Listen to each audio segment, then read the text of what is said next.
Good morning, everyone. Hey, Les. Hey, Killer. How's everybody doing this fine Monday morning? I feel like I got hit by a truck. That'll happen when you don't sleep very much over the weekend and then play games from like 7 in the morning till 2 in the morning the next day. Anyway, let's start out the day giving a shout out to our good friend Killer over here. Killer Jam 25. Killer, it's a lot of fun hanging out with you and Barb on the server last night. It was cool to get a lot done. Yeah, that was freaking cool. Anyway, today we are back on the rim.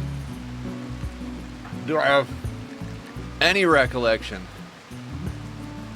Oh, it's, we all laid down in front of the truck and took a hit?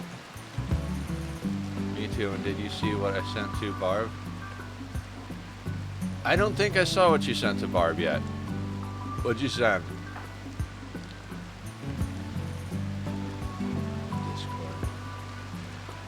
Don't think so. Was it in chat?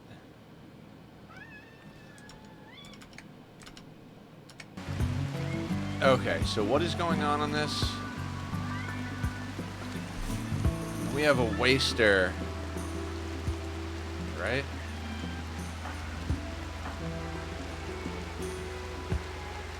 Are you wearing a smoke pop pack? You shouldn't be wearing that.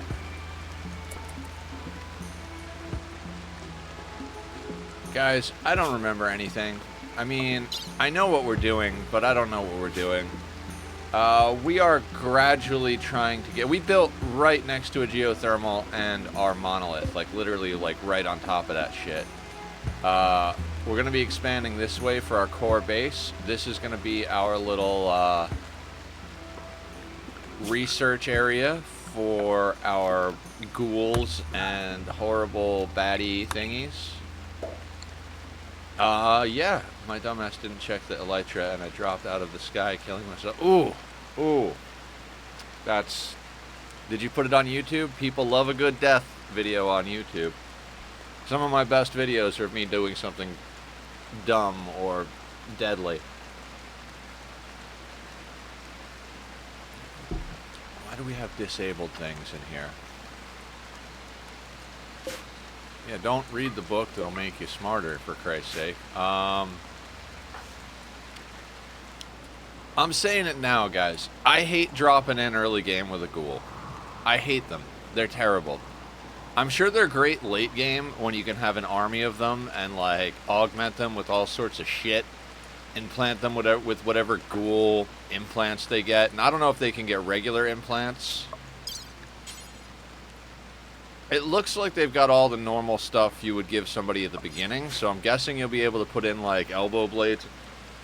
I think if you get late game, and you got a freezer for meat, and you set up so that you've got, like... Why are things disallowed? And you set up so that you've got, like, an army of ghouls that all have double elbow spikes and knee blades, and they have tough skin glands. And, like, you know, they're just, like, basically, like, annihilating things. You give them, like, nuclear stomachs and shit like that. Like, I could see an army of ghouls being really badass late game, but they don't feed themselves? I gotta keep noodling with it, because...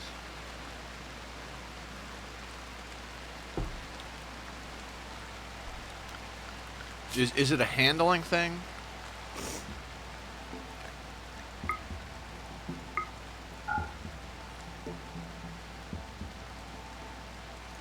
Handle.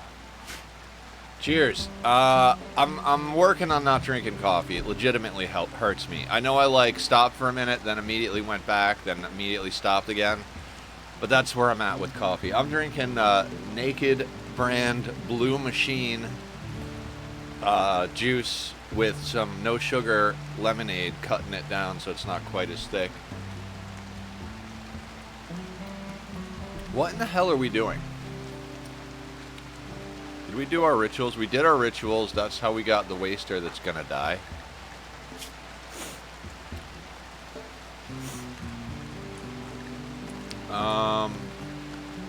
Have we done any trading on this one yet? No. I miss Lobster's Ridge. Like, I legitimately miss Lobster's Ridge. That was a really good map. Really good freaking everything, actually. So, yeah, unimpressive foremost fair. It's 59 outside. It's 70 inside. Good. We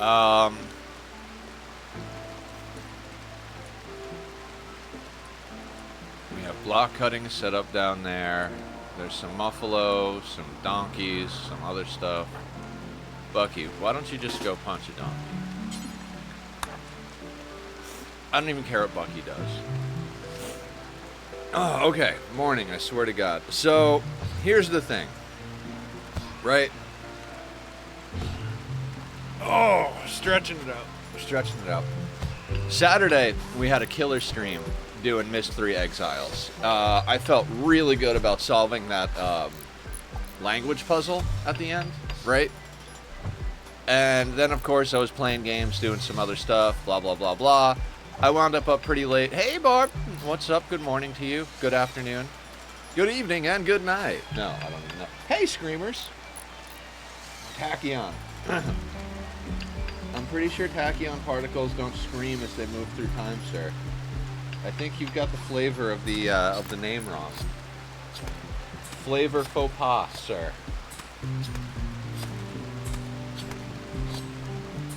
Okay, sweet.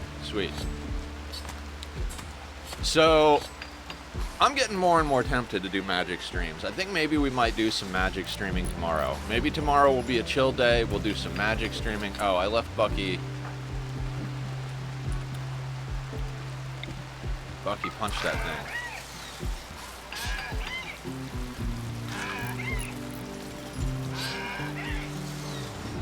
thing. Get him, Bucky. This is probably why you have a ritual to summon animals, because you need to summon them to eat the donkey. Hey, don't start with me. Don't start with me today. I know we woke up late, but you got treats, you got a fresh can of food, you got all of the amenities of the house. It's nice and cool and eating and good today. Like, I don't want to hear it, sir. I want you to behave. Can we behave today? You're usually pretty good at behaving, except for that first half hour and last half hour. I swear to God, if you just puke on the desk from up on that speaker, we're ending the stream and I'm going back to bed. Hey guys, I'm gonna need you to swap gear here. I do not want the jerk. Well, he's not a jerk, but I don't want the drug-addicted guy who's not gonna be able to get his drugs. Frail, asthma, artery blockage, scratch scar. Actually, you know what? Let's not have you pick that up at all. Let's get you the fuck off my map. What does he do? Why did I hire this guy?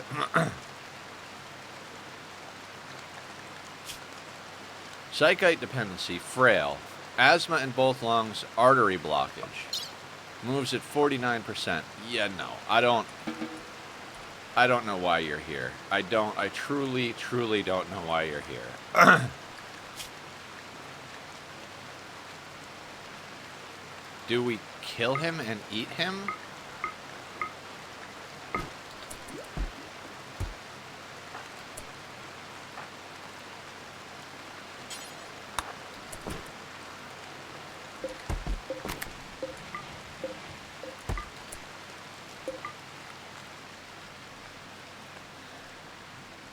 Alright, tomb filler. We're gonna have you come over here. You didn't already put stuff in your thing, did you?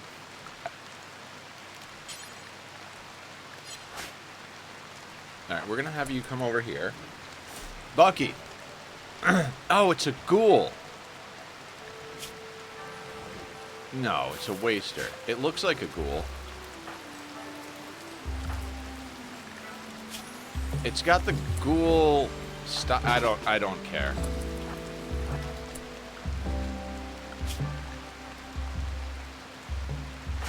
Adaptation factor. I do not want this worthless colonist in my colony. We're gonna have Bucky punch him to death. Are you sure you lost the Elytra Killer? Welcome back from the gym.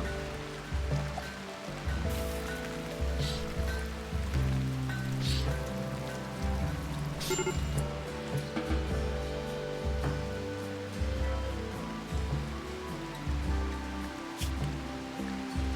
know, Bucky, let's get a few more punches in just for good measure.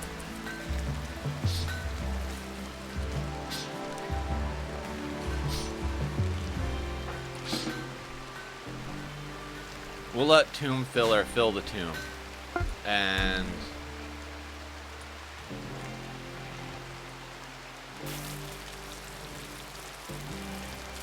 Hey, Julie's here. Hey, Killer. If you were halfway through your base when you died, the chunks won't be loaded. Like, it won't despawn if you're not loading the chunks. So as long as nobody's loading the chunks, the elytra will be on the nether roof where you left it.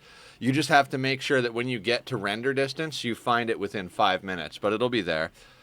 Oh, Barb's taking care of the shout-out. Thank you, Barb. I appreciate that. Julie. Everybody go check out Julie. Barb is doing the shout-out for me now. Thank you very much. Still got the morning lungs going on.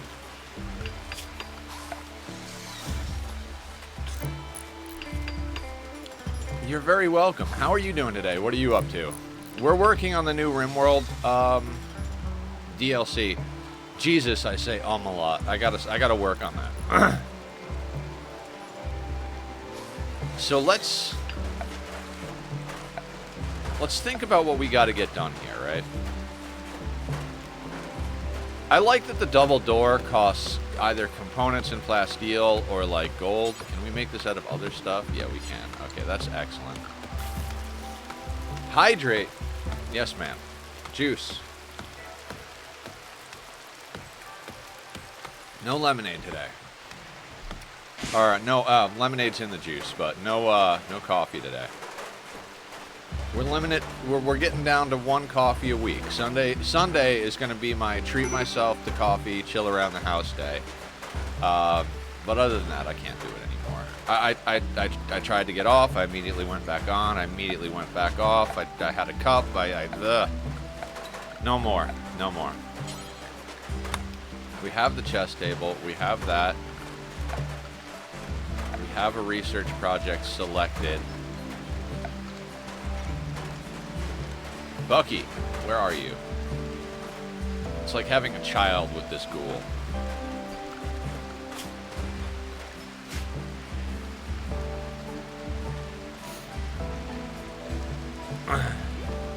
Yeah, the problem with that is you need an elytra to find your elytra type of setup, right?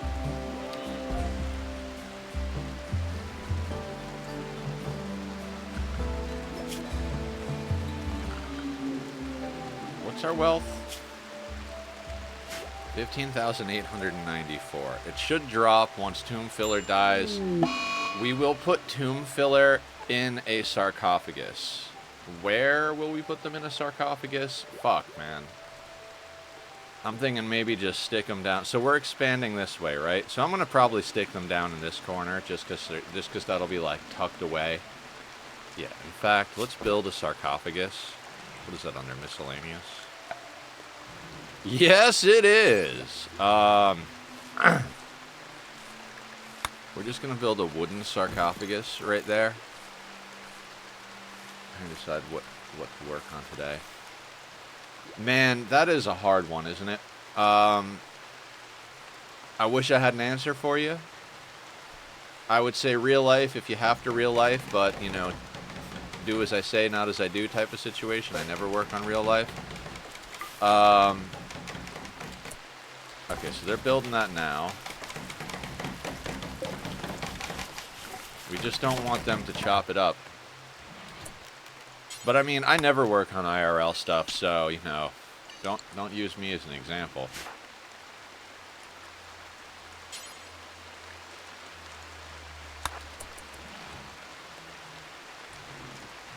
I would say work on YouTube stuff. I've seen you've been posting up your VODs lately. I clicked on one and watched for a few minutes. Nothing crazy. I do apologize, but I definitely have been seeing your VODs pop up on my feed, so that's awesome.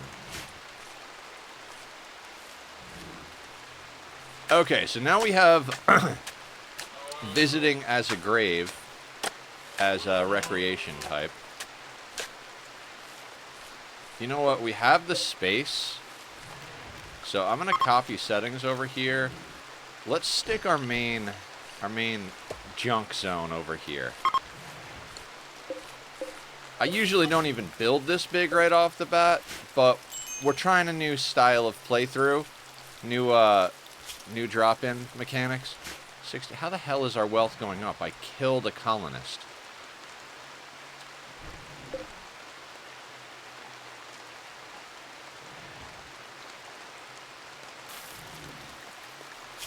Oh, it has art even as a good one.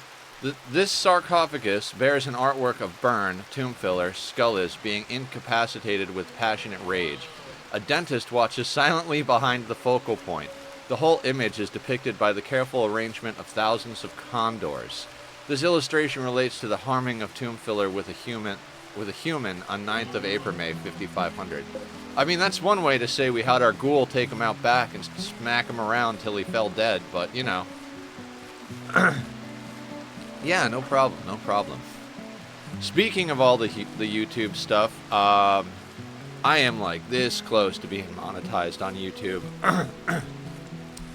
And it's funny because I used to spend hours and hours toiling over making the perfect video. I'd spend like half a day just working on my, hey guys, welcome to the new video. And like, then I'd toil over big projects and like time-lapsing every little bit of everything I did. And then I'd get done with the video finally after days or a week or a month or whatever the fuck it would be. And then I'd spend like half a day struggling with the thumbnail.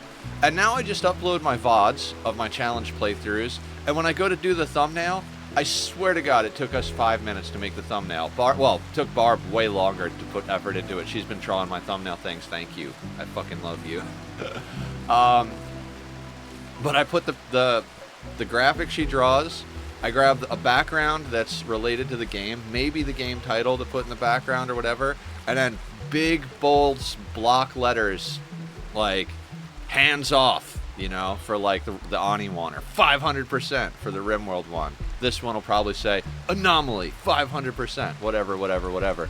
And it's, like, literally, the more work you put into thumbnails, the more likely it is that you're working too hard. Like, it's just bright enough colors that you can see anything, big enough letters so that when it's really tiny, it just blasts you right in the face. If you're doing live content stuff, you could do the O face. If you've got art, you could use art, but an O face and big block letters with exclamation marks, done and dusted. Most games have a press kit that has good. Yeah, me too, Julie. Like, you can get the Rimworld logo just as like a logo, so it's got a transparent background. You just drop it in wherever you want. A lot of times, I think you can download all of the, like, you know, there's always like a person that they make as a representative image of each of the DLCs. This one is the one that's wearing glasses with the tentacle coming out of their back and the vials hanging off the waist. So there's plenty of artwork to be had with this game. Is an awesome bit about it. We are, however, you know what? Let's adjust some zones here real quick. Yeah, this was definitely a colony that I started at the end of the day, because nothing is done. So we haven't been running it very long.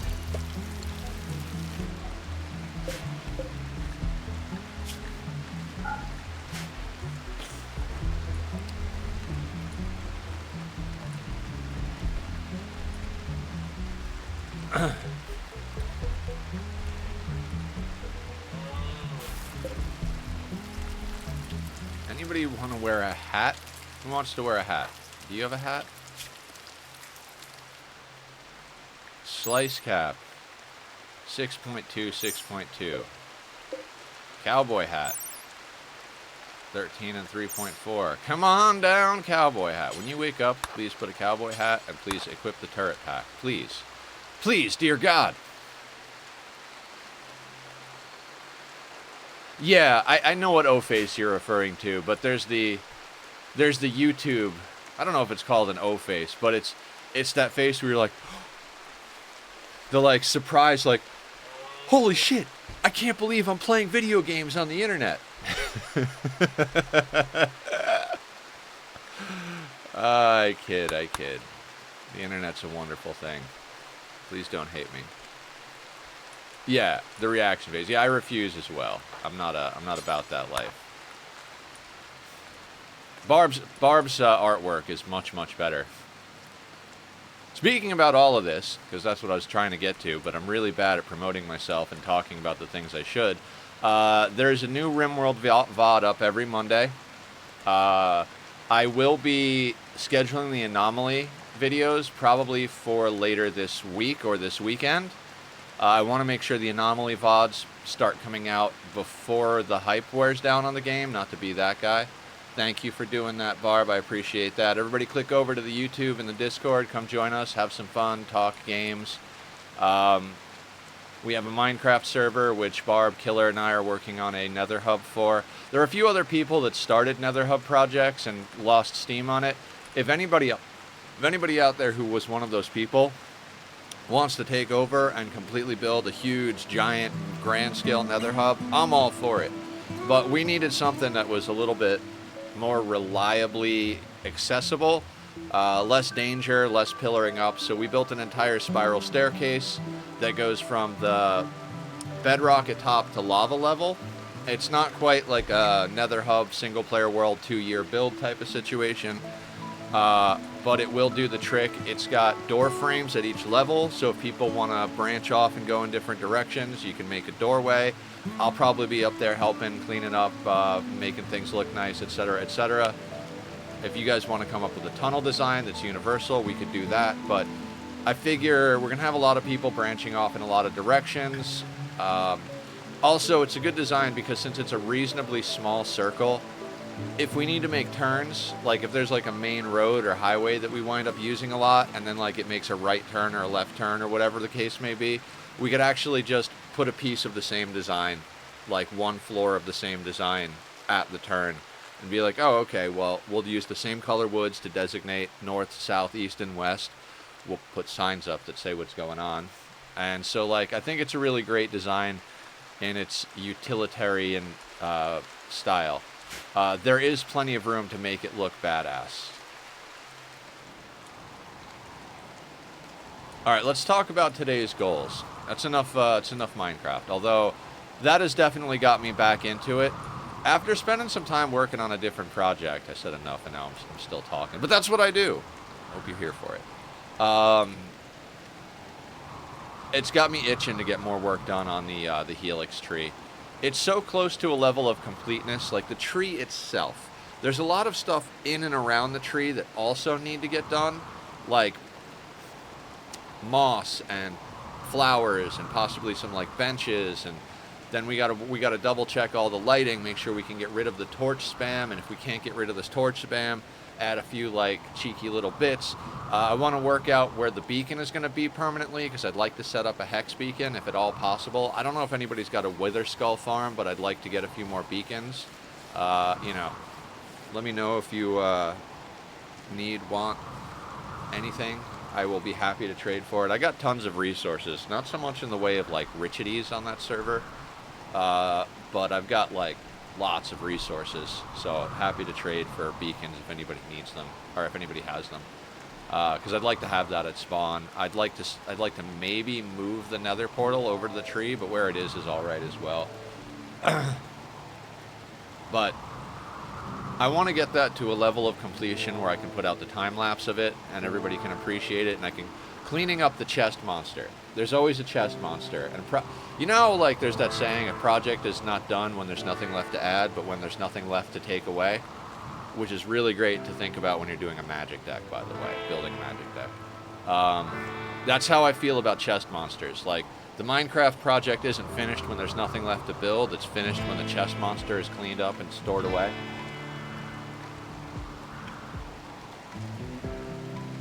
But I digress, often and shamelessly.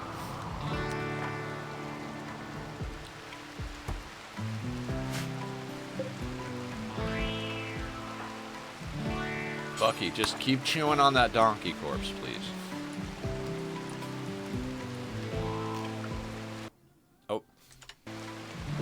clicked on something that minimized every goddamn thing I had. I totally apologize for that, guys. Let me get back into the motion. Donkey. Just keep eating that donkey. So, the only way this map could be more perfect is if the tree was like right here or right here. That would be phenomenal. Like the tree, the guys are this. I was noodling around with starts, like rolling pawns, checking maps, just kind of like checking stuff. I didn't go any further into any playthroughs or anything. Didn't even really legitimately start another playthrough. I dropped in on an ice sheet and was like, oh, we've got enough steel to build a box. And then I was like, yeah, no. Which there is a monolith on the ice sheet. You do drop with this start. I don't know if it's with all the starts, but you do drop in with a monolith. One thing I'd like to test, and maybe we'll test that on our next restart, because I'm kind of sure we're not going to... I'm so sad we lost that last colony. That was just me not knowing what to do with that new threat. It was like, oh shit. Like, a siege is one thing, right? Like, if you don't go out and fuck with a siege, you can almost get away with it because they have limited ammunition, right? Like, maybe it's like 9 mortars and they can destroy your entire starter base, but they have limited ammunition. At a certain point, you know, you just open your doors, run to the other side of the map, let them run out of ammo and steal everything, and then start over from scratch, basically. I mean, it's not the easiest thing to do, but it's better than dying and losing the research you have. And technically, we didn't lose the last playthrough. We sent Dumbo all the way off to a new map, and they brought stuff. They could survive. They're pretty god-awful terrible at all the things we need them to be good at. I mainly restarted because I don't think it'll be good content. I mean, not that sitting here watching 2 guys in a shack research while I micromanage a ghoul to eat donkey corpses is necessarily good content. But at least it's something we can make some progress on, right?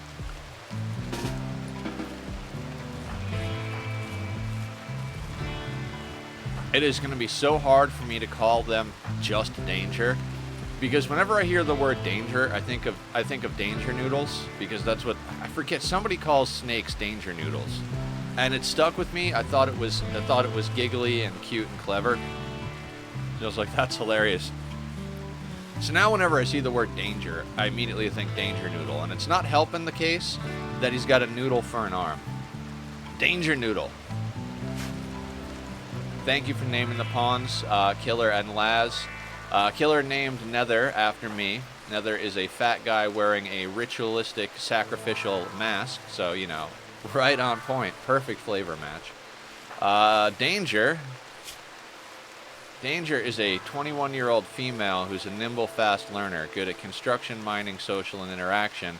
Not the best at shooting, but we don't start with any real guns, so although I hooked Danger up with a gun, they're both god-awful shooters.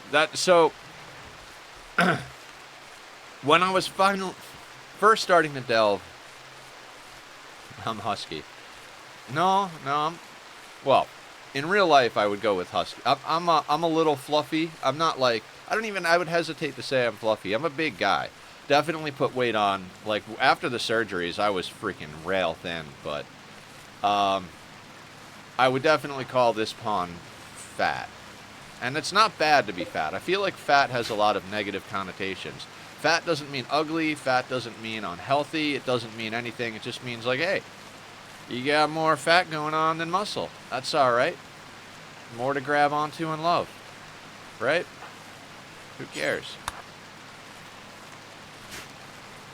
Like, language is an interesting thing, right? Like, we had someone come in one time and was like...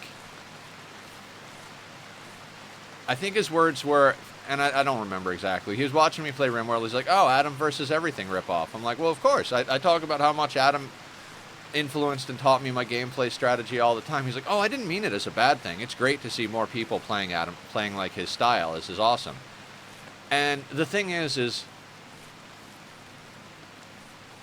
I didn't take offense because I know on the internet, like, people from all over the world, so things get lost in translation, and, like, younger people who don't understand the difference, but, like, you can say, like, he came in and said rip-off, and rip-off has what's called a negative connotation.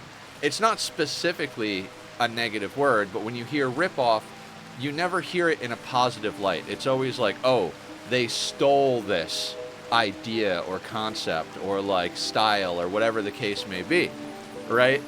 So if he'd have come in and said, hey, a fan of Adam versus everything, or hey, you've obviously studied at the school of Adam or whatever, that would be a different story. But like I said, there's a lot of things lost in translation, so the words you use matter. If you do say there's 6 levels of fatness and husky is 2nd or 3rd level, yeah, I guess. I don't know if I'm quite big enough in real life to be thick yet. A little bit more, and I'd be thick. I think husky is a good word.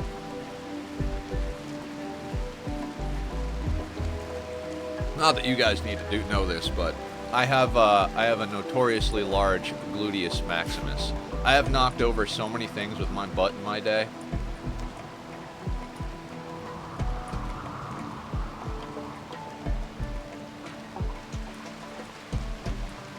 Traders coming in. Excellent. So it's Monday. We're taking it a little slow. I'm talking about the weekend, all that stuff. I posted a picture of a satisfactory build I was working on over the weekend. Is there a pet yet? In here? No animals yet to speak of. Unless you consider Bucky a pet. Bucky can be renamed. I'm honestly not sure whether to do... I mean, we did the colonist redemption for Bucky. Are ghouls colonists? I mean, they appear on the colony bar and stuff like that, but they feel almost more like a pet than a colonist, to be honest with you.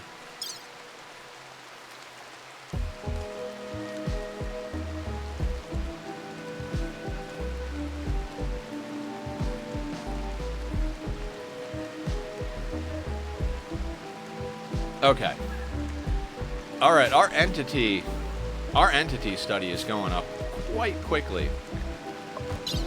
So one thing I think is interesting is the choice they made in the Anomaly research tree. If you look back over here, research starts at like 400 and goes up to several thousand. Now, the actual numbers are meaningless. It's the speed with which you generate those numbers, right? If you're generating 100 a second, then 4,000 is not a lot.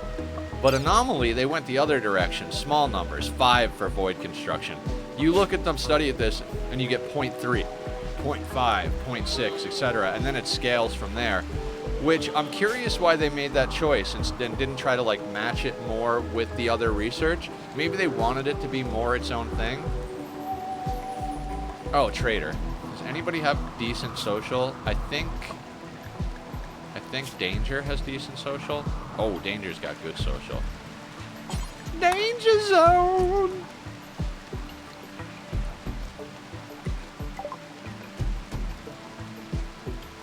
Alright, we're gonna keep the Book of Serums right off the bat.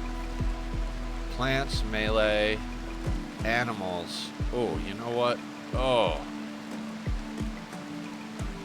No, it's fine. It's fine. Do they have anything? Every time, right off the bat. Hey, you want jump packs? I'd love jump packs. I would love jump packs. Zeus Hammer for 2705. The first trader always offers good stuff. It's like they do it on purpose, just a kick in the teeth, right? Prestige Marine Armor, Chain Shotgun, Zeus Hammer. I don't like plasma swords because they set fires, but, you know, it's like, come on, guys. I would absolutely, like, pawn off, a bunch of garbage to grab some of this. In fact, I might sell our books. I know it cuts our research speed down, but we got nothing in the way of defenses, and a chain shotgun might be pretty good. Fuck, even a great bow at this point would be pretty good for 140. Who needs books? We need guns. We need guns! They don't want to buy our auto pistol, which is terrible. I think I'm going to sell our books, guys. Yep. Oh, we can sell the knife. Does that get us enough? Just shy. Just shy. I'm not selling components or medicine. Can I sell a meal? I want the Void book. The other ones, we'll get more books later. I do want another gun, though.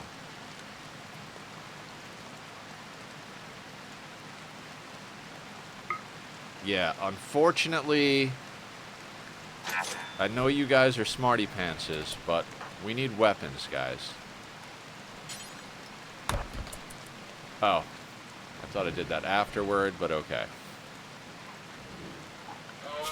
We are going to be way more aware of our wealth on this playthrough.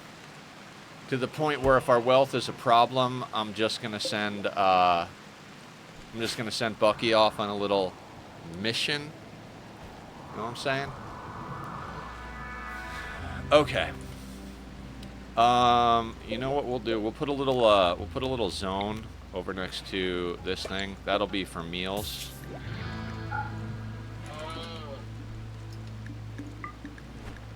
And we'll put that as preferred.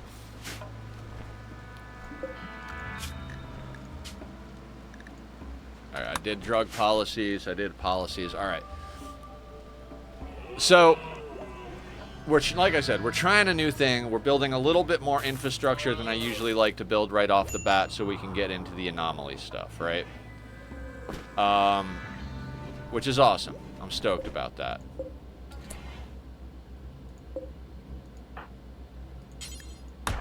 Jesus Christ, guys. Put on the weapons. And then haul that in. Let's not get wasteful with our stuff here, everybody.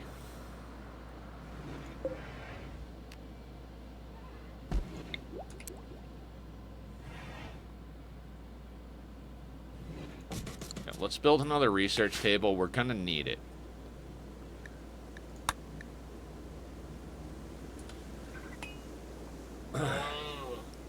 So, as I said last week, we're going to be focusing mostly on Rimworld. We're going to keep our Saturdays light and breezy. We're going to play Myst 3 Exiles this Saturday. There's a bit of the game left. That puzzle at the end of Saturday made me so happy. Thank you all for not spoiling. If anybody's in here who did play the game or figured it out before I did, really appreciated it.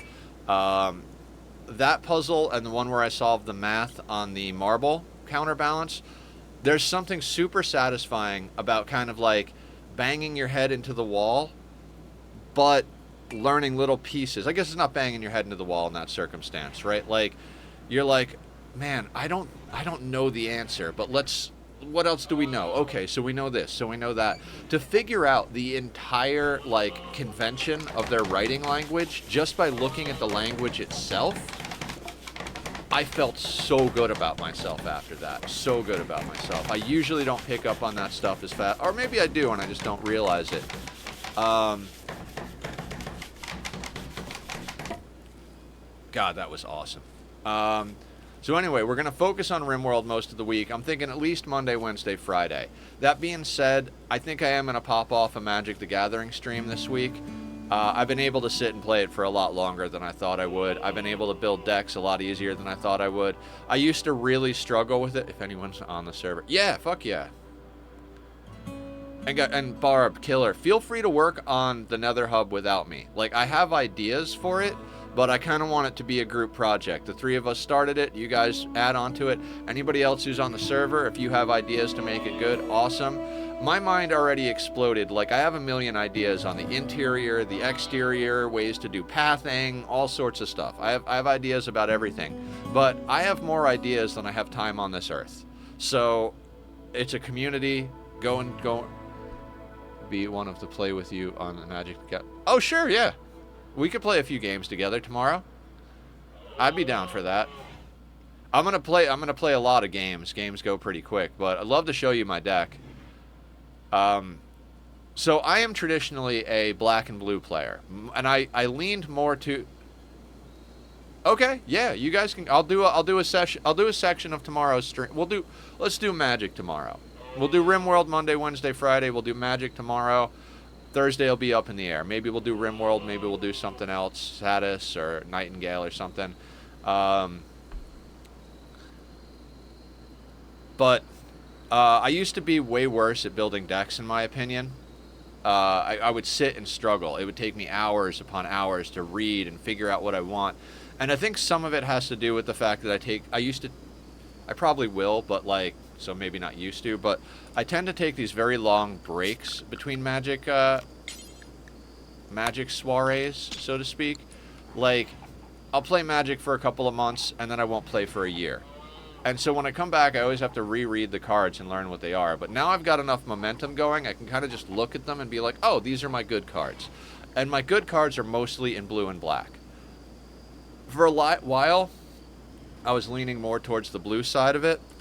Control mage, counter spells, bounce spells, you know, extra turn type stuff. Really annoying stuff, right? And I'm not saying the stuff I do now isn't really annoying, but I've started to lean more towards black. I have this mono black Phyrexian horror grave play deck that's just stupid good. I'm gonna wind up playing ranked. I didn't know there was ranked until Barb showed me. I'll show you my deck.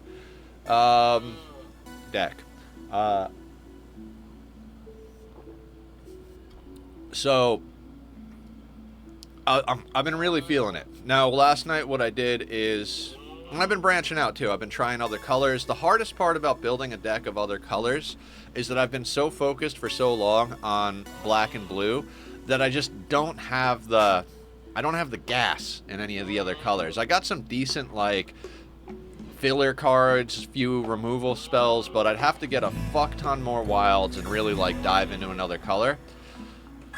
But last night I was looking at stuff and I was like, you know, black and blue have always been my colors. I kind of want to make a black and blue deck. I love multicolored black and blue. Like the dimmer house that was introduced in Ravnica.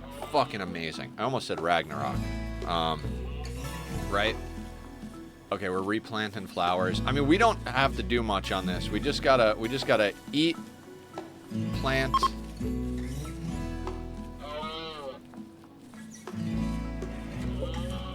Alright.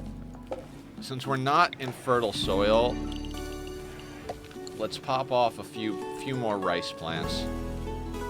So last night I was like, alright, let me start working on a black and blue deck. And a lot of times what I do when I'm working on a new deck now, and I find it's really a good way to approach it for me, is to just kind of throw... Okay, wait, what is this? Pump shotgun. What quality pump shotgun? And why aren't we wearing it? One of you has a bad auto pistol? God, this playthrough didn't start right. Let's get you that shotgun, sir. This is both for you Nether, and Barbcell. Do you guys use limestone walls in your base buildings? So limestone and sandstone are kind of the mid-tier blocks, right? They're not going to burn, so they're better than wood, 100%. They have more durability than wood. They don't burn. So way better than that. They don't have as much durability as granite. I forget whether slate or limestone has more. Basically, whenever you're building your walls, there's two considerations. There's durability, which granite is 510, and there's speed to build it. If it takes you 5 days to build a granite wall and you get raided on day 3 and killed, you probably should have built sandstone so it got up a little quicker.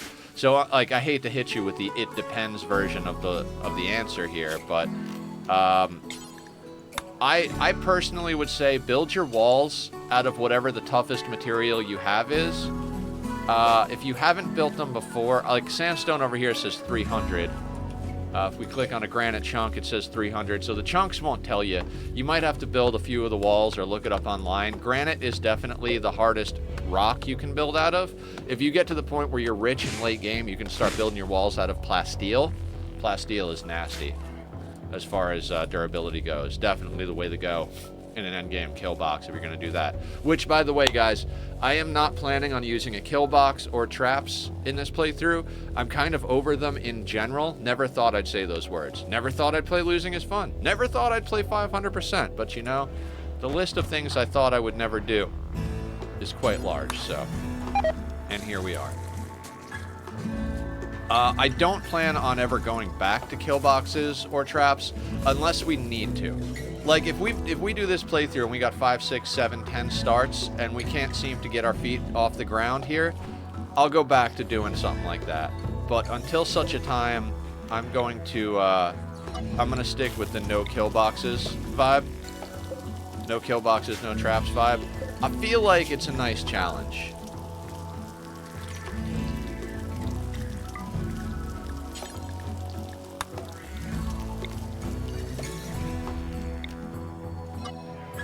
Which is funny because, like, games like Ani, I did a max difficulty playthrough. I did a really hard playthrough on that. Like, you guys just threw things out, and I was like a freaking improv comedy guy going, yes, and what else? Yes, what else? And so I wound up max difficulty, survival. So you click survival, you go into the settings, you crank all the sliders up, very much like Rimworld. I played on a frozen forest, and frozen starts are notoriously difficult, especially if you're on a small planetoid and the whole thing is frozen, because you can't grow crops really. So you either have to start ranching off the bat, which is impossible, because even if you pick a guy who's good at ranching, a dupe that's good at ranching, they need to get 2 skill points before they can even do it, which is a little frustrating. I feel like they could balance it just a little bit more, so you could do basic tasks like moving creatures or something before you get the skill. Kind of like everybody can farm. You don't need to get farming to be a farmer type of thing. Maybe not, though. It's good. It's a good game. It's balanced, solid, and everything. You're puking. Do you have food poisoning? You probably have food poisoning. Yeah, you do. Everybody sucks at cooking. I mean, we could theoretically rush to a nutrient paste dispenser. 91%. Okay. So anyway, on Ani, I did the max difficulty, frozen forest, teleporters off. And the goal was to get a home sweet home victory in under a month. It was our community playthrough when we were doing a new seed every month, and it was like, before we start the new seed, let's see what we can finish. Speaking of the community seed, if you guys want to play with us on the current community seed, it is posted up in the Discord. The link is up on the screen. Come and join. We post a new seed when we feel like we need something new going on. Flower is really forefront of our oxygen not included part of the thing, the community. The thing. I'm out of my mind. And so a lot of times Flower will hit me up and be like, hey, I found this really cool seed for the next time you do a community seed. And I'll be like, is it time? It's pretty much time. Let's start a new seed. On the current seed, I did the 100 days hands-off challenge that Zed came up with, and I helped fine-tune a little bit concept-wise. 8 dupes by cycle 100. When you hit cycle 100, you have to take your hands off the keyboard and just watch until the whole thing comes crashing down, or until you're satisfied that your base is 100% sustainable for life without you touching it ever again. And I mean legit not touching it. No changing priorities, no canceling builds, no emergency building something for a quick second, just hands off. Now, I've gotten to a year so far in the time lapse, so 100 cycles, so they've survived on their own for 265. There is they're going to run out of dirt soon. In the next 50 to 100 cycles, they'll be out of dirt. And when that happens, pretty much guaranteed at least 3 to 4 people are going to die. If I'm lucky, 4 dupes will survive, but it's more likely it might be 3. I think I could support 3, maybe a 4th one with the colony I've got going indefinitely, if the right ones survive. If I knew when I started what I know now, I think this colony I built for Ani would be fully sustainable for life. I don't think they're like, we're using the geyser, we've got a self-powered oxygen machine, we've got a cooling loop that helps cool the geyser, does everything. I mean, if it were to break down and it wasn't a food issue, I'd say I could last at least 1,000 to 2,000 cycles on that thing, and maybe forever. But, so we'll be revisiting that. I think the next time I do the challenge, I'll probably play on a different seed. If the urge to start a new Ani colony bites me and we haven't switched one yet, I might. It's a really amazing map. Flower picked a killer map. Like, when they hit me up and was like, hey, I got a good map. I looked at it and I was like, fuck, this is a good map. If you guys are looking for a good map, even if you're not going to do it while we're playing it, I recommend saving the Desoland seed from our community playthrough right now, because it is perfectly set up for colonization. The first planet is solid, has Drecos, oil, materials, algae, everything you need for like a nice ease into its start. Second planet is radioactive asteroid, has tons of water geysers, plus a radioactive zone to get betas for nuclear reactors. Fantastic seed. I highly recommend it, especially if you're doing like a challenge run, like to get home sweet home, or do max sweet difficulty, or go to the tear, or all achievements, whatever the case may be. It's a really, really great map for challenges. And when I do the hands-off, because I want it bad. I want to hit 100 cycles and have an infinitely sustainable colony. Next time I do it, I will do it on a different seed. I don't know if I'll hand select the seed or do it on a random one. If it was an actual, like, challenge that people were doing out there in the world, and it was, like, tracked and stuff, which I would be through the roof if that was the case, there would probably be categories, right? Like Home Sweet Home, chosen seed, or not Home Sweet, 100 days hands-off, or hands-off challenge, random seed, hands-off challenge, chosen seed, hands-off challenge, you know, 1 year hands-off challenge, 50 cycles. Like, I feel like there's a lot of room to add variety and specifics to the challenge itself, which is why I really like the idea. I'm surprised nobody else has done anything like that I've seen. If they have, please let me know. I'd love to go check it out. But I think it's a good one. Zed knocked it out of the park, and it really just kind of came from organic conversation, which I think is the best way a lot of stuff happens. I was talking about how, like, in Rimworld, it's a lot easier to get an infinitely sustainable colony. Like, I got plenty of rice planted here, I think. It started off a little rough because we're not in fertile ground. I've gotten so used to planting in fertile ground that it's taken a little bit longer to spin up and get the right numbers because I don't have it memorized anymore. I think it's 20 tiles or 25 tiles. Maybe it's 20 in fertile and 25 in regular per colonist. Whatever the case may be, we'll be fine. We got plenty of food for 2 people and a ghoul. Although the ghoul does need to go punch something again. I don't want to punch the horses because I want them if we get an inspired taming or something. I don't want him to go too far, though. I might have him punch a horse. I also might just have him fight a Mega Sloth. No, let's attack the stallion. Let's get Bucky fed. The server has a lag protection system. Ah, that makes sense. That makes sense. Barb is trying to delete some bedrock.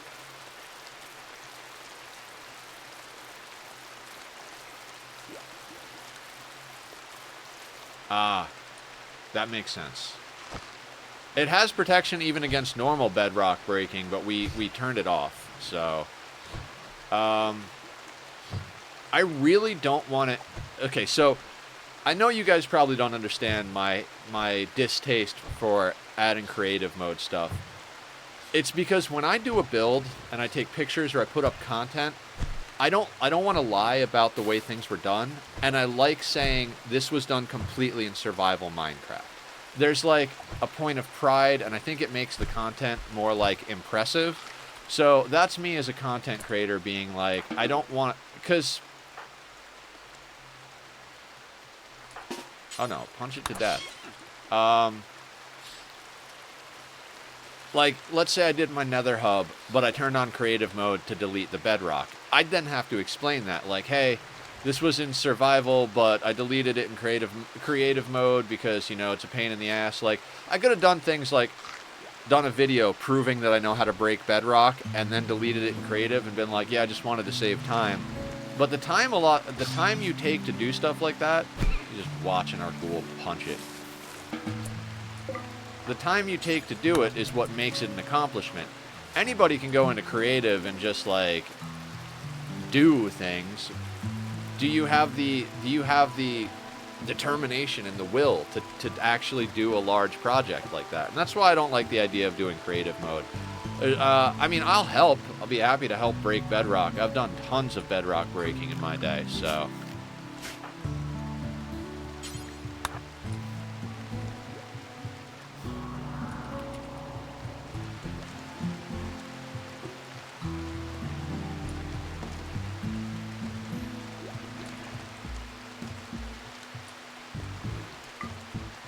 Excellent.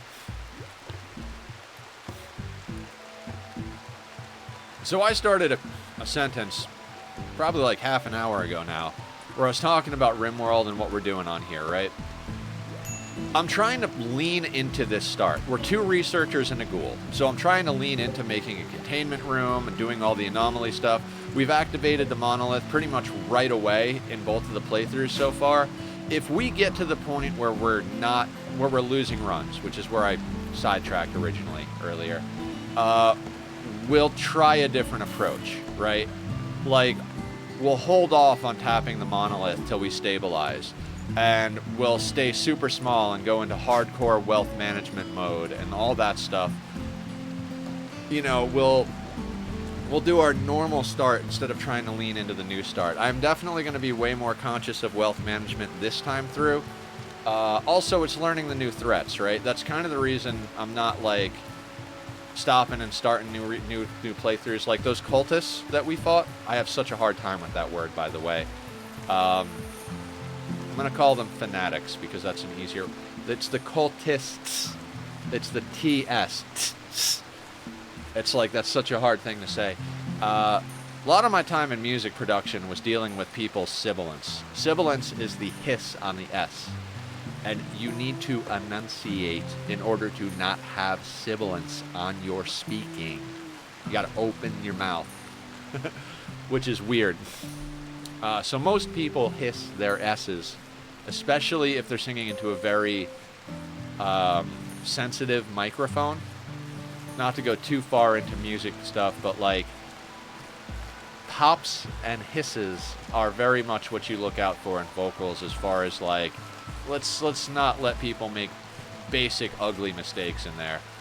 Pops will come if you're singing right into a microphone and you just overload the diaphragm like I just did there by slapping the mic. So you guys probably heard one. That's another thing. You don't have to, Barb, but if we're talking later in chat and you remember, can you remind me to fix the volume? I've been talking about doing that forever. It's just something where I got to sit down with OBS and my recordings, my editing software, and I got to record tester clips and then look at the levels and then make adjustments. If I'm doing it for someone else, I can do it live and on the fly. Want to see later on how my bass later? Yeah, absolutely. Would love it. Always post pic. You don't have to ask. I always want to see everybody's builds. Post it in chat. Send me videos. If we're hanging out in lobby and you want to show me around, let's go.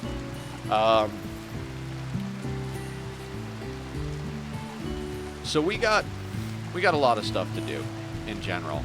In this game, but in general. Like I said, if we have to, we'll cheese it just a little bit more. If we're really dying and can't do it without a kill box, maybe we'll do it with the kill box for the sake of seeing the content. I mean, we might even go into Mechaniter as well, just because we're already going to have... So, we're going to have a pretty power-hungry base to begin with because of all of the research shit, right? So that's a thing. And, if we can get power out of the monsters, which I think is what this stuff means down here,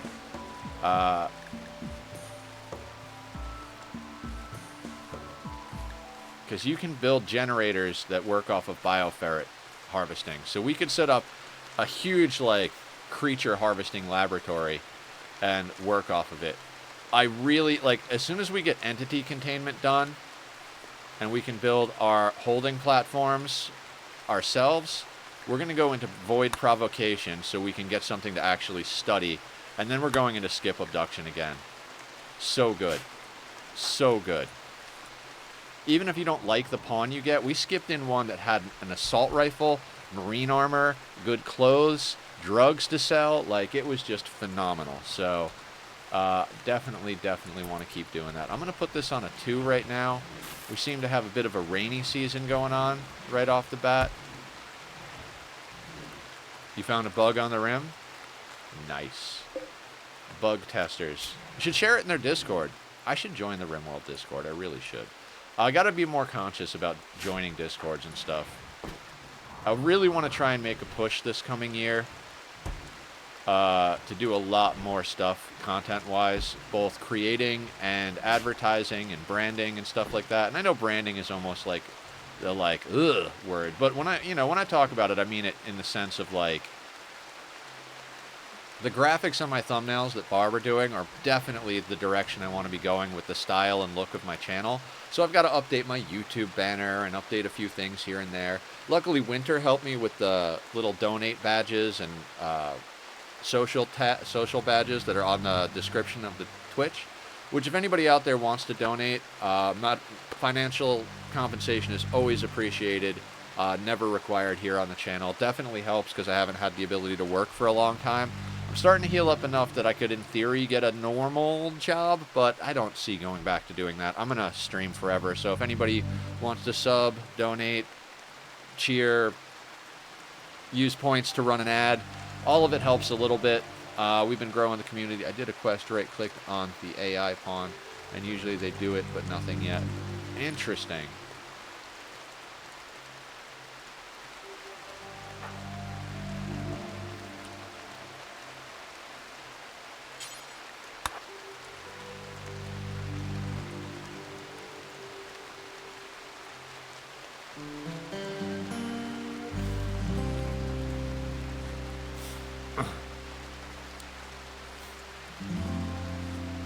We're gonna have to get a freezer up. Wild woman wanders in, huh? Food poisoning. Yeah, we're gonna be dealing with a lot of food poisoning. Lucia. Good pawn. No health issues. 22 years old. Baseliner. Fast walker. What is your move speed at? 3.84. Odd. We've had like 4.6. Okay, so Lucia, I'd like to get Lucia. When I get a pet, name it Killer? Okay. I will probably end up getting a horse or a donkey or a yak, something to do trading with at one point or another. If I wind up with other animals, it would probably be dogs. Maybe Muffalo. Oh, this all started when I was looking at the shooting skill. 3. This one has a high one, but they're pretty much only useful for melee, right? And they lose levels. Okay. When I started doing 500%, no traps. The last run, which is like I said, newest of odd is up today. We finished that run, so if you guys don't want spoilers, I will probably be talking about it on stream, but it is going up gradually on the YouTube. I do my VODs and then I space them out for release on there. I am not going to restart, but I kind of have a nice defense if I get raided. Nice! But one of my main requirements, I'm gonna sneeze,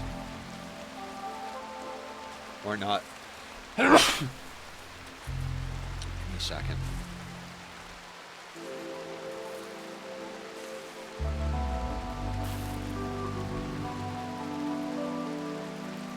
Okay. One of my requirements for my colonists was at least a 6+ in shooting and a passion. Because when you got to deal with stuff early on, you need your people to be able to shoot. The reason I'm not doing that is because I'm trying to like play a little looser here. Plus, when you're doing the researchers, they're just generally not. They're not going to drop in with guns anyway, unless you think.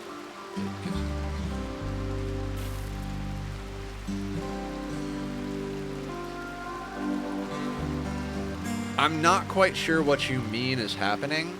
So if you're getting a major advantage for absolutely no investment of time or effort, and it's really like changing the run in your favor, I don't know, it might be a little cheaty, but just play the game however it feels good to you. If it feels good, do it. You know, my first few runs on this game did not play on commitment mode, did not play difficult, always went back to saves when shit went wrong, constantly was like just backpedaling and stuff like that to, you know, learn the game, and I had fun playing it that way. I was like, why would you ever play on extreme difficulties on commitment mode? That just sounds unfun. And now I'm the guy who does that. So what you find fun can change is what I'm getting at, but you should play however you enjoy it. If you enjoy doing it a certain way, do it. If the run feels good, do it. Plus, you're playing on the new 1.5 patch, so maybe you're learning some of the new stuff. Yeah, totally understand. Yeah, then don't worry about it.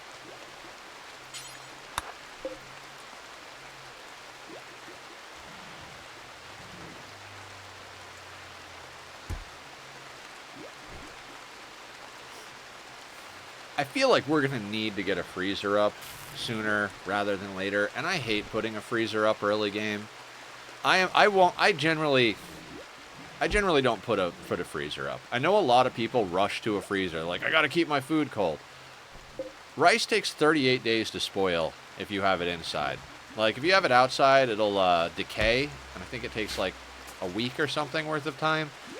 But rice lasts over half a year. And then if you make pemmican, it lasts like 1.4 years after you cook it. So, like, if you set your bills right, like, all these colony builders have that in common, right? Early game, food is better to make what you eat. Why bother making a freezer to keep tons of food that's going to drag your wealth up and attract raiders when you could go and pick it in the field, then cook it, then eat it for dinner, and now there's no wealth? Like, wow, I'm hungry. Oh, you know what? The rice is done. Hey, you know what? I'm done planting for the day because I harvested the rice that was done. I guess I'll cook the rice. Hey, I cooked the rice. There's no more work to do and it's dinner time. I guess I'll eat the rice. You know, and like, that's the ideal situation. Oh, we were pivoting into psychoid brewing for our waster. I don't want them. I didn't realize they were frail, bad back, moving at less than half speed. Not a reasonable thing. Speaking of pemmican, yeah, let's knock out some of the most basic researches while we're here with, like, just a couple of people. Right?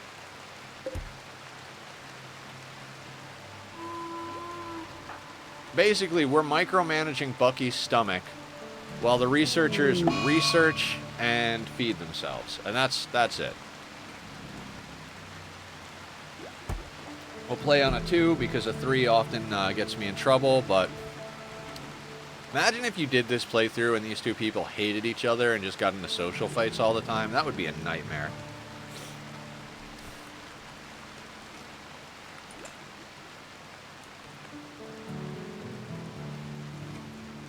So yeah, we got a little bit going on. I guess tomorrow's the first Magic stream of the channel's history. If we run out of steam, we'll switch it up and go to something else. But as I was saying earlier, I've gotten a lot better at throwing decks together. And you know, you throw a deck together, you play it a few times, you see how it works. And what I was getting into, but got sidetracked because that's what I do, was when I'm building a deck, I'll throw a lot of random stuff in there, right? Just like, I think this will work good, I'll think this will work good.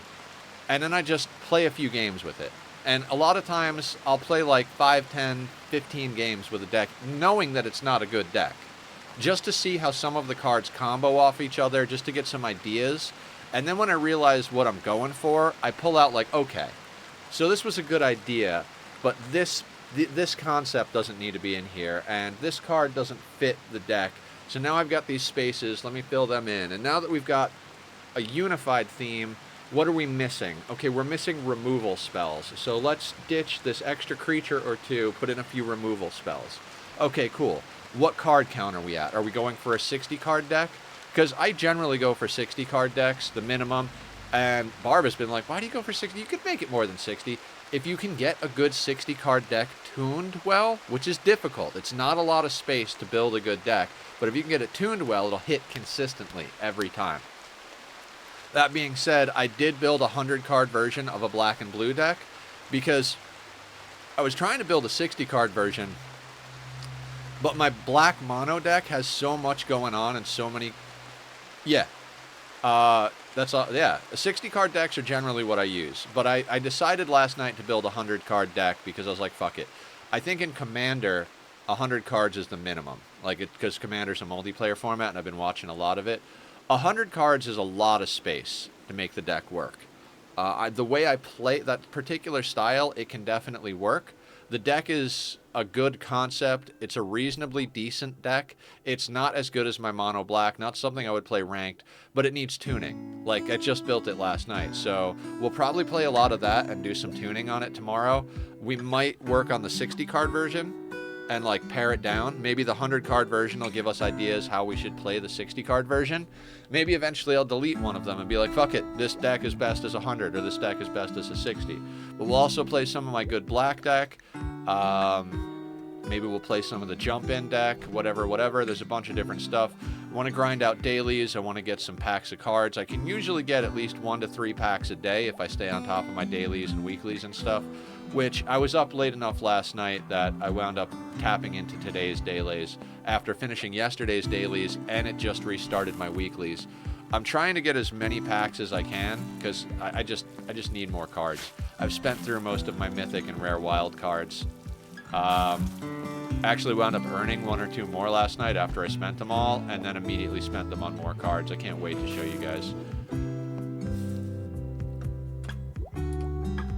I don't want to ruin the surprise, but Barb, if you're still out there, I got a couple of cards that you're gonna love? Hate? I guess it depends on what side of the field you're on, I suppose. How are our people doing? Very low expectations. Oh, you're upset about your flesh tentacle. Okay, that's good to know. They don't like their flesh tentacles. In 1.1 day, they'll be over the fact that our ghoul beat the shit out of somebody to death. You've got ratty apparel. You're stuck indoors. No wayfinder. We can fix that eventually. Actually, danger. How would you like to be the moral compass of our entire colony? Solar flare, that's fine. Yeah, let's make danger our wayfinder. That'll get rid of that -5. They've got really good social, which is what I'm looking for in a leader. Nimble, fast learner. I'd prefer someone who is sanguine, steadfast, iron-willed, somebody who has like a mood offset. If we were playing a normal run, maybe a bloodlusting cannibal, something like that, because we would be getting a lot more human raiders. I haven't seen a single human raider since we started the DLC. Now, I don't know if that's going to be the way it goes, like once you activate the anomaly, it's all about the anomaly content, or if eventually they'll try to like even it out so you get a little bit of both.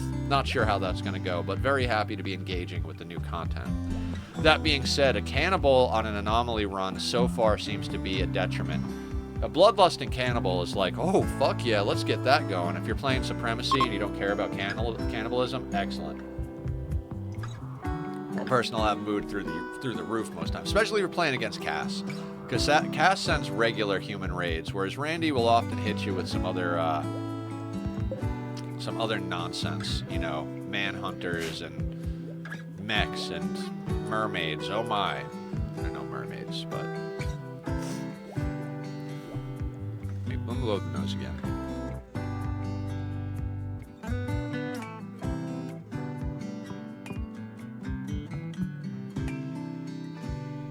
Okay. If I wake up stuffy and then I start to talk a lot, my nose like just starts going, just starts running like a wild stallion. Entity containment, excellent. Avoid provocation is next.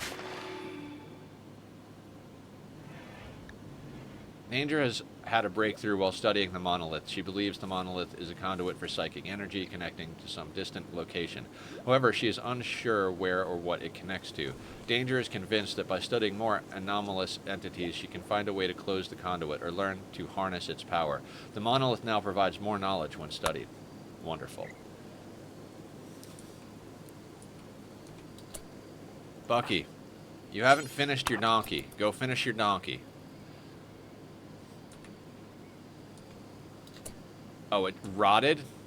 Alright, I guess we gotta punch another friggin' animal. I am so ready to be done with this ghoul nonsense. I mean, they're awesome. They don't seem to lose fingers and toes. They regenerate easy. They're not a pain in the ass to keep alive other than this. I really wish they would eat for themselves. I would happily tell my colonists not to murder certain things and just leave corpses for Bucky to eat, but why did that get disallowed? Something's a little quirky here.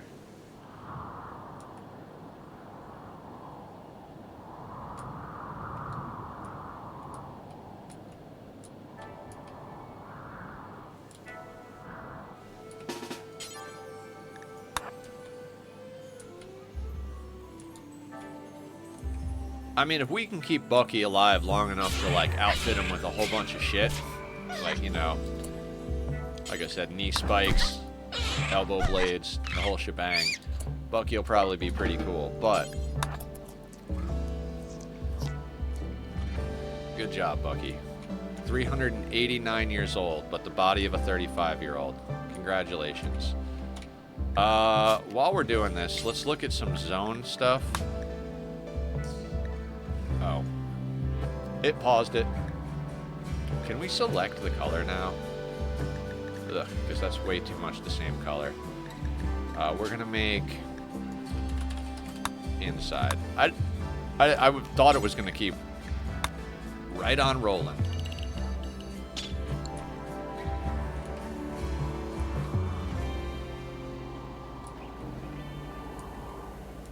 Now, walls on this one, arbitrary walls is basically what it's going to come down to. We're probably going to take a wall straight down here. I'm probably going to go smaller than I usually do. Expansion really depends, everything depends in Rimworld, on your weapon and armor situation, right? Like, I usually just stay like a little 11 by 11 interior research shack until I can luck up or trade into some guns and armor and get all the research done to make my own. It's like, okay, we can now make everything we need. Everybody we currently have, whether it's 2, 3, 4 people, all have good stuff.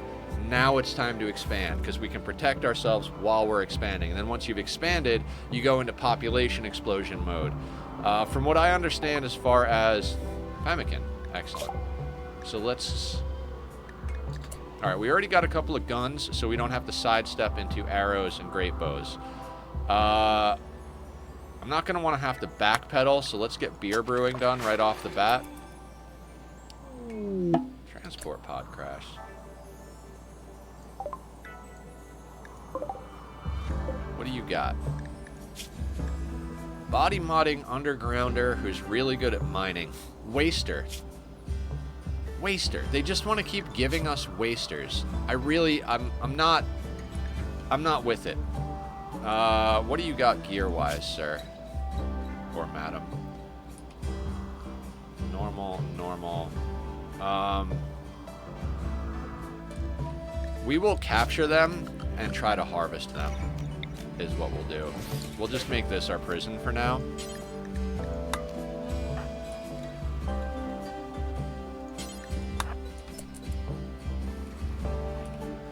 We'll capture them, strip them for their clothes, so we have some extra clothes.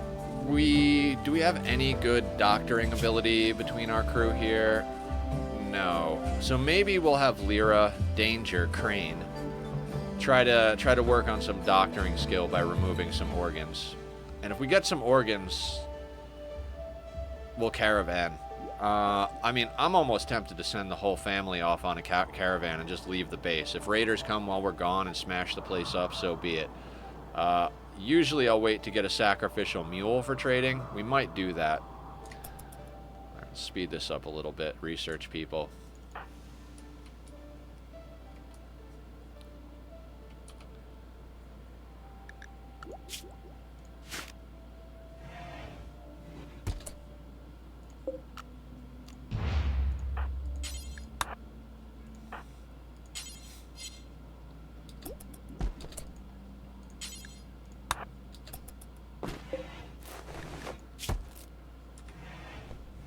Alright, Danger, here's a little medical experience for you. Hopefully you can keep them alive. If not, fuck it. It's food for Bucky. Bucky's getting hungry. Alright, not dying.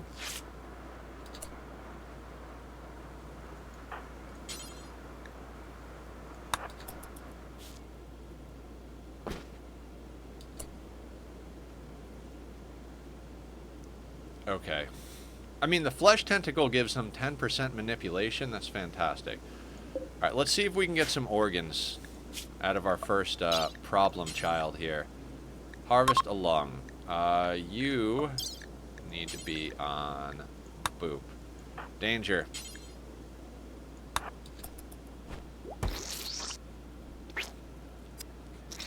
The only monsters in our monster room are us. Harvesting organs for profit. Normal day on the rim. One of the most normal things we've done so far in this playthrough. I'm not going that far for improvement. Okay, no. Let's not... No more tending. No tending. We're not going to tend to anybody. What we're going to do is we're going to put this on doctor care, no medicine. Then you can go and tend. Just wondering about the pawn that I named after you. Have any skills in animals? Ooh.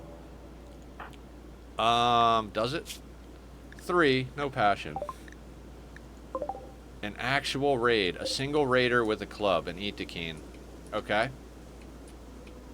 Is he attacking immediately or preparing for a while? They are attacking immediately.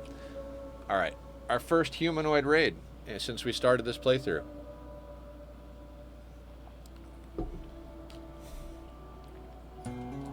How far are you?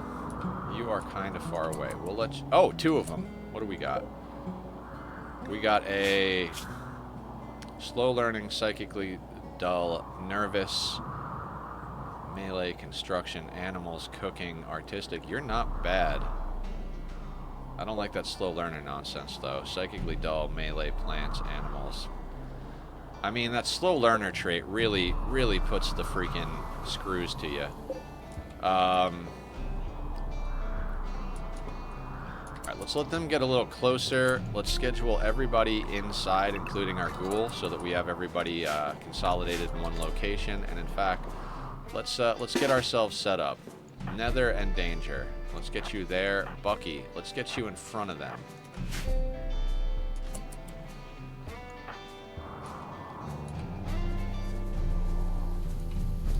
And Reedy. Alright, they're not going to die right away, so we'll deal with that shortly after. 2 people with guns and a ghoul. This,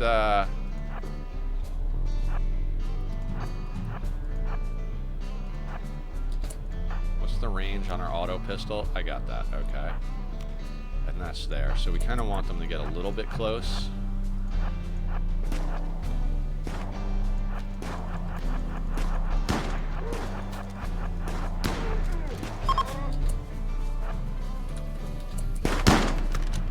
Bucky, get him. Alright, we're not outrunning him. Oh, is he still attacking? Get him, Bucky. Never mind. Come back here. Alright, we got a joint leaf and a club. Which one is this?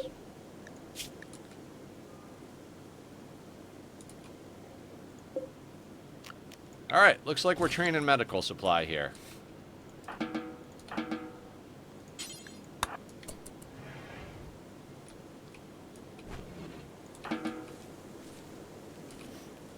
Bucky really wanted to eat that human, but unfortunately, let's find something for Bucky to kill.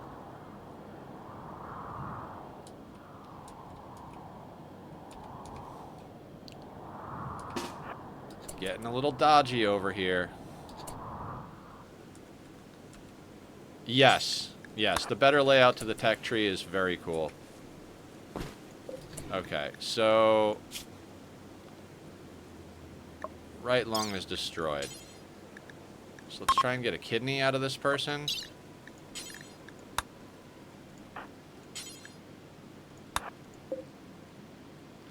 Oh, you're bleeding out in 5 hours. Okay, never mind. Tending to that guy. Then when you're done, operate on Reedy. I want to get lungs and kidneys. I want to get some organs out of these people. Organs are more important to me at the moment because we can trade them. I'm not even kidding. I might legitimately leave the doors open and just go out on a trading caravan, take most of our wealth, take our food with us, and just...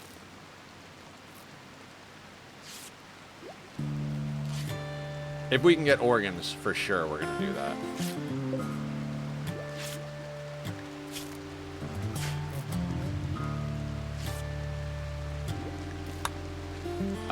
At the very least...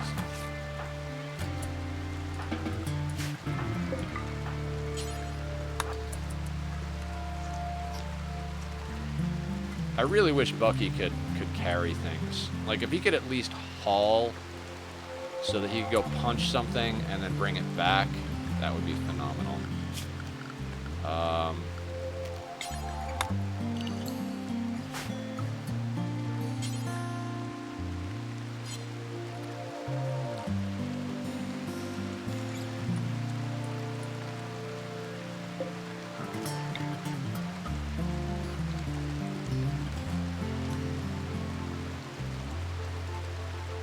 The butchering close, but not too close, right? Let me have them butcher over here.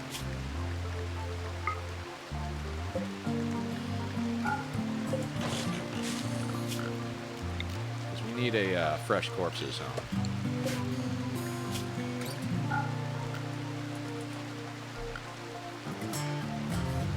Human-like, animal corpses. Not mech corpses. Entity corpses. Are there insect corpses? Insect, good. Do not allow rotten. That'll do.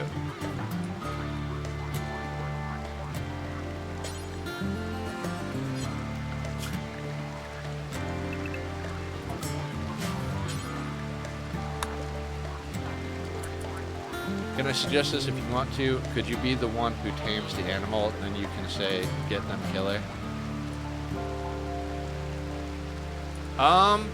Maybe. I'm probably not going to have Nether tame any animals.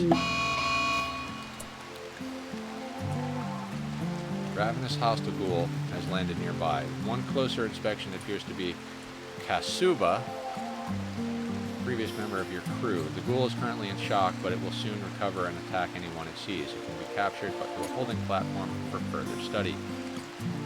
Excellent. We needed a study subject.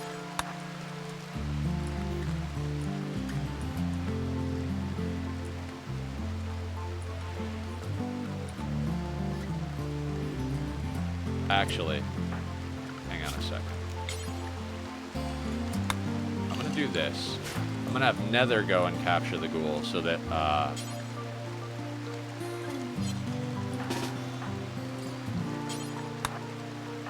Danger can actually get back to organ harvesting. You can definitely eat, but after that, I want you operating. And after that, then you can tend to this guy.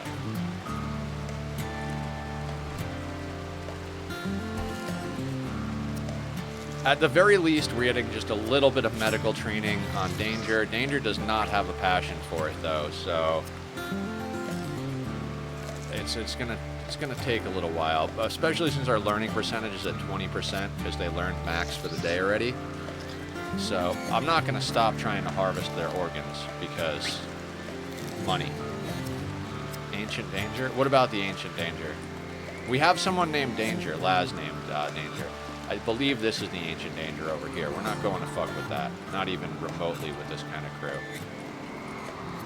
If we were going to open the Ancient Danger on this style of starting, I would do it the first day. And if it was bad, we would die. And I would rinse and repeat until we got a good roll. Surgery failed. Oh no, are you dying? 7 hours.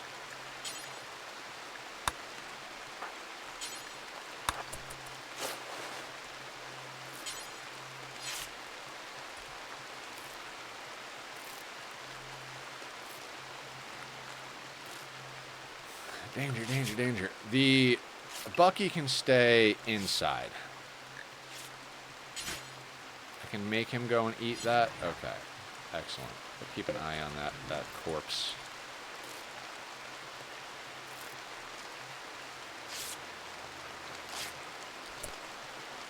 How's that capture going, Nether? Good stuff. Good stuff. So I was wondering if maybe it was coded into the level generation that, like, the monolith and the tree wouldn't be close to each other, but on one of the random maps that I generated when I was just messing around looking at stuff... Oh, fuck, you were talking about Ancient Danger, forgetting about last naming... No, Danger. Danger Noodle over here. I'm going to call him Danger Noodle because he's got a tentacle arm. And when I hear the word danger, I think of Danger Noodle because snakes are danger noodles.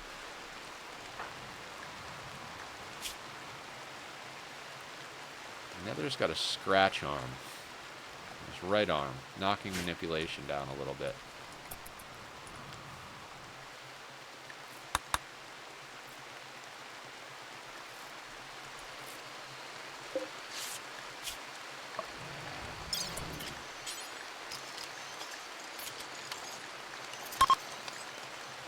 So we botched the shit out of that one.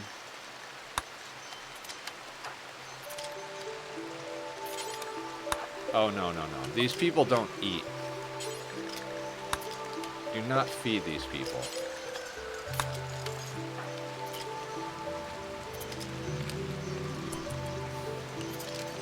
Okay, the 2 adulting items have been ticked off my list. Good shit. Congratulations.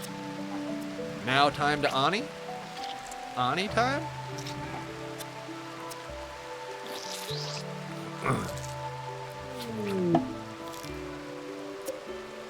Why do today what you could put off to tomorrow?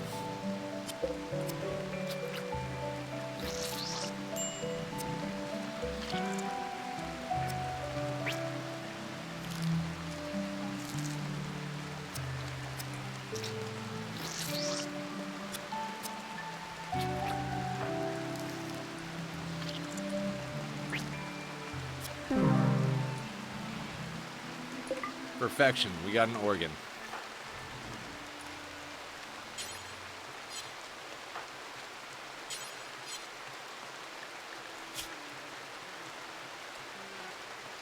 When you wake up, please, Butcher.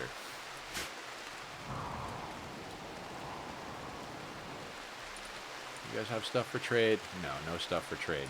Okay. I am a slow and steady type of player, everybody. I do it on Rimworld. I do it on Ani. I am totally okay hanging out, just watching 2 people mess around, do research, micromanaging, getting organs out of prisoners. Like, this is definitely my type of style. I know there are a lot of people out there that go immediately into, what do you call? Just, all right, day 1 drop, hit 3. Plan as we run. And that's not me. I like to take it slow. I like to talk to everybody out there. I like yaks, Killer. Good carry weight, and you get milk from them, which is an extra source of food if you've got a female. Pretty good amount of meat if you wind up breeding them. I often end up having yaks. I always want to get a horse, because horses are one of the faster riding animals. Horse is a really good animal to have for, like, missions. Excellent. Yeah, free yaks are a good thing. Are you upset? Oh, like everybody's just upset because they need sleep. Okay. Wait, are you 2 dating? Oh my god, they're in a relationship. Do we put them in a bed?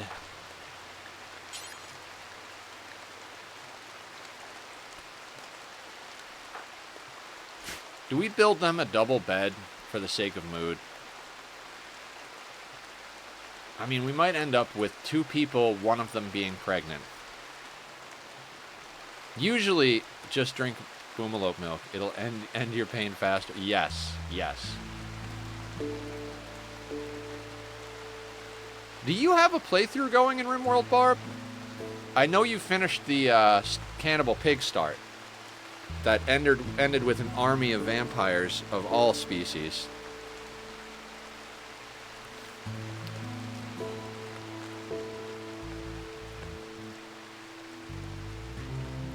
Oh. Same stuff as any grazing animal. Just, you know, they'll graze on the plants. If you put them out in your fields, just plant a little extra stuff. You could feed them hay, like you could plant hay for them to eat. I never do that. I usually just put them out near my rice fields, or like leave them walk around the backyard once I've got outer walls. Obviously they'll eat plants, so if you're just barely making enough food, maybe plant them more. Oh, okay. Was that just a mess around to check the 1.5 stuff, or are you playing it serious?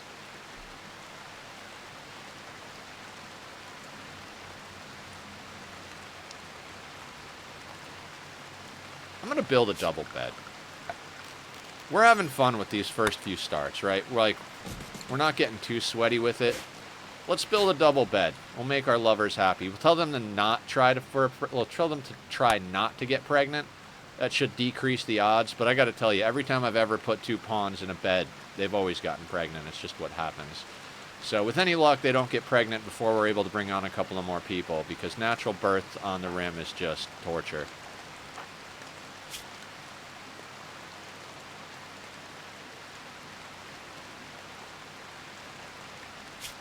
Ratty apparel, 94, 96, 95. Oh, the hat. You know, when you get up, you can take off the hat. I don't need a -3 for a cowboy hat. How's the slice cap? 90%. In fact, put on the slice cap instead. Bucky, how are you doing on food, bud?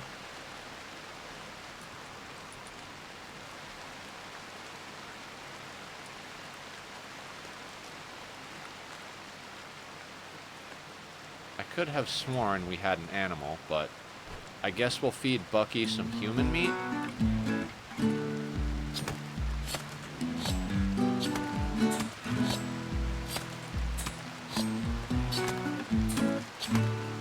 God, part of me hopes our visitors here get jumped by a hostile animal on the way off the map so that they can drop some of their pemmican and shit.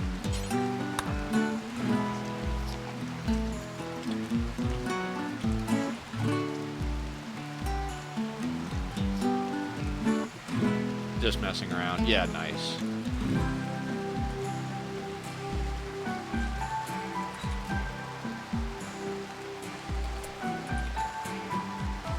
Danger, what are you doing? Can you please...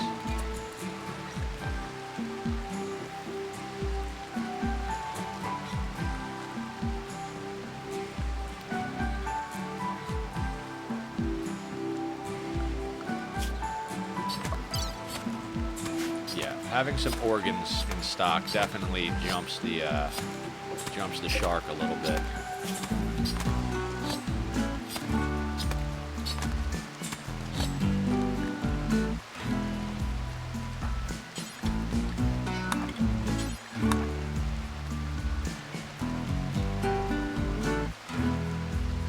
It does feel good to have dealt with the human raid. Bucky definitely does help with that.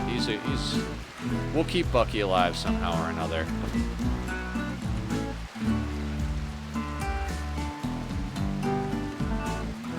So yeah, we got this playthrough of Rimworld going. We've got to do another playthrough of Planet Crafter. We got to do a playthrough of Hollow Knight. We've got 3 more missed games after we finish 3. We got to finish 3. We've got Magic the Gathering coming into the mix. Nightingale has kind of stepped to the back burner a little bit because they've been making a few changes, so I want to wait till it stabilizes a little bit in their system because there's likely to be some more changes to it really soon. And in addition to that, I've kind of soft capped on everything. Like, I was basically trying to tweak out my gear. Like, oh, let me make a good set of everything. And they're messing with the crafting a bit in a good way. I like the changes they're making. They're making it more reasonable, you know, less overpowered, more like I would have anticipated they were going for originally, right? So, like, I'm looking forward to it all. But at the moment, the build system needs a little bit of work. Like, I'm not thrilled with the build system. Can you talk about the insanity you're doing on Satis? Oh! Time for lunch? Go enjoy some lunch, Julie. I've been trying to stick to juice during the day, and then when I get done with everything, because when I eat a lot, I tend to get weighed down a lot. I'm a little more peppy the last few days, and I think some of it has to do with the fact that I'm not, like, weighing myself down with a heavy breakfast or eating a whole bunch of muffins or something.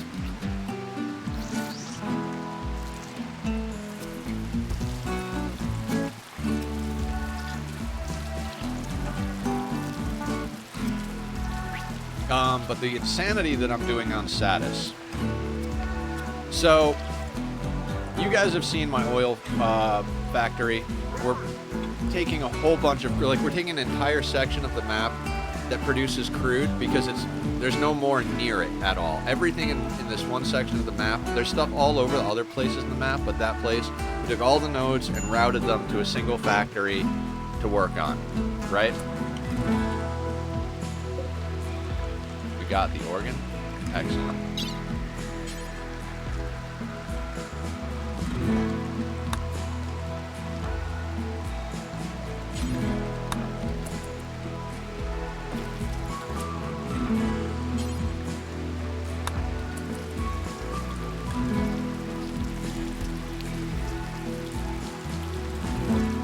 So, I've been learning a lot.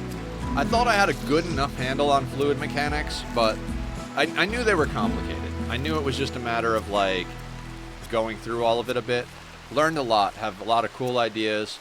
We will definitely be bringing our fluids in from the top, and then either our solids in at level or from below, depending on how we want to design the factory and the space we're working with, etc., right?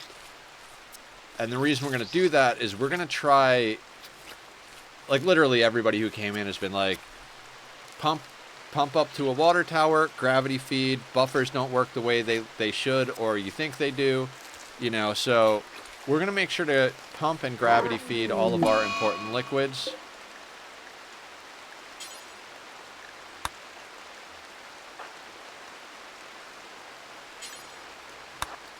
And so what I was working on is a layout for a manifold, which I had to look up. Like, I knew what a manifold was looking at it, but I was like, let me actually read up. Like, let me actually try to understand this. And so basically it's just like, you just ratio the factories, run it into pipes, and let it sort itself out, basically, you know?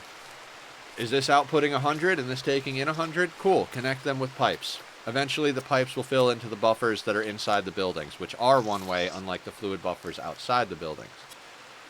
So, we've built a massive manifold for both sections of the factory, but I was thinking about it, because we learned how to, like, do a handful of things to make sure that we get what we need, right? As far as distribution. And I'm looking at it. If you plug it in one end and let it go down the line, the last factory always seems to be a little choked for whatever liquid. If you do the trick where you plug it in and then loop around to the end, the middle ones seem to get choked for resources. So even though technically the pipes don't do split distribution, like, oh, we hit an X, we send half this way, they kind of do. They kind of, like, I don't know if that's intentional or just what I've noticed, but basically in my testing, the more you spread out the way the liquid comes into the pipe system, the more likely you are to get it everywhere it needs to go and not have one or two just kind of, like, grasping for stuff, you know? Okay, we got some organs. That's some tradability right there. That'll get us where we need to go. Yeah, let's definitely plant the flowers. So what I did is I thought about it like, okay, I've always done manifold style systems. That's what I learned on. So what other way could we do it? You know, the traditional way is like, oh, this takes 50 and this takes 50 and this thing pumps 100. So I'll just split it direct from the thing that's making the liquid to here, right? We're combining down oil pipes, you know, 300, 150, and 150 to 600, and then we're distributing it to an entire set of buildings. Because it's coming from far away. Without doing that, we would have to run more pipe than is reasonable, right? So what I did is I was like, okay, so how can we split up the manifold? And everything has to work on gravity, right? Pipes will prioritize the lowest pipe in the pipe network. So I made it so that the manifold that we're going into starts just above the inputs of the refineries. So the lowest pipes are the ones that kind of S-curve down into the inputs of the refineries. So the refineries themselves should always be prioritized to be filled because their pipe has the lowest point in the whole system. And then everything is vertical so that we can use gravity to push it where we want. The hard part was getting 1 to divide into 5, which is not a reasonable way to do things. So you have to make some concessions. You can't perfectly split it up. Like, it's not 100 into 250s. It's like I'm dealing with 300 into 560s, and you just can't. You can't split 1 into 5 without having a 1 to 5 splitter. We only have the X's, which can be used as a 1 to 2 or a 1 to 3. You go 1 to 1, but that's just a pipe, so why would you? Anyway, I digress. So everybody seems to be sorting themselves out here. Nether's in a good mood. Danger is not going to be in a good mood. Yeah, because we made them our moral guide. Who's our builder? Danger is. Oh no, royal bed? No. We don't want a royal bed. We just want a double bed. Alright, you know what? Let's have you, alright, you want to play horseshoes? That's good, Danger. Yeah, we'll get your recreation up. You'll be stoked. Excellent. So yeah, I posted a picture of it.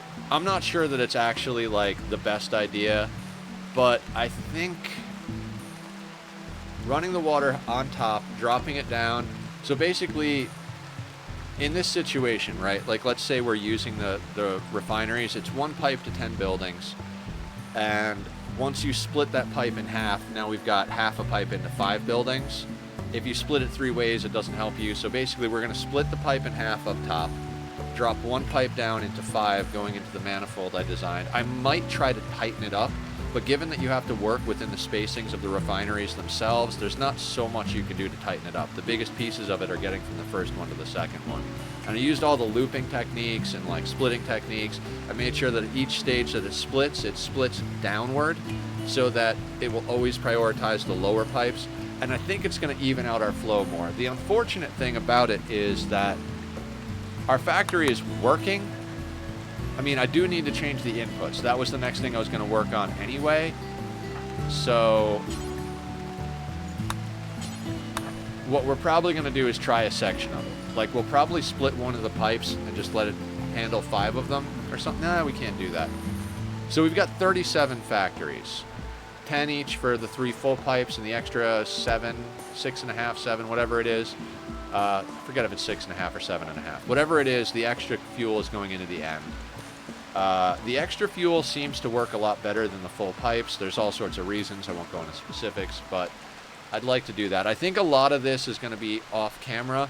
Maybe that's what we'll play on Thursday.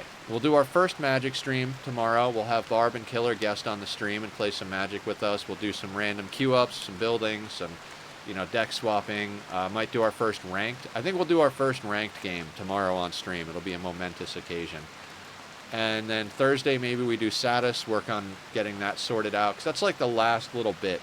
I was going to work on the gravity buffers off camera, but if we're going to do a new manifold design, we might as well do the gravity buffers, blueprint the manifold, and try and install it on the current factory we're working on. What's our wealth at? Yeah, that's all organ wealth.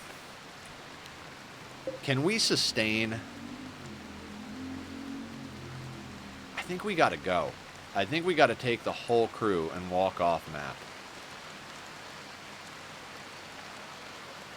Like, hold doors, like literally hold like 2 doors, load everything up, go on a caravan. Like, both researchers, Bucky, the organs, the rest of our wealth, food, all that stuff. Like, I think we got to go out on a full team caravan, because I don't honestly see a way. Had to damn restart because 2 pawns were on a food binge in days and had an infection pretty much in. Oof. Yeah, that'll do it. Killer. Flowers. Daylilies inside your main barracks at the start, huge. It's somewhat impressive because some of them have died, but as soon as they plant this field, very impressive. Okay, Julie. The only colonist we have is our brainwashed ghoul. All they do is fight and eat raw meat.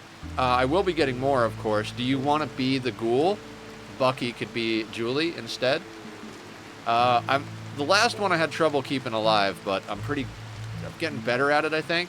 If not, I can just write it down or take it, because we're going to get new colonists, but this is the horror DLC. It's like very Lovecraftian, so we've got a ghoul that's on our team. They punch things, eat, and walk around eating raw meat.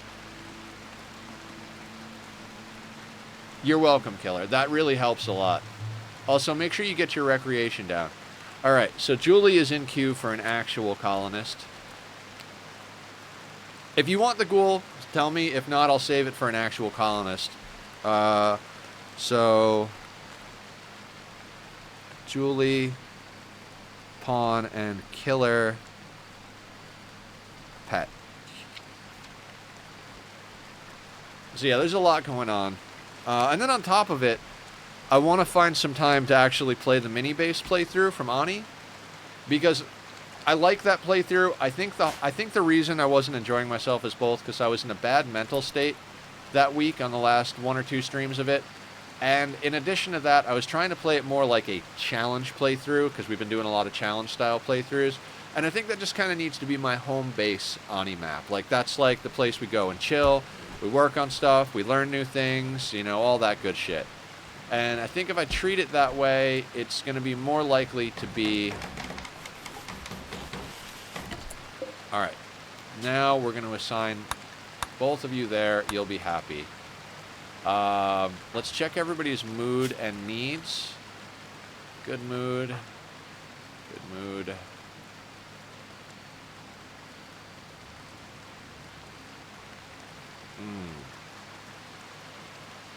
That'll be gone.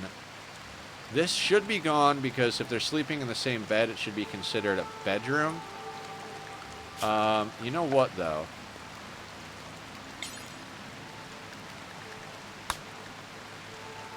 Let's make a new area. I don't even have a name for this area. We're going to do this. I guess this is the containment room. We'll put Bucky in there so there's no chance of them. You know what? I'm going to let them finish planting the flowers for this reason. When they come home from being out on a caravan, they're going to be moody. Nice vampire pawn. Excellent. Good melee, natural meditation.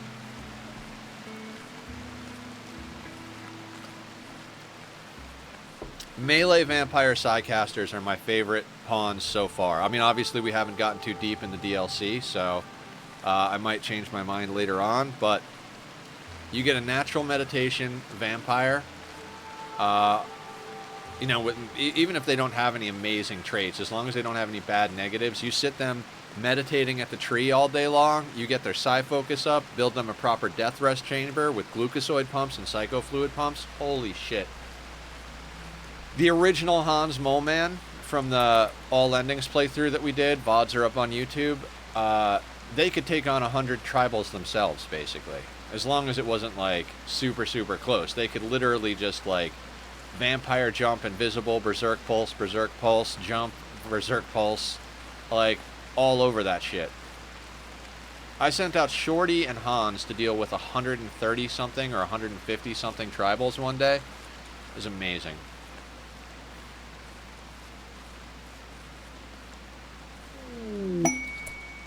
Paid Force Weather. These are good.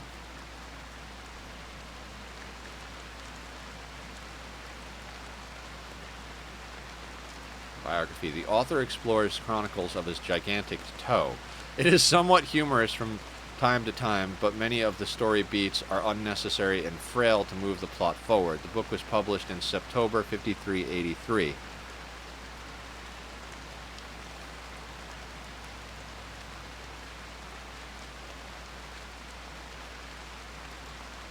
"14 days. Now, I'm not going to lie, a Masterwork recurve bow and some silver sounds good, but we've already got a shotgun and an auto pistol, and we've got enough organs that we might be able to buy some armor and weapons. The book, on the other hand, 200% recreation multiplier, sounds pretty good for 14 days of weather. 10 melee with passion, 7 medical with double passion, intellectual 14 with double passion, and traits ascetic, iron-willed, and cannibal. No, that is fantastic. That is fantastic. Let's get a new book. We sold some of our books. I like that. Foggy weather for a book that's going to dramatically increase our recreation is solid. Where's the book? Give me the book.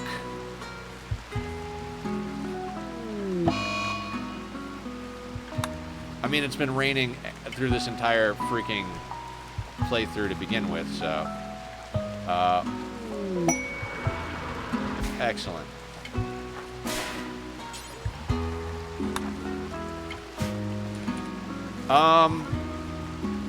Bookshelf?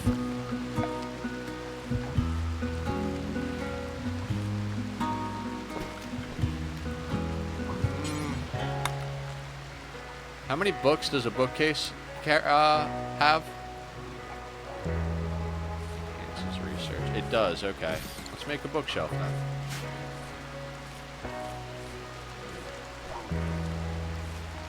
Bucky, how you doing?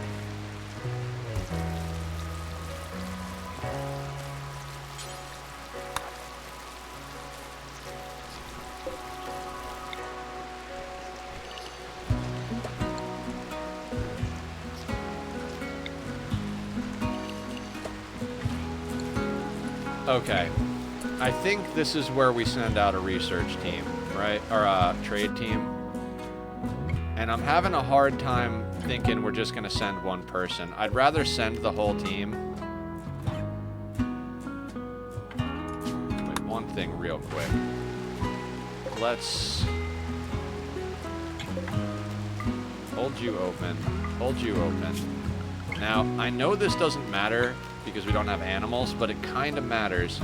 Where you put the hitching post, that's where your crew will do, like, they will move to the hitching post and then start doing the caravan. Or if you don't have one, they'll move, like, over here and then do the caravan. So I always place that, now that I know that, so that we can load up where the items are. Right, we got to go all in on this. Like, we can't just send one of our people, right?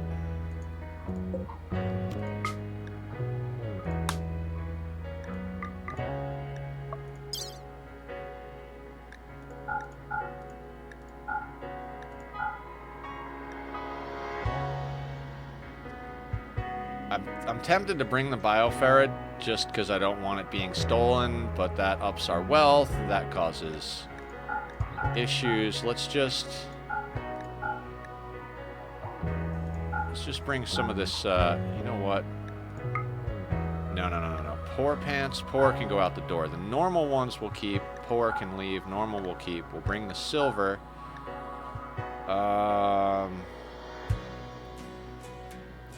They won't buy the dread leather, but I want to get it off our map if we only have a little bit. You know what? We're going to take the components because I don't want... and the shard. We're basically going to take all of our wealth with us that's, like, reasonable for us to take with us. And we're going to leave everything else. We are also going to take all of our food.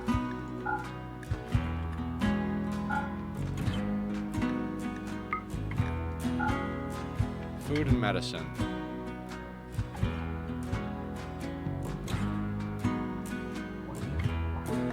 I never do this. I'm being a little... This is outside of my normal play, but we're also, like, playing a version of this that is not normal, so...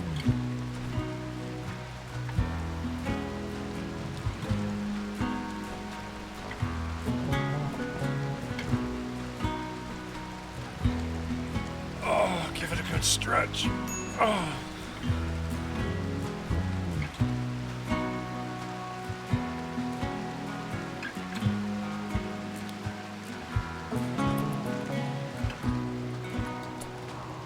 Forgot to hold the door. You know what? Let's hold that door and hold that door.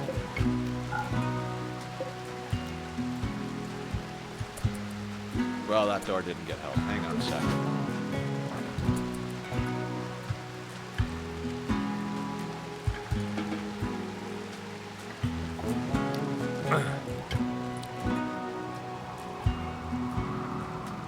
I shouldn't get a mech raid, Barb, because we're still under the 20,000 mark. I'm not sure what wealth level you can get a mech raid at, but in all of my playthroughs so far, under 20,000, I haven't gotten a mech raid.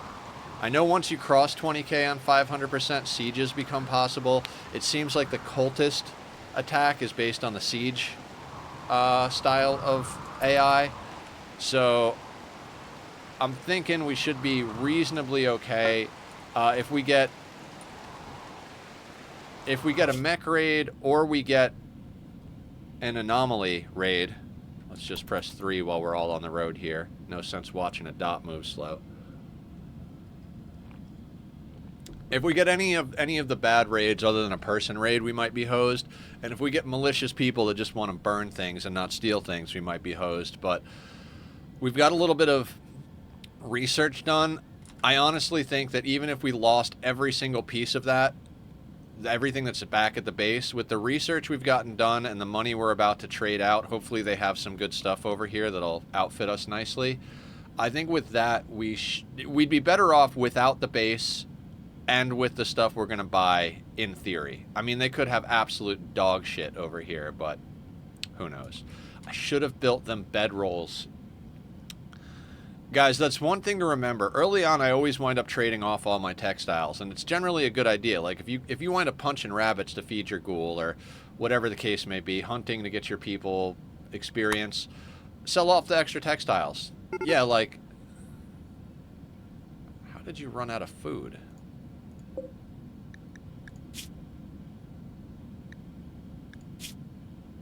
You have tons of food.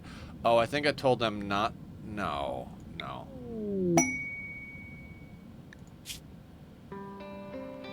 Alright, we'll look at that in a second.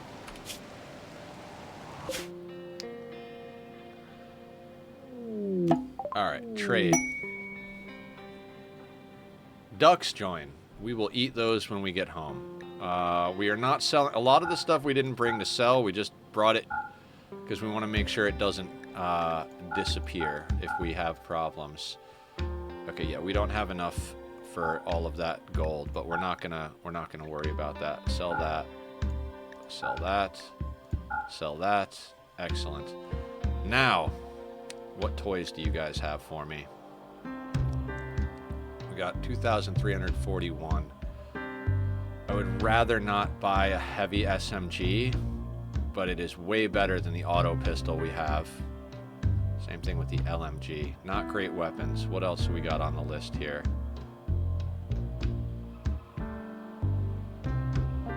Tree sowing.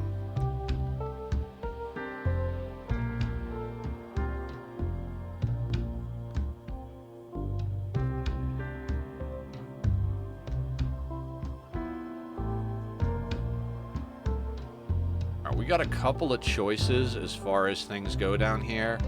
What kind of armor situations we got? Nothing phenomenal. Those turret packs are nice, but I don't think worth the price. A shock lance and an insanity lance. Can we snag those and the SMG?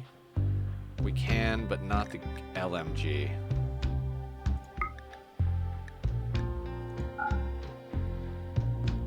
That would still be too much weight.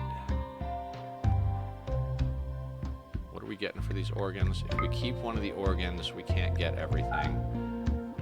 Okay.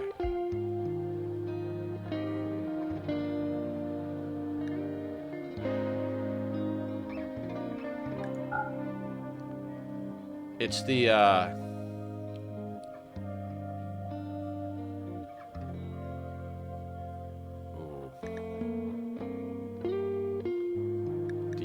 carry weight.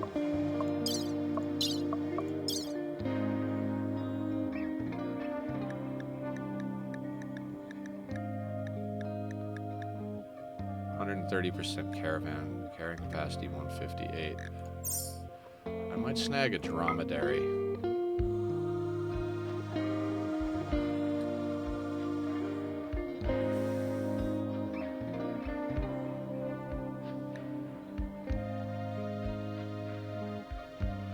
Alright, that gets us an SMG, an LMG, a psychic shock lance, and an animal that will provide us with wool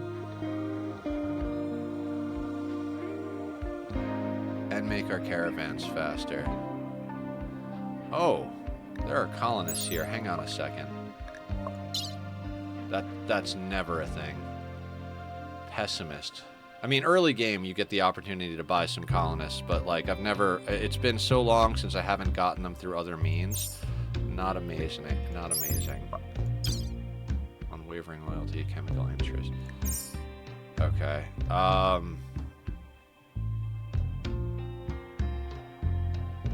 that's about as good as we can get.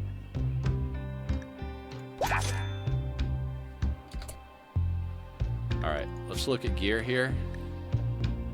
You can take a shock lance and an SMG. You can get a good LMG. And then we will keep these guns.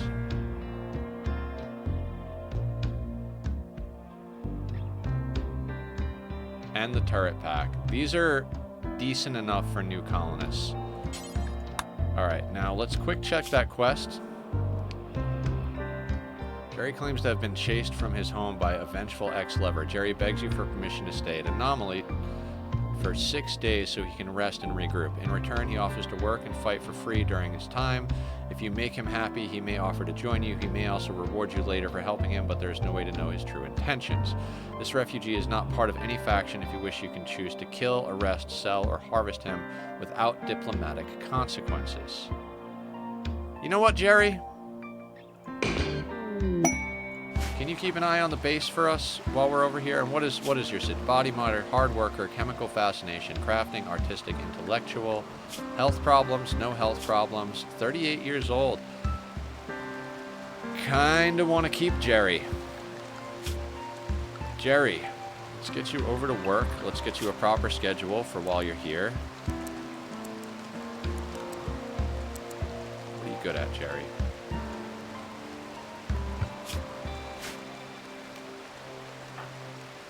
Jerry's got this. Jerry's good at crafting, artistic, intellectual. I mean, they're not going to be here for a while. They're terrible at plants, cooking, melee, all of that.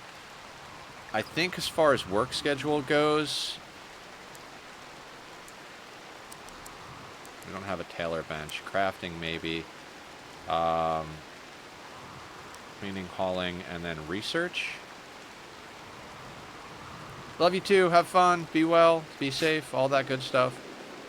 Okay. And then I think it might actually be time to put our people on more reasonable schedules. I think it might be time to get into biphasic, at least for danger, now that there are Wayfinder, Moral Guide.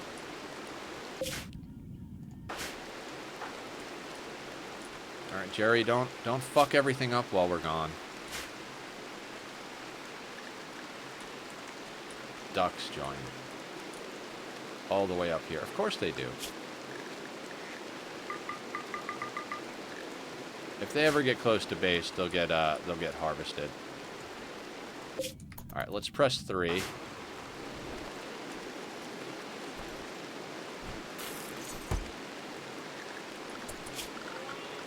Set up some chop orders from when the team gets home, because we need some more wood.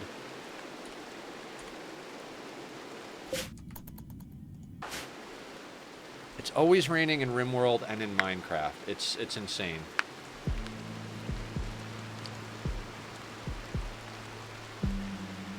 I love this game. I love so many games, actually.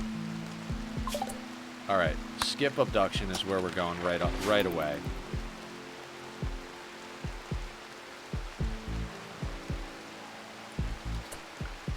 Now, in Anomaly, we now have a shard inhibitor. And that is exactly where it needs to go. Okay, can we build a copy of that there? I should have taken that into account. Our shard inhibitor, actually. Let's have some fun. Let's try out the new wall torches. Yeah, that's the whole deal, right? Like, it's not... That's fine. We're going to put a wall torch there. We're going to break that down. Jerry's not a bad pawn. If Jerry offers to join, I'd be okay with that.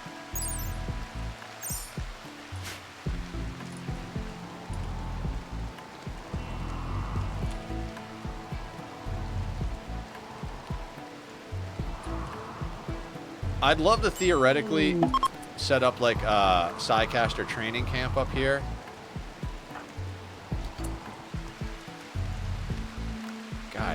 Guys.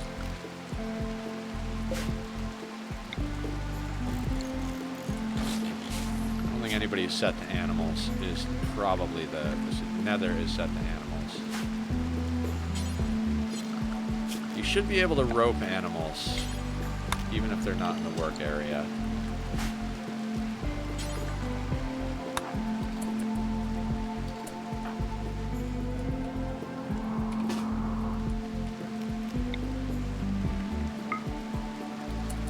Bucky, let's get you punching something and get you fed, because even when you're out on the road, you don't eat for yourself. I truly don't know what I'm doing wrong. I feel like I have to be doing something wrong with the ghouls. They seem like so much more work than they're worth. I mean, yes, it has done maybe not more work than they're worth. They just seem like quite a bit of work. It really doesn't fall into that whole colony builder, set everything up, get your priorities right. Like, you can't walk away with a ghoul. Like, you just can't. They're not going to feed themselves, so...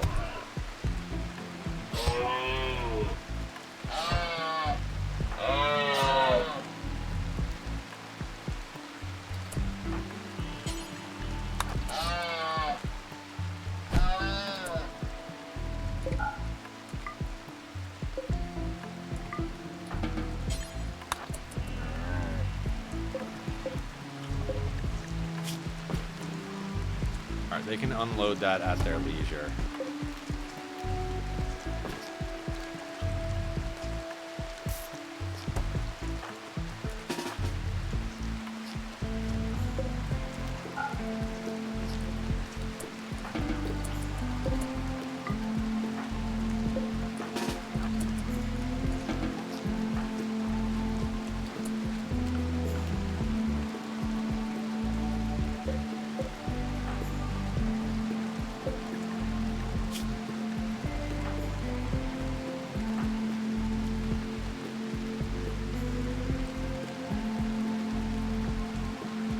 Did they eat all the simple meals? I guess they ate all the simple meals out there. That's what that nonsense was about. And Jerry is eating a packaged survival meal. We gotta let Jerry eat.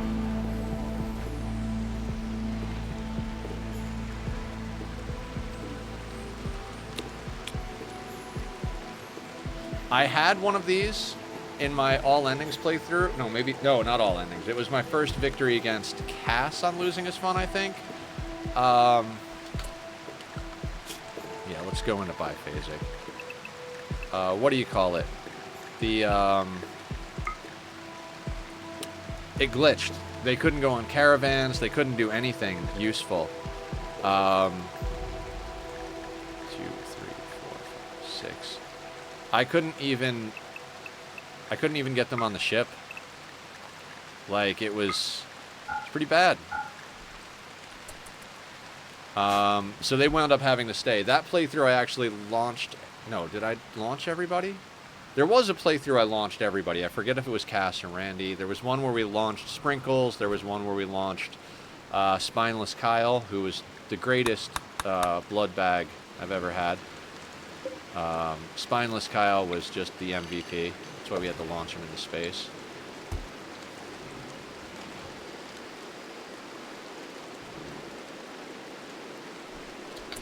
How is this door held? No.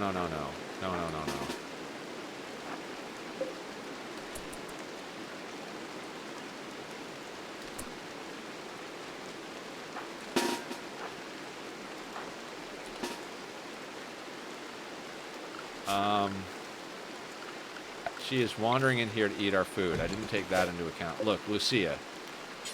I really don't want to have to do this, but...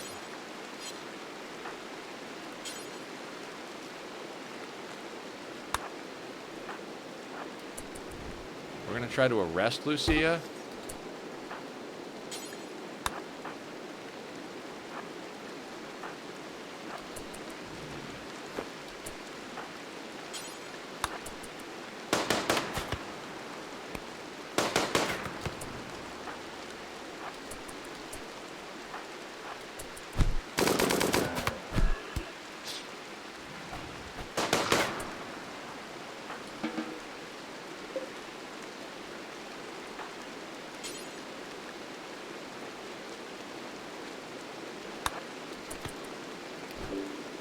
Lucia, I tried. You came into our house, you ate our food. Why is this door not closing?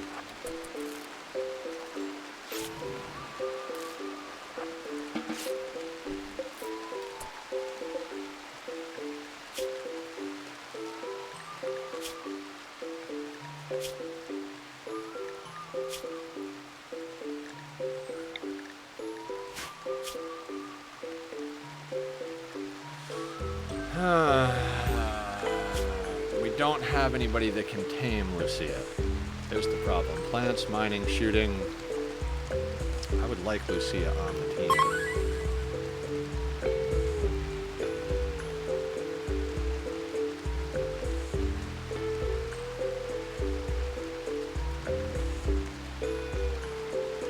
Yeah, because wild people count the same way as animals, right? Like, they don't... It's going to be a long time before we have somebody with a 7. Organ meat? I think organ meat, guys. Fuck, I hate to say it. She's a good pawn. We can't recruit her. She's going to snap and break and smash things.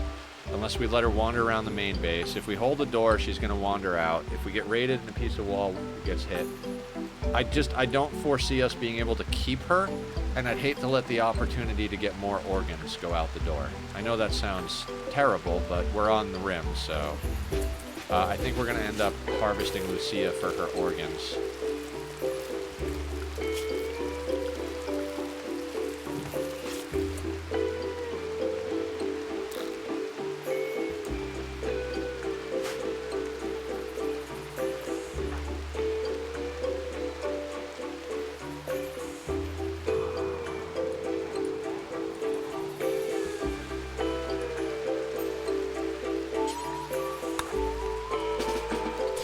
I was like, what did we have him eating? Oh, right. He was eating the alpaca that we were already over there to butcher.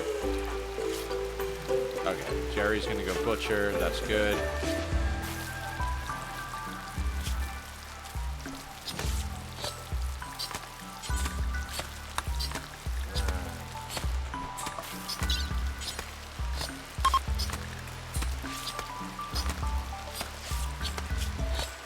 We're already up to a medical level 6. We've gained 2 levels tending and removing organs, so I'm pretty happy about that.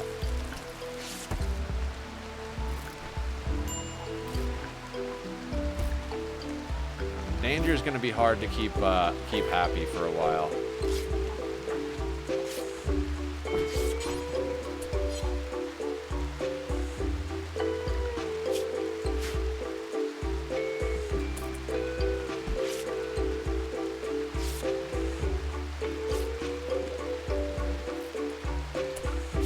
We have Psychoid, right?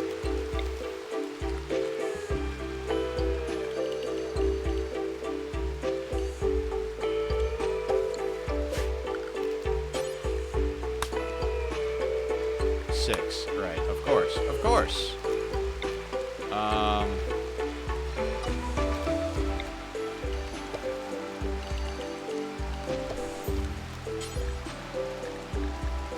Yeah, an 8. That's fine.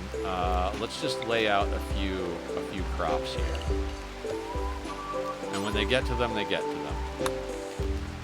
And then same thing. Let's add a small one for the dye, because I like to dye my clothing. I'm an asshole that way. We've got rice, heel root, cotton. Cotton is always the one I forget.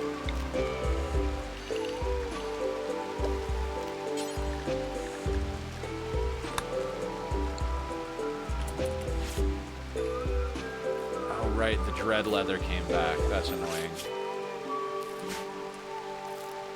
17,000 with 2+ colonists. I mean, Bucky is good. I mean, if we had any normal colonist getting involved, even if they were a tough, nimble brawler, with the amount of fighting that Bucky's done with animals and other stuff, the tough, nimble brawler would have already lost fingers or had permanent scars. Bucky just goes and smashes face and then just goes back to wandering around. I mean, that's all they're good at. If they were any worse at what they were supposed to do, I would immediately kill them. Be like, nope, nope, We're eating our ghoul for dinner. Okay, food policies. Default. I think we took off raw food. Can we take off packaged survival meals for now? And did we learn pemmican yet? I think we did, right? Yeah, okay. Make pemmican. Do forever. Human meat. For sure. Just not the twisted meat. That shit causes way, way too much of a... 4 or better, drop on the floor, close. And then psychoid brewing. I mean, I guess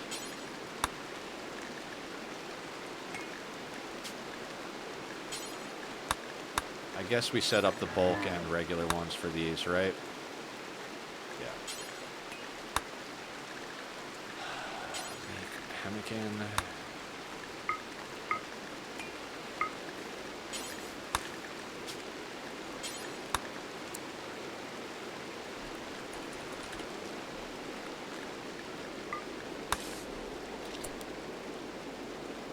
Okay, now our guest here is going to get hungry, being that they're on nothing. So then let's adjust their preferences here. And then Danger is playing horseshoes. How bad do you need horseshoes? We'll let you horseshoes, Danger. The increased expectations is...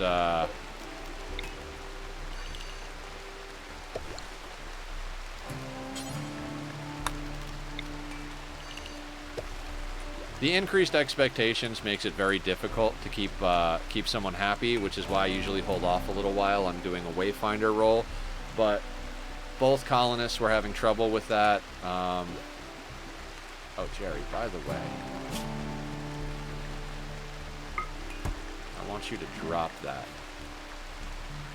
We'll have you grab it if we need to, but...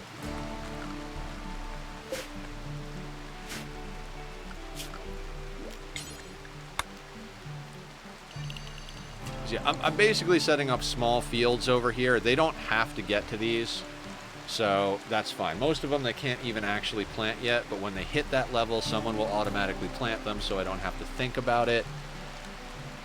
We have a dromedary now, which is an interesting situation.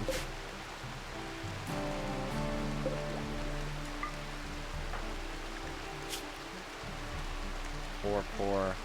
You won't drop your package survival meal. That's all right. Nether and Danger are sharing a bed. Lucy is sleeping and healing. Bucky is in there. They are probably very upset that there's a monster near their bed. Imprisoned with entity. Mind-shattering pain. Awesome, awful prison cell. Slept in the heat. Okay. Alright. I think this is a good spot, guys. I'm going to run out and take a restroom break real quick. I've been drinking a lot of liquid. I want to grab myself another juice. Fluid in equals fluid out, as we all know. I put up the links to Bobby's music. If you like the Be Right Back music, please go and check him out. He's a good dude. Did music for me for the channel. Didn't charge me anything, so send him some love if you like it. I will see everybody back here in a few moments, and we'll see if we can't get ourselves a few more colonists here on this weird horror playthrough on the Rim.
Alright, back to the madness on the rim with my lights up. Cheers, everybody. Got myself some more juice.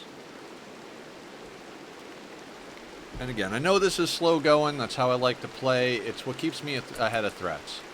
I've had a lot of talks with people about, like, gaming and, like, what to do to be good at a certain game or whatnot. I never really think of myself as good at games. I know I'm good at games, but, like, the reason I don't think about myself as good is because what I do isn't really complicated. I play slow and methodical, and I over-prepare. Oh, we're supposed to go to the boss at level 10? Let's go to the boss at level 25 instead. I like to grind, I like to take my time, I like to build an arsenal, I like to do all of the things I can to go in with every chance of success. That's, you know, kind of what you should be doing in life, right? Like, if you're going to go into a situation, give yourself every advantage for that situation to work in your favor. And that's what makes me good at games. It's not that I'm good at them, it's that I prepare more. Like, even building with Killer and Barb last night, I kept suggesting, like, hey, like, make sure we dig away from each other. Netherrack is insta-mine and we're above lava. So never dig toward your other Minecrafter. And it seems like such a simple thing, but that's what I mean. Plus, I told them not to try to get pregnant. They've slept together twice, and now Danger is pregnant. Phenomenal. Looks like we're having children the natural way, guys. Ugh. I was like, oh, we could put them in a bed for mood. Alright. Tentacle baby? Tentacle baby.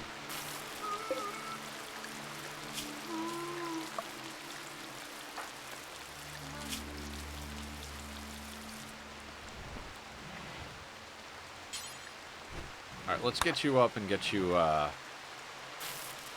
chopping. I might legitimately have to send the whole crew out on a caravan and let Jerry handle the base for a little while. If we get organs, of course.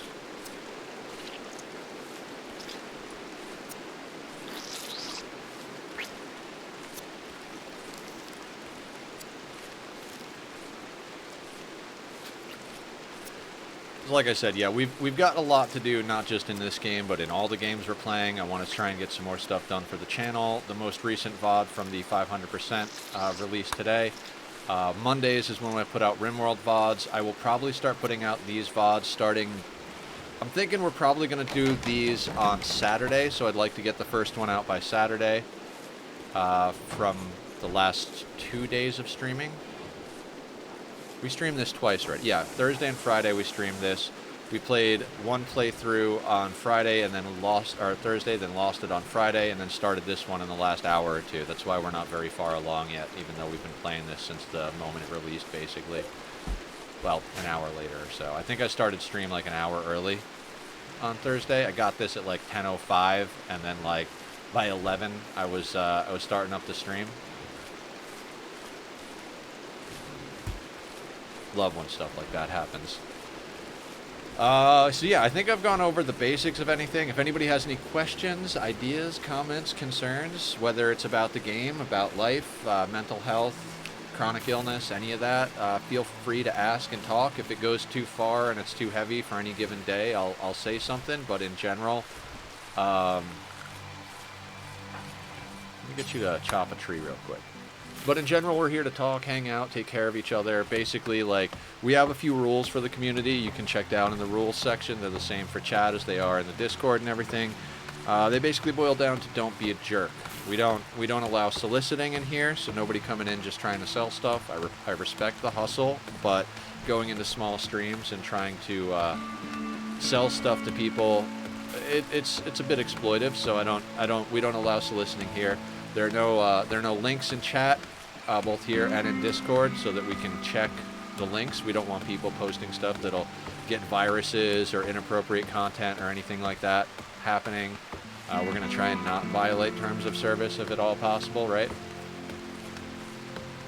Outdoors is 110, indoors is 98.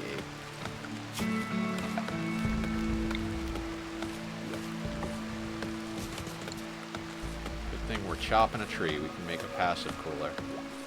How is it raining, foggy, and 101 degrees? What a miserable place to live.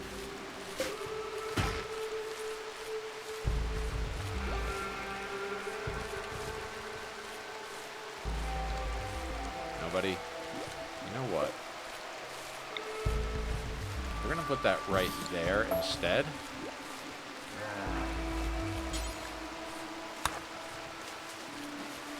Because we want light where we're doing surgery.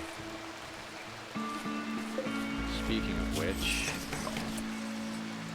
Oh, we removed the lung? I didn't even notice. After you do that, operate on Lucia.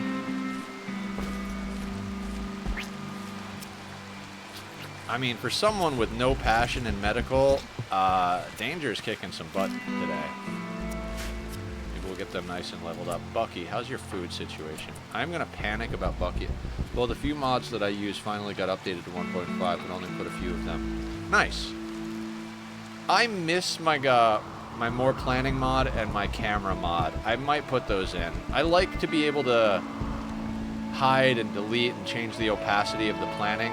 I was kind of hoping that was something they were going to put into vanilla with this update. Like, I think planning could be a little nicer. I mean, but I'm probably one of the few people that plans things that ridiculously. No, please don't heal her with medicine.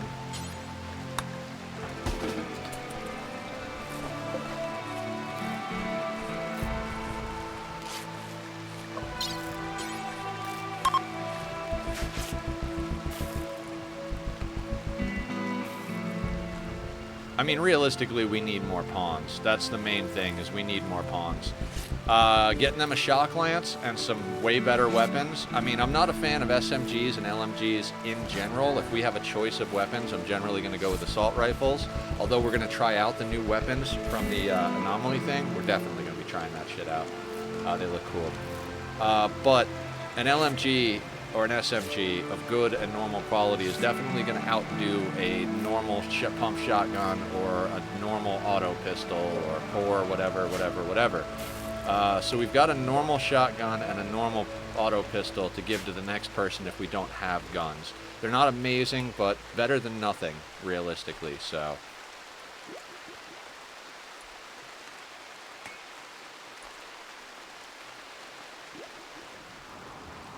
It is never going to stop raining. On the all endings... Void provocation ritual, of course. Speaking of which... We're going to slap this bad boy down in the corner over here. Because we can still fit a couple of more research facilities with... Oh, wait. No, we can't. We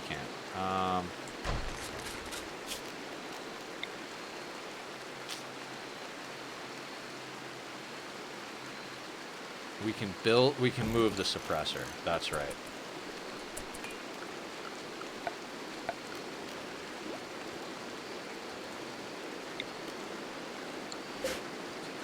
So, we can put the resonator here.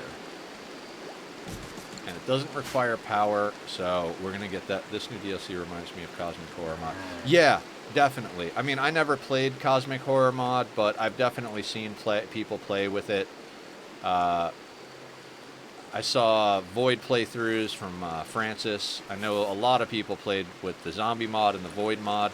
I feel like they did take a lot from the Zombie and Void mod, which is awesome.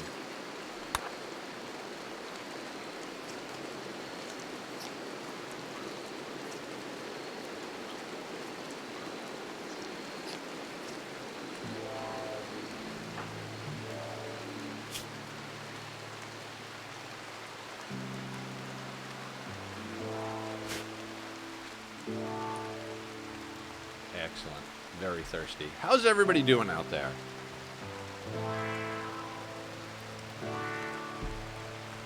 We used to have a way more rigid schedule.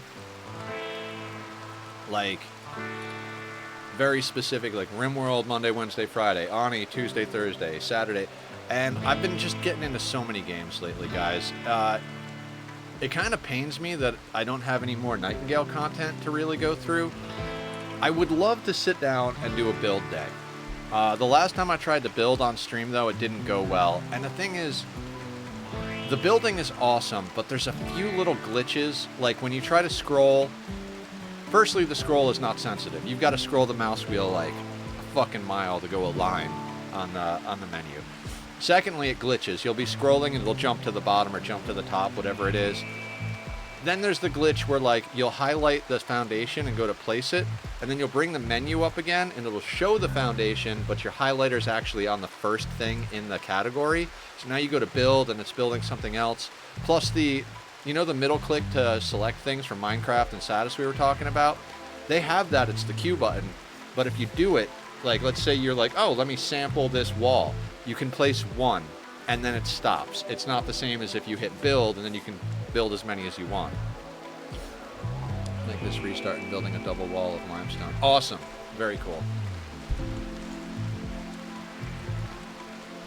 I would definitely like to get to outer walls reasonably soon in this playthrough. The thing is this is one of the slowest starts I think I've ever had in both iterations so far. Starting with 2 people and no weapons and no silver is...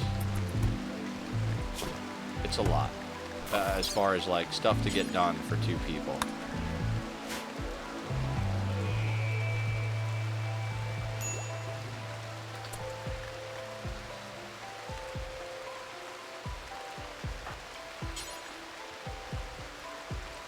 There's no fuel for the stove, and I told them not to eat raw food.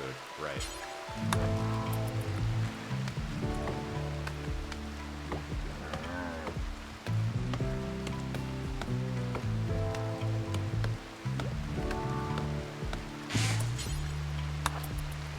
Most of the stuff I've learned from you and Barb the last few months. Awesome.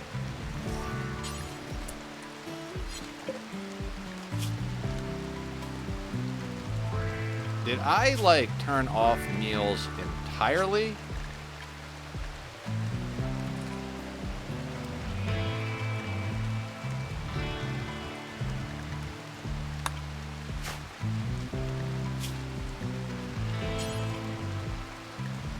Reserved for prisoners because they can't eat packaged survival meals. Interesting.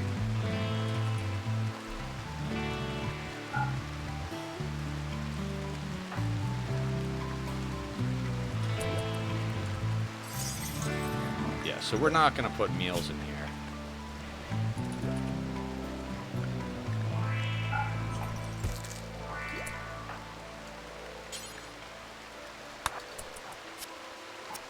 I mean, I was going to have you eat before doing surgery, but, I mean, I guess we'll do that.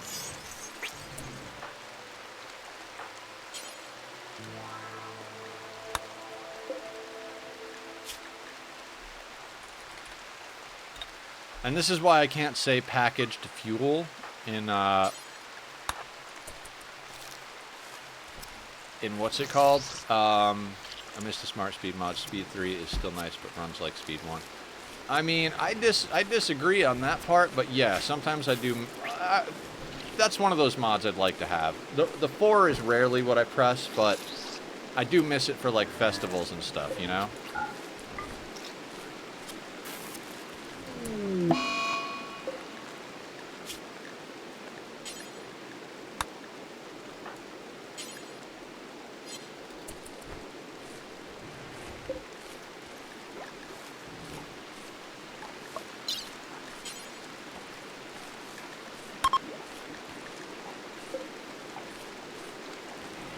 Aw, cute little bookshelf.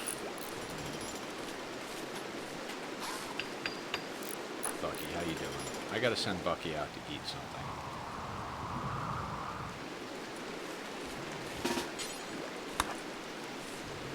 Go get him, Bucky. See, for me, Killer, I like playing on a 1. I like having the... And 1 and 2 is usually where I go. When I hit 3, it almost always winds up a catastrophe. I'll hit 3, and then like, before I even know what happens, someone has had an arm smashed or something in a social fight, or like Randy throws something at me as I'm hitting spacebar to pause and I accidentally unpause and now there's a raid up my butt. You know, like I try to stay slow and steady. I think it's, again, earlier I was talking about like the difference between how I play and all of that. Like I win at games because I move slowly. I talk about all the time how, you know, there's the difficulty is losing is fun, but that was a saying with Dwarf Fortress and other games before Rimworld made it their default setting, or their hardest setting. So losing is fun has been a concept that's been around for a while, right? And the implication is that winning is boring, and that implication is not inaccurate. You're not wrong when you have that thought, because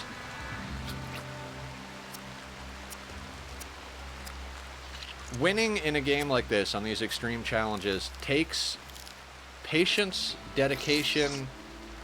Just, you gotta move slowly. Like, at least for me. I mean, Adam has been doing this for like 8,000 hours of gameplay or something super crazy like that, right? So, like, he can literally just play on a 3. Just like, oh, I'm just going to play on a 3. Can't seem to get this kidney, can we, Danger?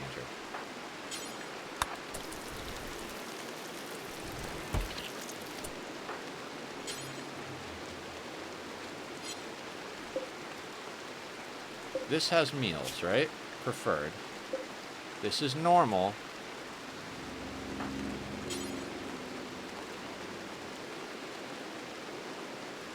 Can't haul because it's reserved for prisoners. How the fuck do I get it out of this room then?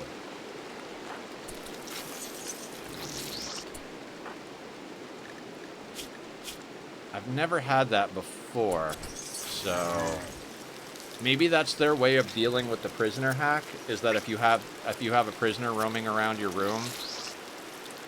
I'm gonna see if that stops once I delete the sleeping spot for the prisoner.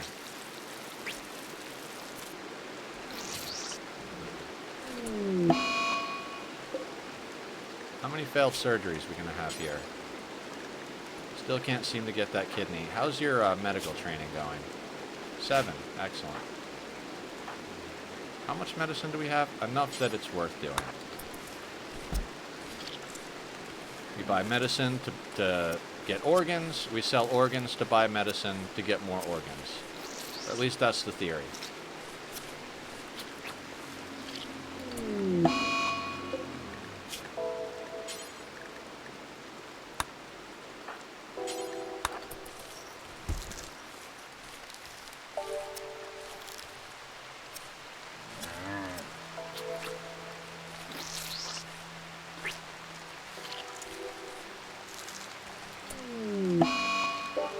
You have got to be kidding me.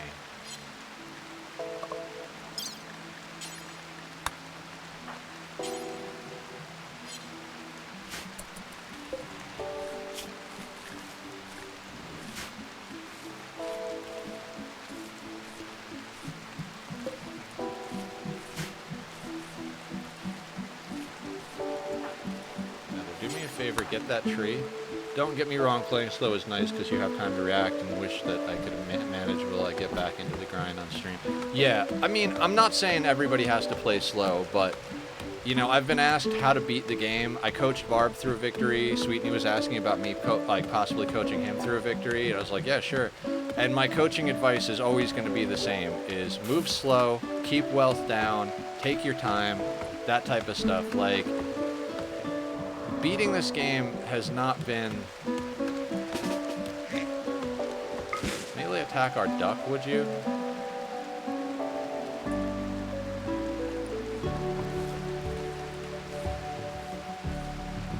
But it's kind of like, as far as the combat goes, you can theoretically play it similar to an RTS. Or not, yeah, real-time strategy, like StarCraft or whatever. But if you use the pause, and you're not like a no-pause masochist, you can also play it very similar to a tactics game. You know, when you're playing chess, as long, you know, it's like the difference between playing timed chess and like casual chess. If I'm playing chess with somebody and we're not using a clock, I don't play chess. I'm terrible. Please don't ask me to play chess. I'm bad. I won't even play it. That's how bad I am. I love watching it. People who are good, I love to watch, but I know how the pieces move. I can't think ahead. I don't know any of the standards and stuff. But I mean, we've all seen that. That's why I'm trying to use it as an example. Is like, when you're hitting that timer, yeah, you got to think fast. It's like playing on 3x, right? But when you're not, you know, as long as you got someone who's not an impatient person, you can be, hang on a second, let me think about this. And you can sit and take your time and ponder and go, okay, if I do that, then that'll happen. If I do that, then that'll happen. This is the best play I got. Or like, I don't know what to do. I think this is what I should try. When you speed up the game, in my mind, speed is for professionals. Like, if you're really good at the game, or you're like, whether it's chess, Rimworld, any of the other stuff, if you're really good at it, that's when speed comes into play, because you're so on the ball, you're not going to miss anything. But if anybody wants to know, because we've had some people who are struggling for a win screen ask me how to do it, play slow. Oh right, I punched that thing. See, like, if I was playing on a 3, Bucky would have already starved to death. He would have starved, he would have attacked us, because I don't have it as muscle memory and, like, instinct to manage a ghoul's food. I just don't. So, if I were to put this on a 3, we'd be fighting Bucky. Bucky would either have killed us, or we would have killed Bucky. And that's just what would have happened.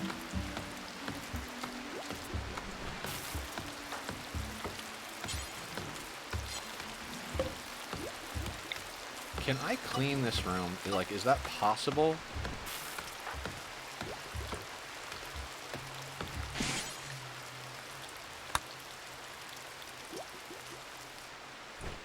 There is blood everywhere.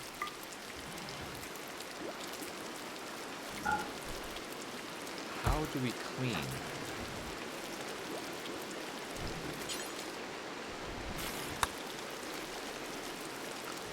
It might not be set as the home zone. That's why it's not getting cleaned. I forgot about that. We never changed our home zone. Now, Jerry, let's get some cleaning on. This is why we're failing at our surgeries. So.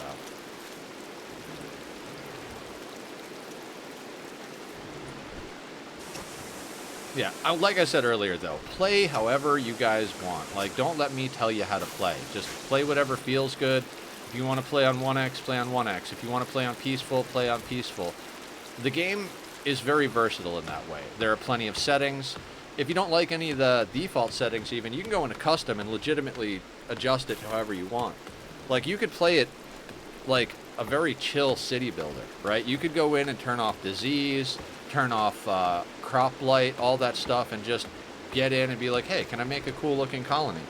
Adam was talking one time, and I think I looked it up after he was talking about it, about this playthrough where there was a village, right? Basically, like, imagine this whole map is their colony, and they're playing it peaceful. And they built like a little town up in the left, and like a little town over on the right side, and down on the bottom. And they had like a central area. They had roads going between it. They had them zoned so the colonists would walk on the roads. Certain colonists were zoned to only stay. Yeah, that's fine. Duck can wander away.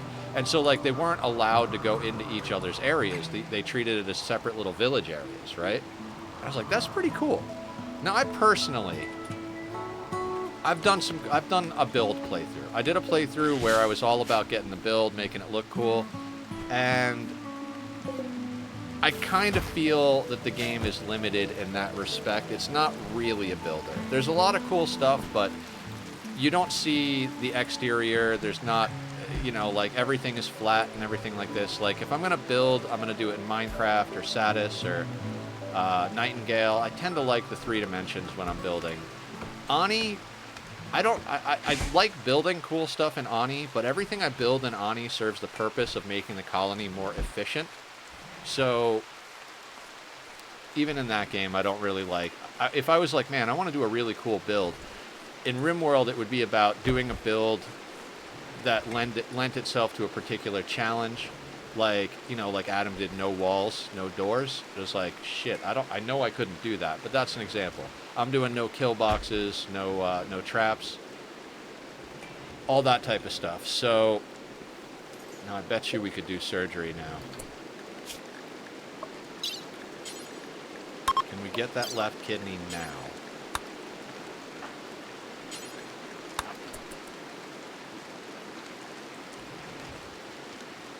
We're getting to the point where this is costing a lot more medicine than it's, well, I guess, no, like, medicine is pretty cheap. Even if it was like 50 to $100 a pop, those organs are worth like $4, $5, $6, $800 or something like that. I don't know. I guess it depends on your trader as well.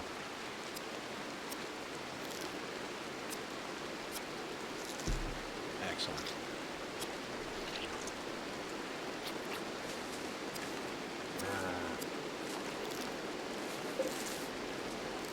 This extra mouth to feed in Jerry, I'm not loving it. I'm also not loving...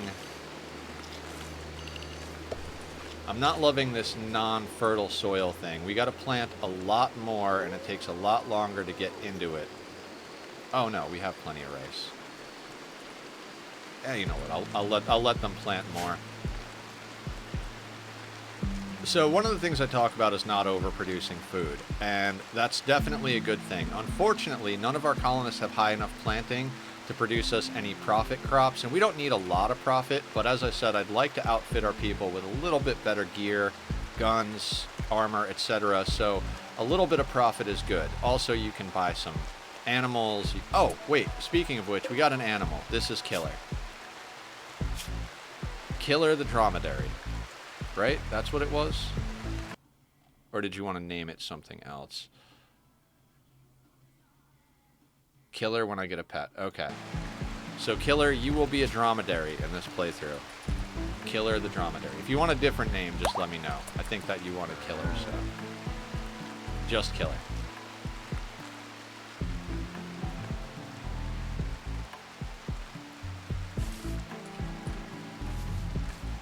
Okay, so... I don't know if I've ever had a dromedary. Have I ever had a dromedary? Alright, so I need to try something. If I do that, and I tell Jerry to haul this. Excellent. Good job, Jer.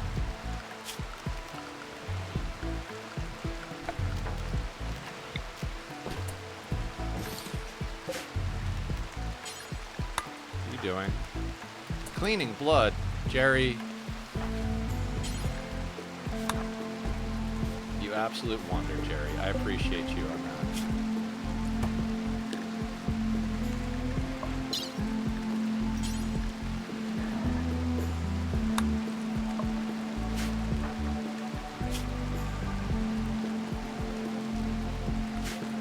You have slept enough, Danger. Let's get you organ harvesting again. I mean, 3 organs is a nice grab. Who do we send out, though? Do we send the whole team again? Like, I feel like it's risky as shit, but at the same time, like... neither of our people are good enough at shooting that I would have any confidence in them being able to fight off even a rabbit at this point. So we gotta bring Bucky. Bucky's not home, they can't defend. I think we might actually have to bring the whole team again. Which, you know, I'm not necessarily against. Like, right? Like... we can leave Jerry here to study and advance research. Does Jerry cook?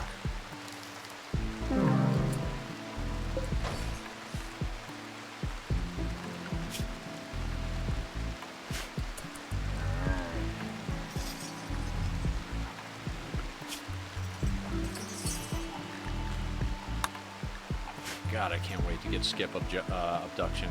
I love that spell. Like, if you could pop it off more often, it would be better than the ideology recruitment. Because you're just pretty much, like... it's a guarantee, right? You're going to abduct someone. Which I guess is why you don't get to do it as often. Like, you do the ritual, it costs materials,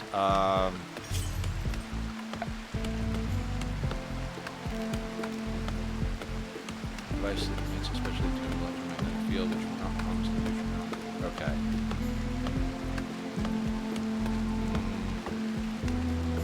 was the... Okay, so bioferret harvesting is here. We need to grab that. Like, these first 3 are very important for this stuff. Void provocation. I mean, this gets you sent animals, or anomalies, which will increase our research speed. The entity containment, I'd rather have them in an actual containment platform than a spot. If it's anything like beds, there's a massive difference between a spot and a containment thing. We've got our little shard inhibitor here, which I'm really glad you can move all over the place, because I just am. Now, if we were to... You can build on the wall lamps tiles. Excellent.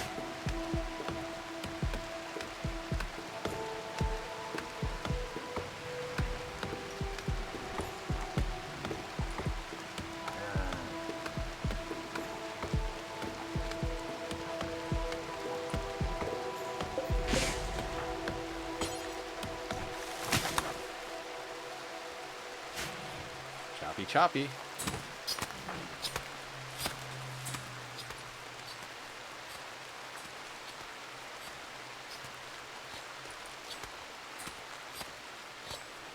Yeah, I think we feed Bucky some human meat, pack up the crew, go sell the organs, get some more stuff.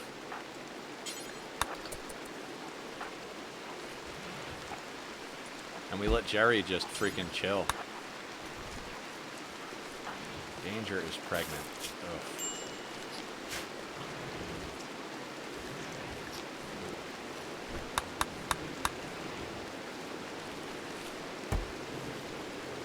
Jerry is not happy. What's the problem, Jerry?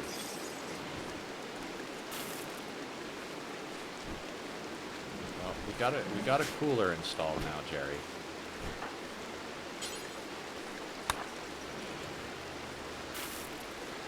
And yeah, we're over 20k with those organs. I guess we should let them plant the fields first before we go, so they could at least grow. We've got a bit of rice on us, so that's fine, but...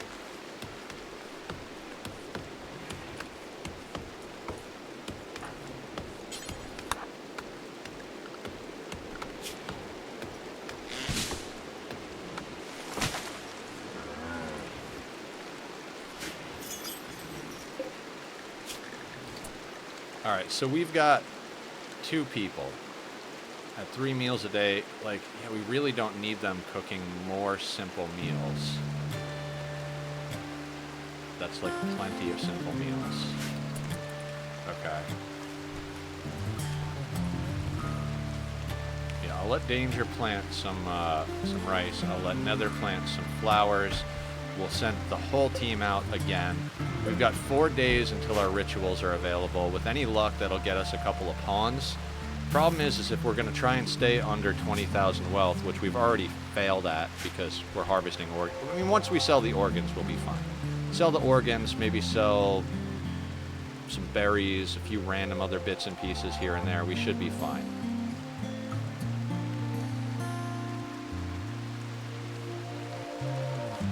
Now, again, I'm not against Jerry joining the team. The hard part is going to be that chemical fascination bit, right?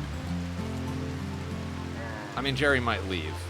If they're going to betray us, they're going to do it in about 0.3 days. About halfway through the refugee quests, right? That's when they have the opportunity to betray you. From what I understand, if you have a kid in the refugees, they will never betray you. So, there is that.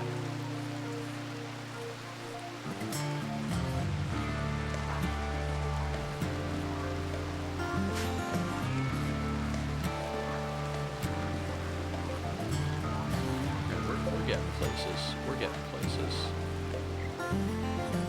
We are all planting, or doing flowers right now. It's not the worst.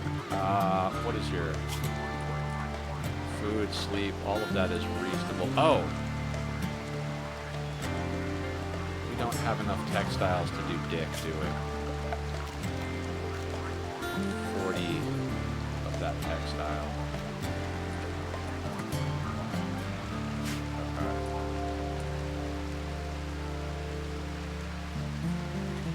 We gotta go. Wealth's gotta get off the map.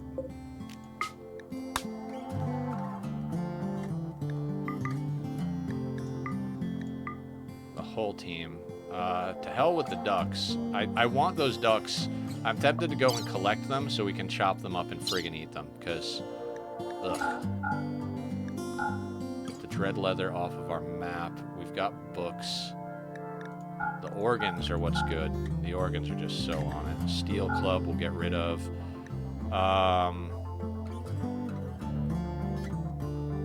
Bring the silver. I'm gonna keep the normal, keep the turret, shotgun, auto pistol. Club can go. I don't want them stealing the components. If someone does come and steal, we're gonna bring them with us again. Just bring all the simple meals. And the packaged. Meds. Rice, berries, milk. We can bring the whole thing. Good, good, good, good. Bring our components so they don't get yoinked. Limestone, kidney, lung, heart, steel. Okay, you know what? Whole team is selected. Whole team is selected. Excellent. Let's send that. But before we go,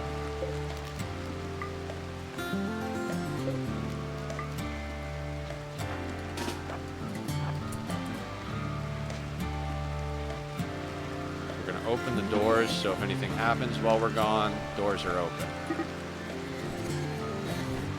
Yeah, of course Duck 3 has started to run away. That's fine. That's absolutely fine. Actually, we don't have to hold the doors because Jerry is here. Jerry can open the doors. Oh, we didn't leave any food for Jerry, did we?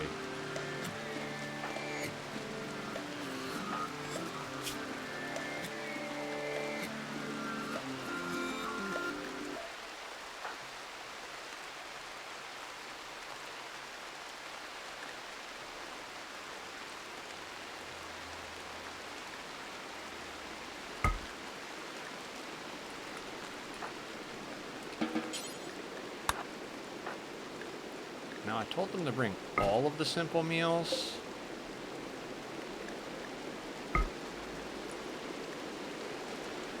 Will 3 be fine for Jerry? Does Jerry need more meals than that? I'll drop these 3.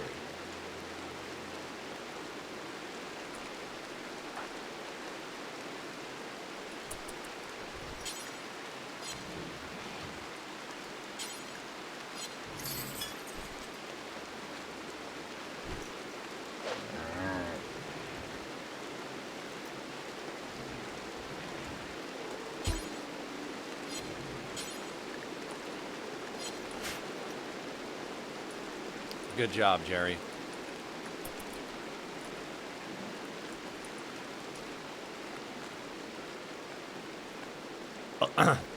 The last time I did stuff like this was when I was playing against Phoebe on Losing Is Fun. I played against Cass on Losing Is Fun first. I was like, you know what? Cass is a little more predictable. Let me use that to my advantage. I had to create a custom genetics situation from biotech just to get the job done. And it was Harry. Then I did Randy, Losing Is Fun, same custom genetics. I think I tweaked them a little bit between. They were basically specialists. Everybody got awful everything, except everyone got good great shooting and whatever they were meant to be. And I divided up the skills amongst the colonists. So everybody was good at shooting and 1 or 2 other things and awful at everything else. It was kind of an odd way to do things because if you lost 1 colonist, it meant that nobody else could do that job until you recruited more normal pawns or got another one of your specialists to walk on map, which is, you know, in the pool of different species or races, you know, from the vanilla ones to the 5 different ones I created for my playthrough. That's, you can't really count on getting anything, right?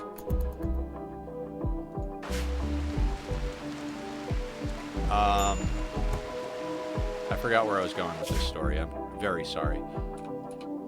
Oh, Phoebe. Maybe we can go deal with that later. So when I beat Randy and Cass on Losing Is Fun, I was like, you know, I should get a victory against Phoebe on Losing Is Fun. It was the most boring playthrough I ever did, and it was so, like, predictable that I was like, you know what? Let's try and do a 3 colonist ship. And I had 3 colonists just outfitted, like just from trading and shit. Like Phoebe would go through her cycle of rotations, and then I'd be like, oh cool, I got a fucking ton of time, and I'd send all 3 of them out with everything they could carry, and just do all this trade till all of them were outfitted super badass. It was a little research shack, same size we have minus the containment side. And it was just like, oh, this is cool. And then I got greedy. I had so much medicine, and my doctor got the plague, and I was like, oh, he's fine. He doesn't need medicine. He died by like 1%. It was just absolute bullshit. It was like, oh, why did I not, why did I not take it more seriously? Ooh, dromedaries give milk, huh? Interesting. Okay, so we're going to sell some of this off. We're going to keep the medicine. The kidneys, lung, and heart are going to go. The steel club is going to go. That gives us a nice budget. It really does. 1918. Can we get anything really badass for that? We got the good guns. Wish they had some like really good helmets. Doesn't seem like they do. I'm leaning towards the pulsars. The Insanity Lance, I think, is going to be the best thing to snag. I really do. I would say grab components, but we're not rushing into tech at the moment, so those are going to come in handy probably on the next play session when we expand walls. I guess it depends on how our colonist summoning goes in 3 days, which should be almost up by the time we get back. Okay, so we're going to take the Insanity Lance. Gotta take the Insanity Lance. They did have colonists, right? How bad are you? That pessimist thing. Really don't like pessimists. They're hard to keep happy. I mean, it's doable, but we don't have drugs yet. 1411. No, they're not good enough. Like, for all of our money, I'd rather get the Insanity Lance and wait. Then it comes down to Animal Pulsar or Soothe Pulsar. See, neither one of them are amazing at the moment. I think the Soothe Pulsar is the better bet. The Animal Pulsar could come in real handy with raids and shit. The problem is we don't have a lot of inside the walls space. We just have our house. So if we piss off the animals to deal with a raid and there's a whole bunch of angry animals, we're stuck inside for a while. Although it might be a good oh shit button.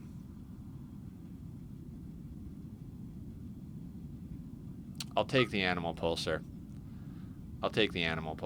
We might end up actually selling it again, but 138 bucks.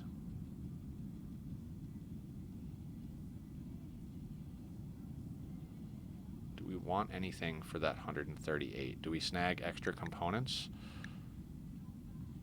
Do we grab a textile that we don't have? I'd kind of like to build them that bedroll, right? How much is bearskin?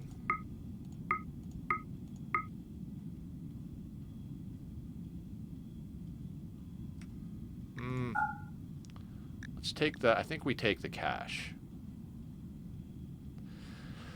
Now, before we get crazy, is there anything we want to rush back over here to snag? Although, wait. We've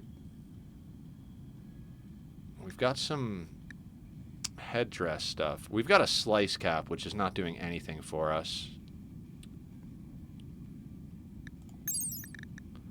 14 and 7, 9 and 4, 7 and 3, 14, 56 and 14.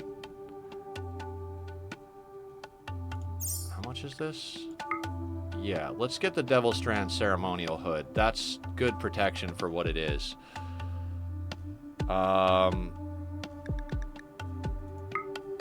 Can't afford both of them. Is there anything here we want to come back for? Ooh, do we have a couple of bucks for a few beers? Dang it.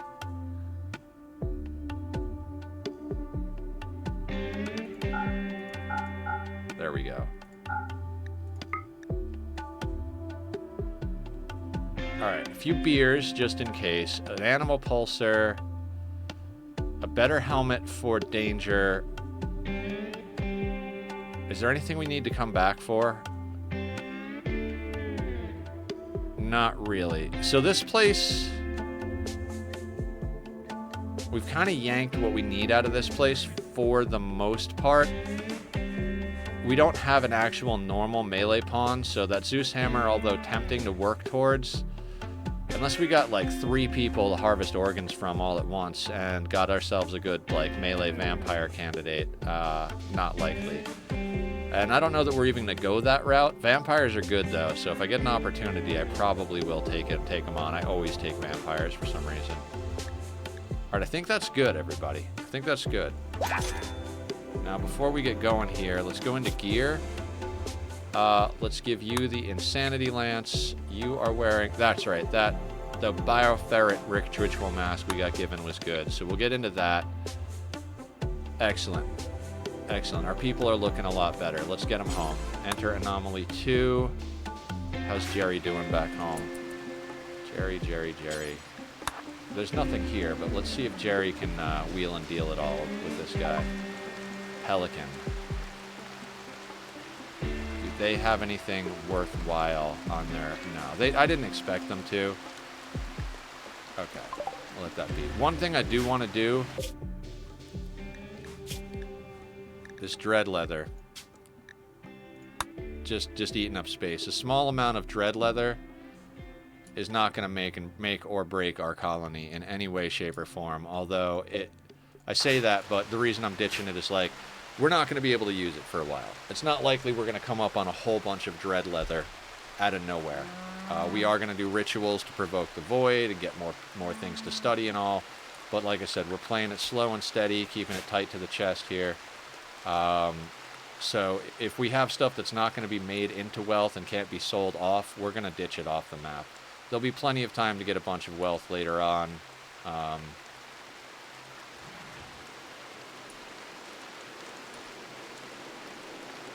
Jerry is sleeping. Let's just hit the 3 button.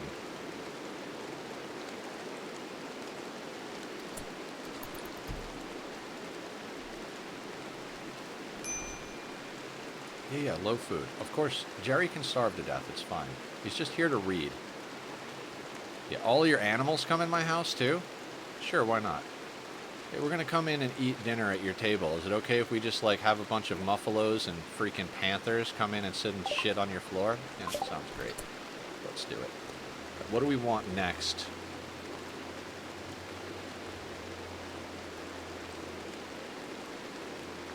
I think it's time to go into actual research.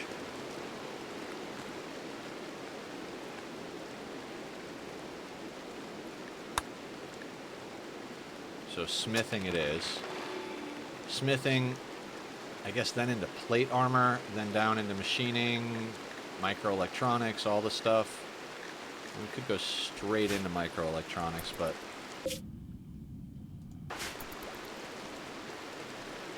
And we've got 3 days till our festival. So by the time we get home, we get settled, plant some crops, get some stuff growing, and then bing, bang, boom. We're not doing ship to the stars. We're gonna... Our goal is to launch a ship for our victory screen on this one. Will that happen 100% for sure? I don't know. Maybe we'll pivot and go into royalty. I generally don't do royalty. It requires a lot of infrastructure as far as throne rooms and all this other stuff, so... Stumpy's salvation. What do we got, Stumpy? Holy Chair of Lanira Civilization says that a friend has been wounded whilst traveling. The victim is Stumpy, a 15-year-old royal bastard. Sammy is nobody to spare rescue. Stumpy, but says that if you can make it to the Stumpy's position... It says that if you can... Stumpy has... No more information is available about Stumpy. 2-star quest? No. We're working on that one. We're not doing ship to the stars. Okay.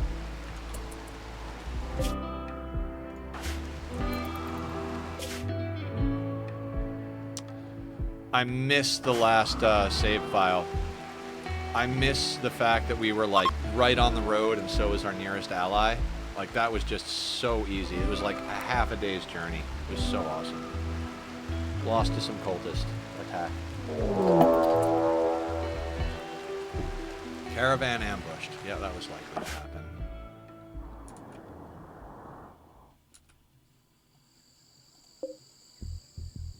Are these impids? Oof.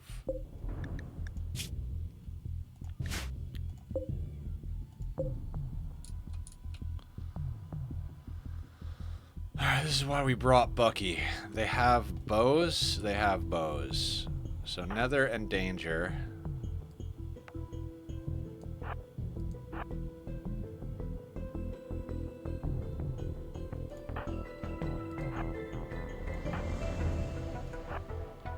Actually, yeah, let's get them in here.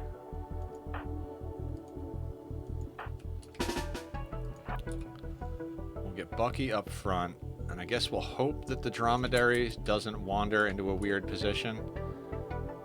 So the problem is that they are impids, right?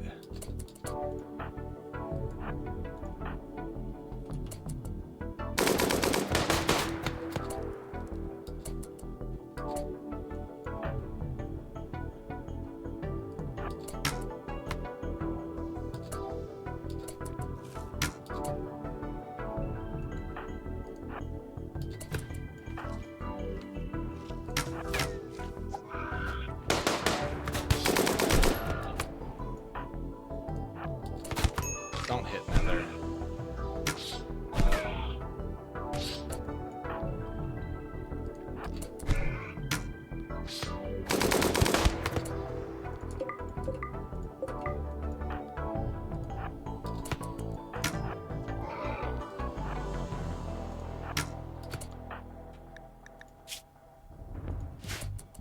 Leading no immediate danger.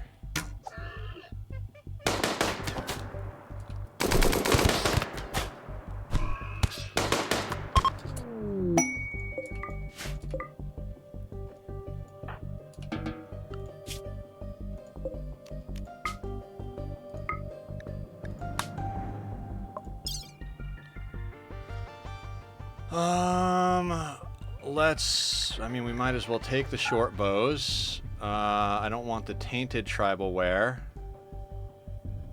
No sandstone urn. Can we bring the corpses? Bring one corpse. I'd like to bring the corpses because... Oh, we got some pemmican out of it? Excellent. Very excellent. That's food for Bucky, and food for us if we need it.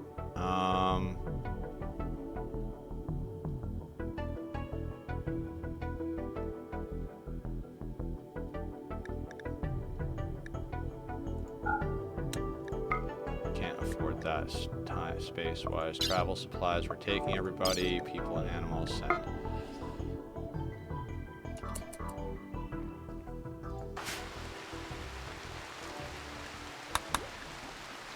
Wonderful. So they should heal on the road pretty solid.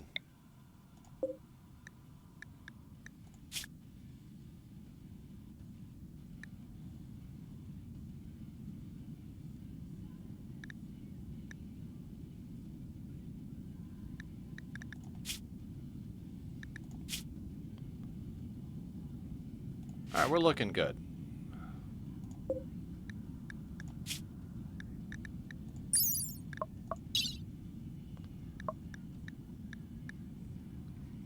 Scratch Scar cut. Okay, Scratch Scar is old, no problem. Duck 8 died, no. No, oh no. Now, what I learned last time we did a playthrough was that if you don't have a pen marker, they will leave the animal at the edge. They won't just bring it to a caravan hitching spot. So until you get up a pen, which is usually just my outer walls, it's unlikely that they're going to actually manually bring the thing back. So once they get back here, we have to immediately pause it, zone them to grab the animal. Speaking of which, I think I left a little bit of work zone where it shouldn't be. Yep.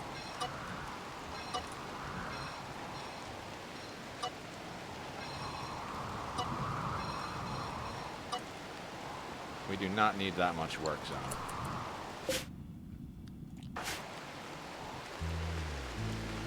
Okay, fantastic. Yeah, guys, tonight, I don't know what I'm going to be doing after stream as far as gaming goes. I might hop on to Satis and start messing with a few things. I shared a picture of what I was working on for my train station. Don't like it. Gonna use glass for the tunnels. Probably use some glass barriers around it, but encasing the whole thing in glass, not cool. Doesn't look good. It has a little bit of charm in a way. It was fun to mess with it, but pretty much everything has been me. All right, Killer is being roped back to pen. No, what are you doing?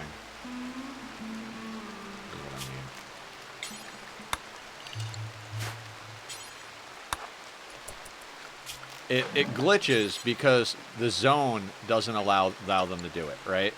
He goes to rope Killer,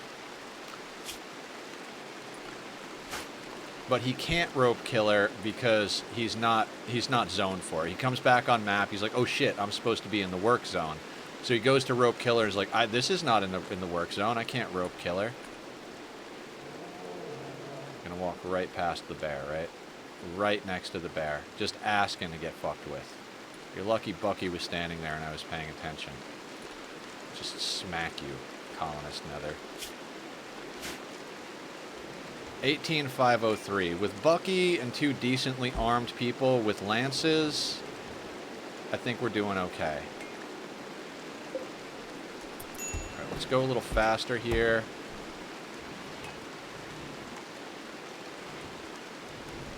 We need new colonists at this point, because once danger goes down for pregnancy status, and I say goes down, the thing about natural births, which is the thing I try to avoid when raising children on the Rim, I would rather take on a colonist that comes in from off the map that's a kid than deal with natural born children. The problem is we don't have a vat to put them in, so we've got to make baby food, we've got to...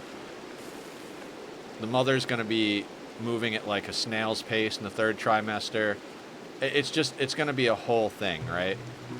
And then for the first 3 years, the baby is just a burden.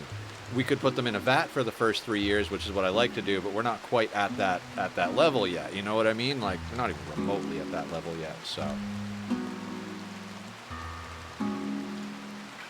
It's delicious.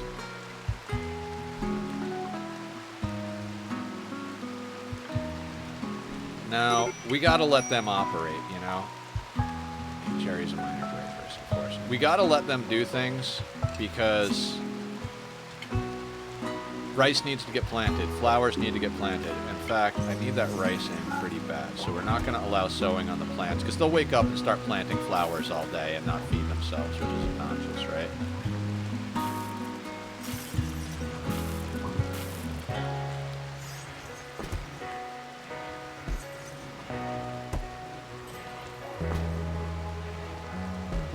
If at all possible, I'm going to try to avoid having to do that again. I don't want our whole crew out on the road.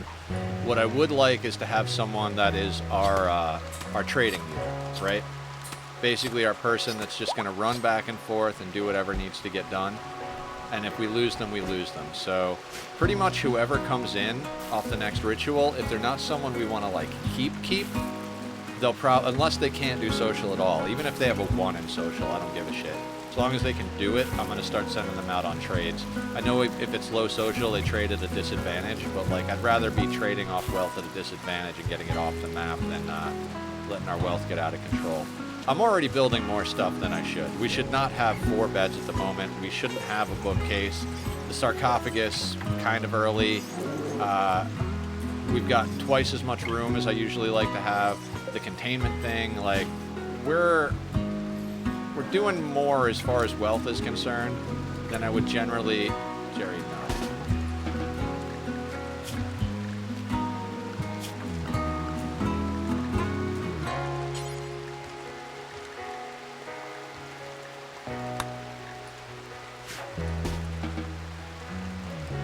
Where'd the beer go, Jerry? Did that motherfucker just not drink the beer? Oh no, he drank the beer? I don't know. I think we just lost the beer we bought. Whether either he drank it or it glitched out when I took him off of those policies, but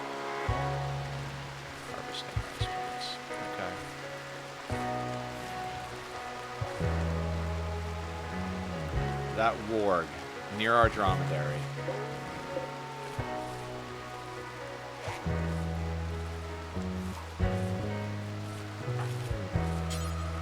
No, slaughter the duck. Why are you roping the duck? That warg is going to be a problem.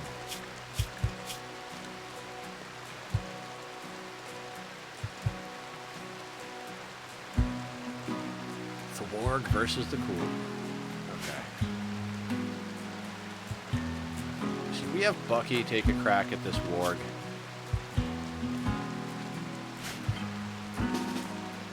Yeah, absolutely. This warg is going to be in the way.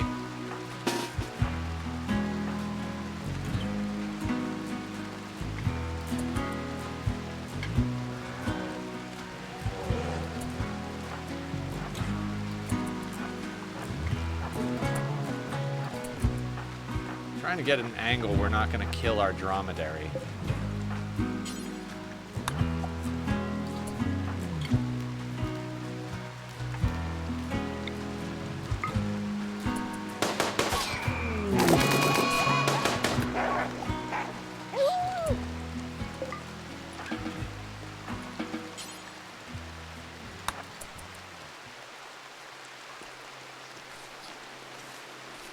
All right. Milking killer. Nether is milking killer. Amazing.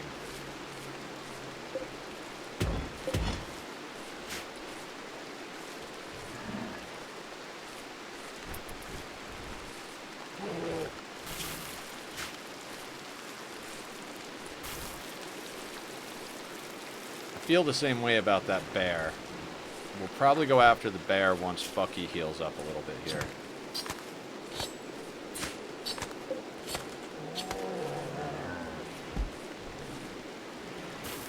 Bears are actually a pretty good grab.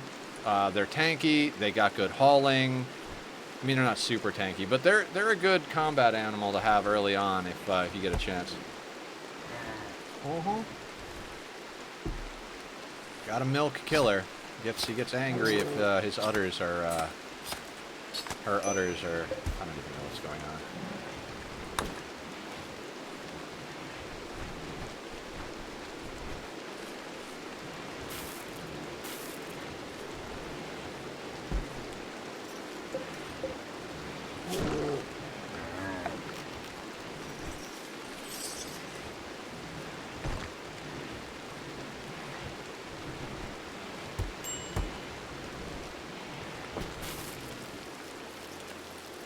Jerry, how much longer are you going to be here eating our food? 22 hours. You did some good research, Jer. I appreciate you. That's one thing that that these refugee quests are good for early on is research. Like, have them clean and research while your colonists do all the good work. Why bother training up a colonist to get good at a job that you're just going to send off? Jerry's got pretty good intellect, so 6 intellect. So he's knocking out the research, right? Oh, Nether and Danger are getting married. Wonderful. So marriage ceremony and love and buff. Shouldn't have too much problem with, shouldn't have any problem with mood. We're just gonna have a problem getting shit done once Danger is taking care of her child. 2 days till rituals. Yeah, I might hop on Minecraft again tonight. It kind of depends. I'm definitely going to be grinding out my dailies for Magic. I've been really digging playing Magic. I started playing Magic when I was like junior high, high school. Duck 7 is wandering away. That's fine. So I've been playing Magic a long time. I lost my original collection. It probably would have been worth several. It could have gotten me out of the debt that I'm in right now. It was that valuable. I spent a lot of money when the game was early on, and it's a shame, but the vast majority of it got destroyed to water damage. I had my main deck in really good sleeves, so that deck survived, and then later on, years and years later, I bought a few more packs of cards and made some changes to it, but it's an old deck. It wouldn't even stand up to modern power creep. So it's somewhere Good question. I don't even know where that is. Probably over there somewhere. And my comic book collection I lost because I don't speak to my family anymore.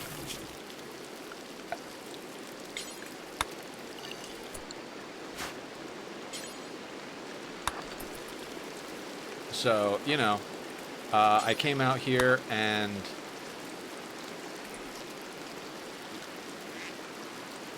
know what? Fuck you, just go punch the duck. It's, you know, small price to pay to get toxic people out of your life, right?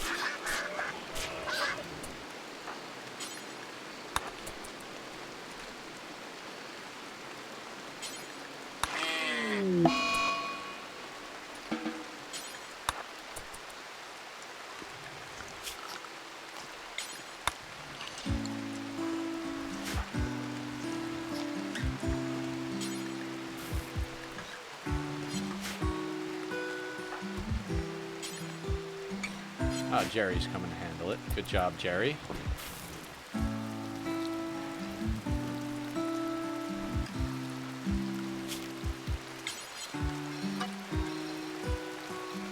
Early on, I like to keep people really close to the house. Like, there's no need for them to go all over the map.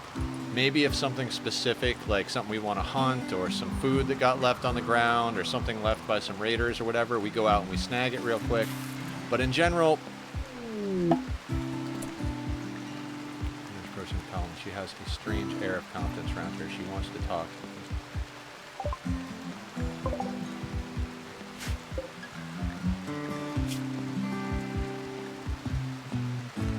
She can induce a dark architect to reconfigure a corpse into a horrendous flesh beast. The flesh beast will be hostile to all humans, including the one who created it. Well, that doesn't sound useful.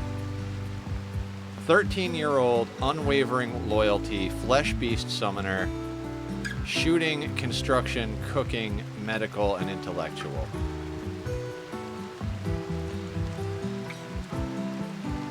What do you say to that? You know, like, it's a 13-year-old. We've already got a kid on the way. We've got a 13-year-old. Are we gonna...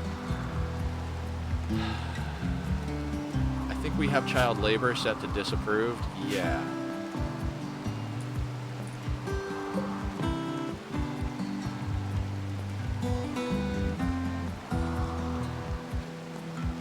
They're going to offer to join. Oh, actually, 13 is technically an adult in this game.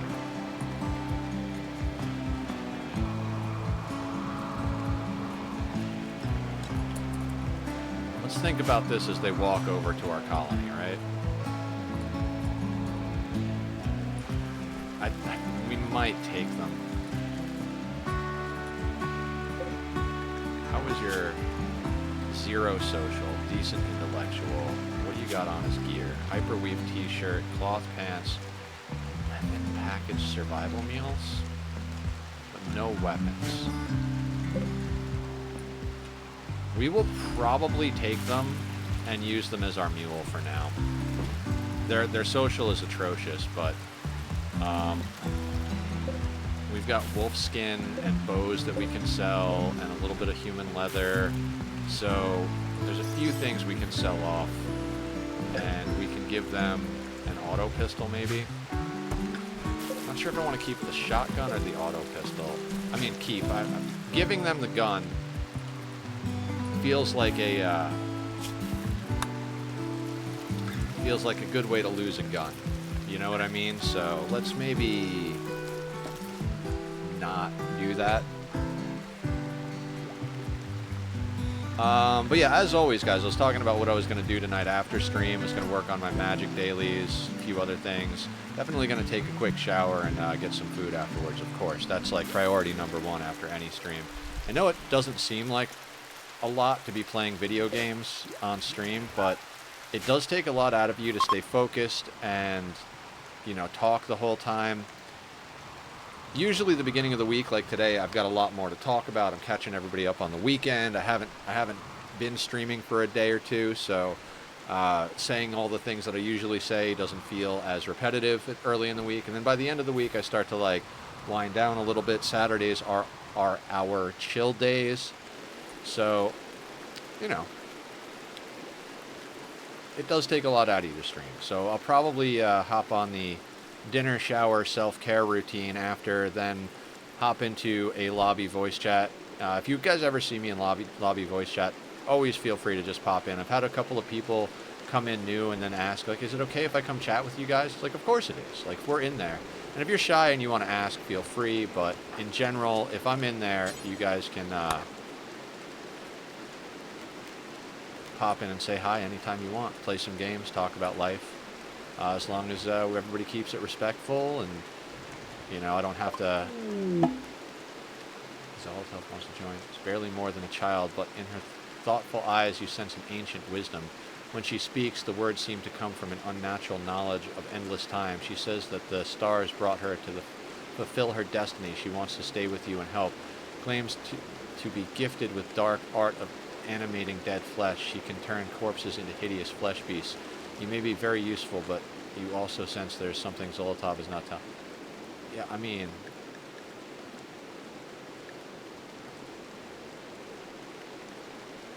Fuck it.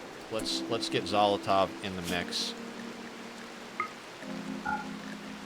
And let's have Danger immediately try to convert them.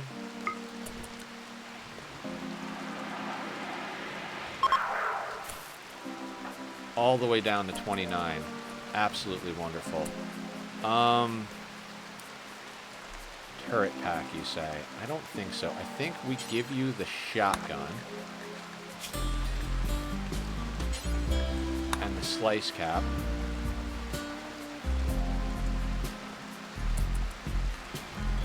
And then we're going to get them the hell out of here and go send them off to trade what little we have. Because that probably puts us over 20k.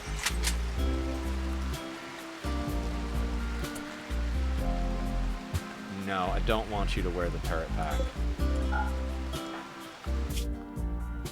Now, we don't have anything really worthwhile, so I'm not going to send them out on some crazy long trip. But we can offload some stuff. You know what? Take the ducks with you. Get them the fuck off our map. No, you're not going to take any of the pemmican. You're going to take 3 simple meals. You're not going to bring any rice or medicine. You don't need those things. Don't be a jackass. Wolf skin, human leather.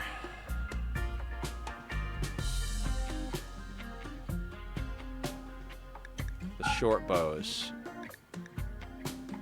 I'm going to keep the pants, the auto pistol, and the turret pack.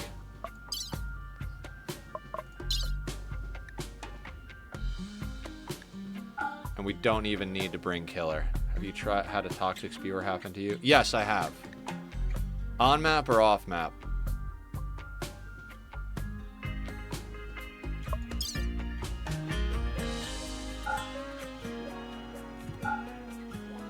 On map. They suck. If it's well defended, that's a problem. If it's early enough that you can take it out easily, that's good. The problem is you're not going to be able to grow crops. It's basically like having toxic fallout until you deal with it. So you're going to either have to deal with it, leave the map, or have hydroponics set up and stay inside until it sorts itself out, basically.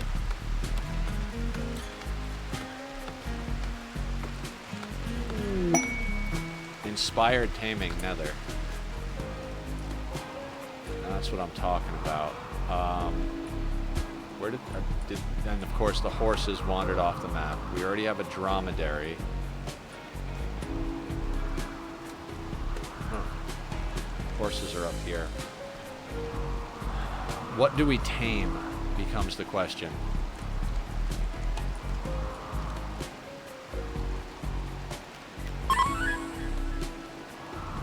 Level 10. Cancel.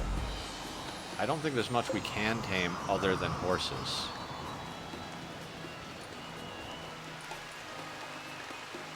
$11, $12, $22, $4, $9, $22, $4.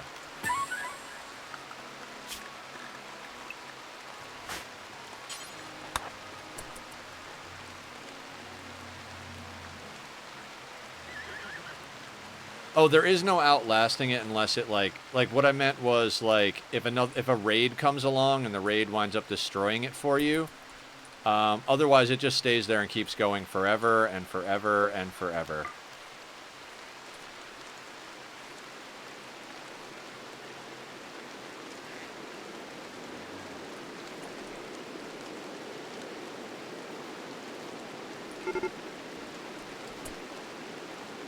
Grizzly is hunting duck 1 for food. That's fine. As long as they're not hunting our people for food.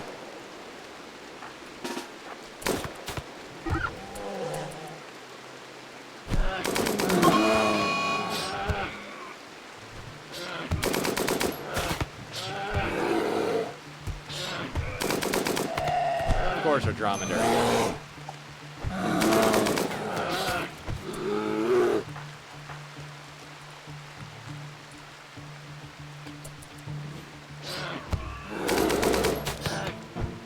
That bear is going to kill Bucky.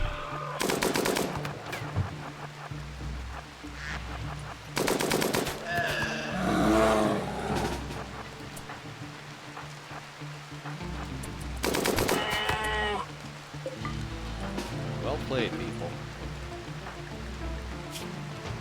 Bucky.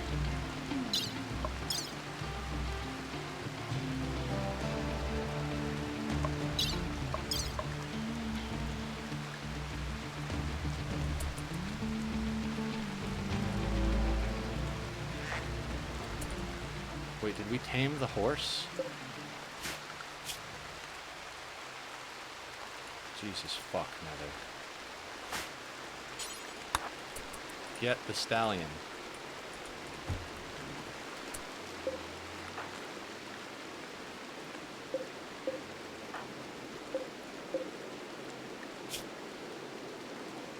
Okay. Can't really send out that thing then.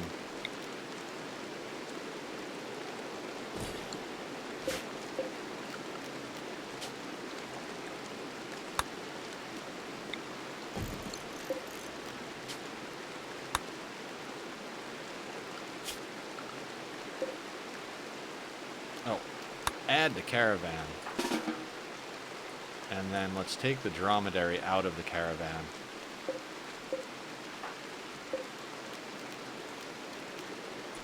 How do we remove him? Oh, they are removed from the caravan. Okay.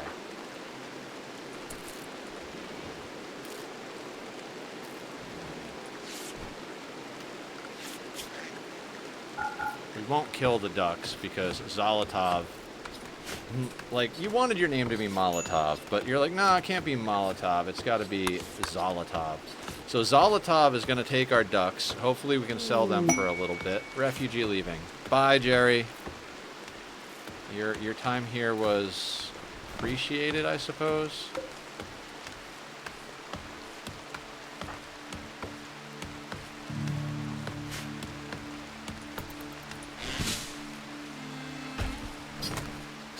Yeah, toxic spewers are a pain in the ass, especially on map.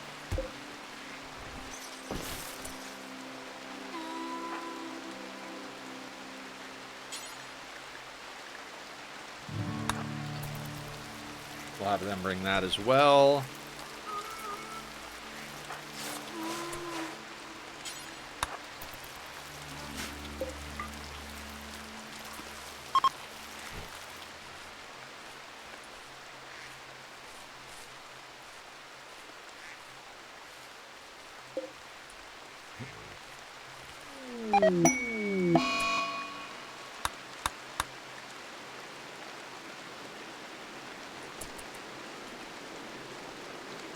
Zolotov is having dark vision break. Excellent. So now that caravan won't happen. I knew it was a mistake to take that colonist.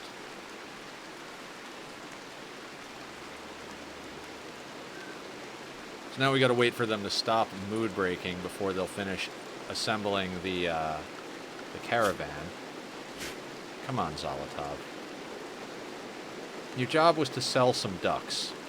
You had one job. Sell the ducks.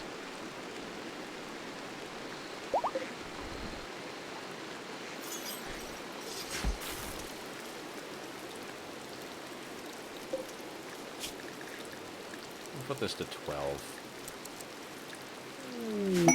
Shaman merchant. Wonderful.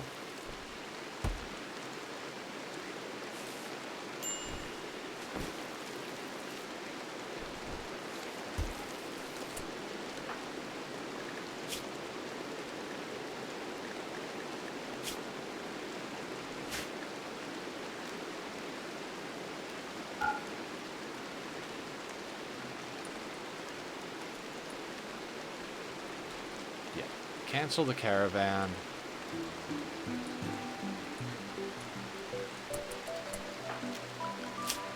That was a dumb idea, maybe. Oh, right. Their actual work schedule.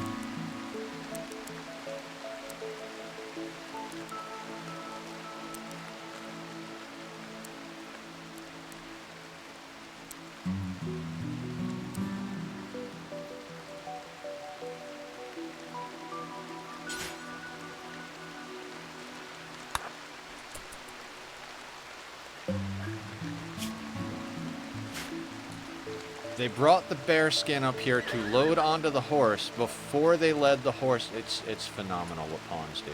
It is absolutely phenomenal. So I was watching a video, and I forget, I think it was Game Maker's Toolkit. Very cool. I was talking about, oh, we gotta name Julie. You know what? I don't want to name Julie after Zolotov. Yes, they will buy our ducks.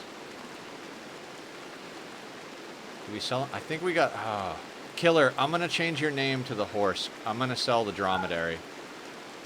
I don't want the extra wealth, and I'd rather have a horse than a dromedary. So I'm going to change your name over to the horse. Cool, cool.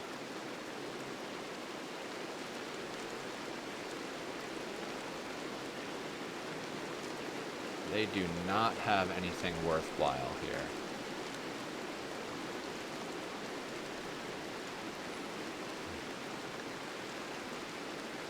I think we just take the 99 bucks. I'd like to spend the money if I can, because you always trade at a disadvantage, which means our wealth goes down. I'll just take the herbal medicine. Nah, you know what? We'll keep the 99.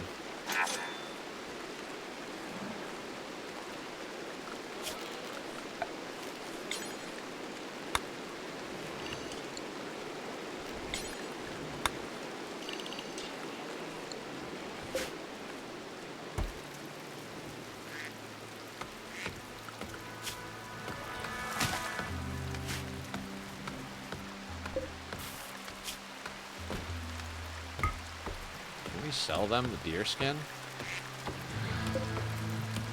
The bear skin? Oh no, they're not a bulk goods. Okay.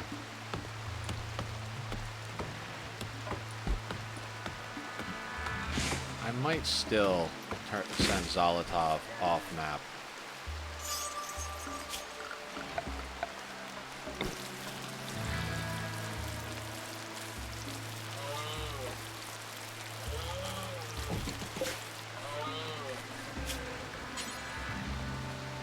Really make much of anything. We can queue up joint leafs. I think our hoods are better than the war masks we could make. Okay. Thank you, Shaman.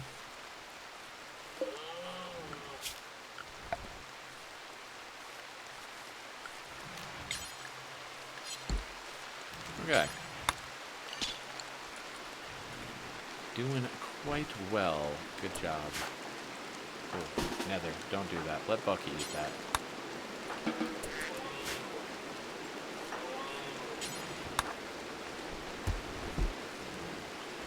We are actually putting in hops for beer. So we are gradually starting to get some stuff done over here. We're already at that 20k mark, so it's not...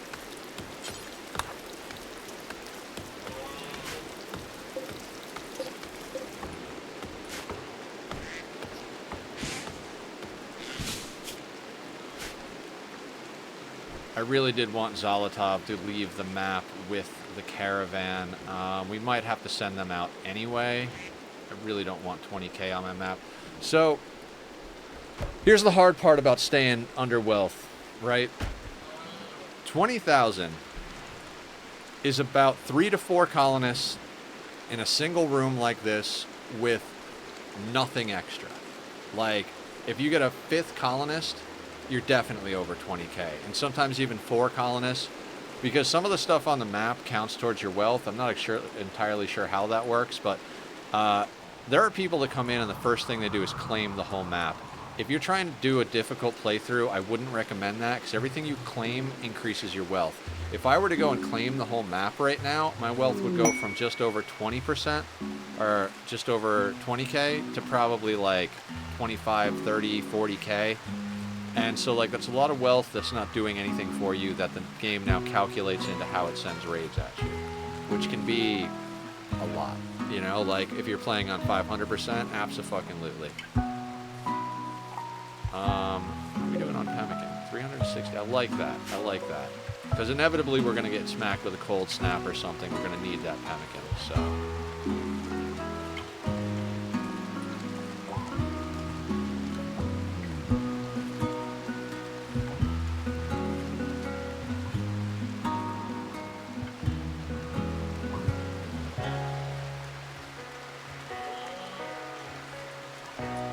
I am not gonna lie to you guys. I am a little bit spacey right at the moment because I just realized how hungry I am. The juice is good, but I'm trying to keep the solid food to a minimum and only eat like the most necessary stuff. I want to be easy on my stomach for a while.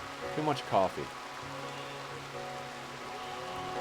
Like, I let myself fall too far back into bad habits, and I gotta get that stuff under control. So you guys think that Danger is going to be one of those non-stop pregnant pawns? There are pawns that every time they have a kid, like 2 days later, they're pregnant again. I might... The loving bonus, though. Between the marriage bonus and the loving bonus, look at how our mood is on both of them. We were having such trouble with mood. Got married, got some loving, moderate expectations, opinion of my husband, recreation full, quite comfortable, new pregnancy, spacious interior, fluid surroundings. My rival died, like, just all of the goody good. Kasuba becoming a ghoul will be gone in 10 days. They're upset about that. They are sick. What are you sick with? Morning sickness. Gotcha. Well, puke it up and get over it. Oh, our guests are having a social fight. Please knock each other out and drop more valuables for us. I would love that. Yeah, guys. God, I want to play so much stuff. It's kind of nice to be ahead of the content curve on Nightingale, to kind of be able to put that on the back burner for a moment. I might log in after stream, actually, and just kind of check it out. Move around the base, see what I can do. Making a badass set of armor is difficult at the moment because there's a lot up in the air. Like, you used to be able to make animal fiber into refined fiber, and that changed with the most recent crafting update. But after reading and talking to some people on the Discord and reading around on the internet, it seems to be that most people think that that was a mistake, and they're either going to revert it or rebalance some stuff and then revert it or reactivate it. What do we get? 80 silver.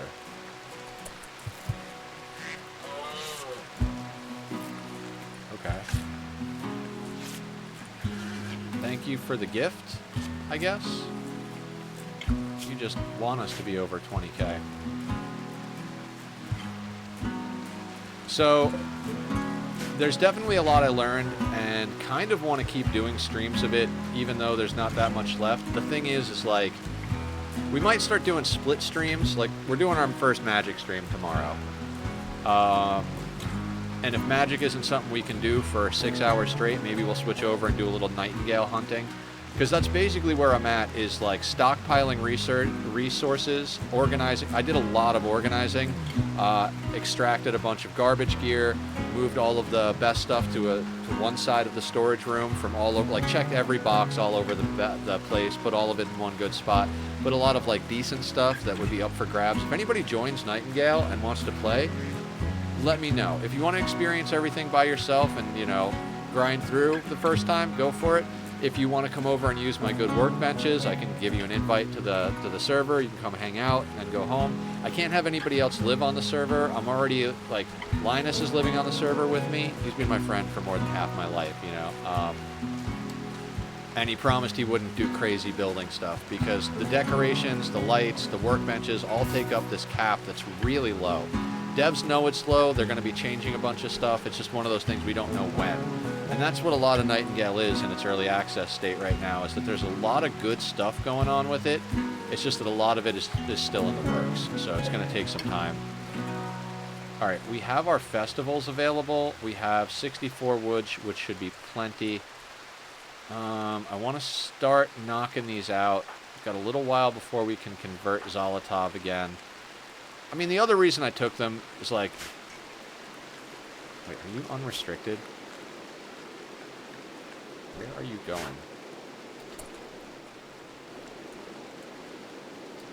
You know what? I'll let them haul that steel over. Why not?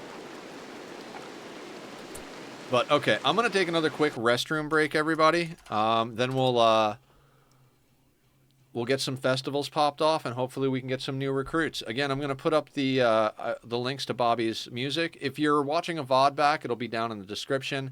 The intro music, the Be Right Back music, and I often use it for time-lapse music, is Bobby's. I do have some of my own music and use some YouTube music on other videos as well. If you're ever curious where the music came from, just let me know. Happy to help.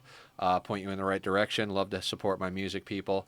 But anyway, go show Bobby some love if you like the Be Right Back screen, and I'll be right back.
All right. We're back on the rim. I've freshened up my beverage. How are y'all doing?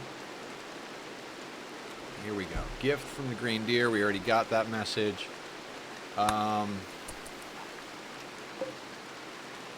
Containment strength 93. 93. Escape interval 4.3 years. Study interval 2 days. Knowledge gain 1.8 basic.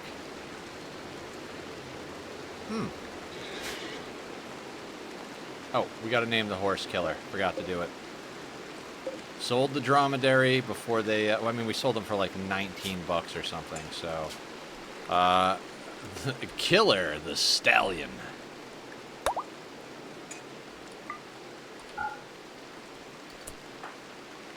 You really, really want that turret, huh? Fine. I think I want them in the auto pistol more than the shotgun. Actually, no. You keep the shotgun.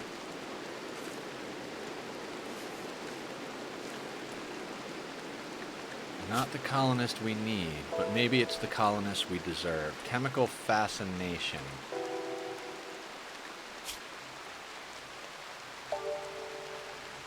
Not happy about rotting corpses. You shouldn't be too hard to convert.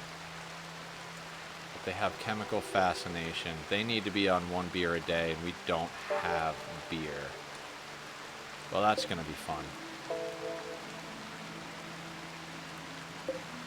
I'm not going to allow them to sow the rest of the hops plants. We don't have the infrastructure to deal with it. When everybody wakes up and sorts out their food, because they probably need food, I am definitely going to reinstall Rimworld, guys. Having to go into the menus, I always talk about the fact that it's a time saver to just have the information down here. I probably won't install it for this playthrough. We'll just stick with this. I don't know. Maybe I will, maybe I won't. I want to install Camera plus Rimworld and more planning. I don't really think I need any of the other stuff. I don't need any of it, but it's just, you know, I keep clicking on them and like, are you hungry? Oh, I'll have to check in here. Are you hungry? I'll have to check in here. That type of thing. Look at their mood. You are a problem to keep happy, but you're freaking happier than a pig in shit right now. Let's knock out a festival. This is where we go to a 3. Festival bars. It takes forever to do the festivals, so they're all going to be pissy that they're out in the rain. I mean, our forced weather was fog, but it hasn't stopped raining. It was raining before we accepted the forced fog, and now it's still raining, so... Go again. Beautiful is great, but we need...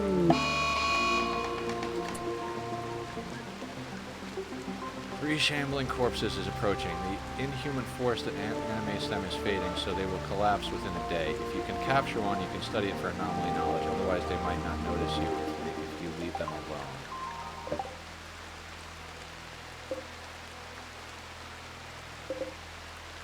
alone. Okay, so this is kind of like... These are the things that the Necromancer class makes corpses into. We don't need to capture one.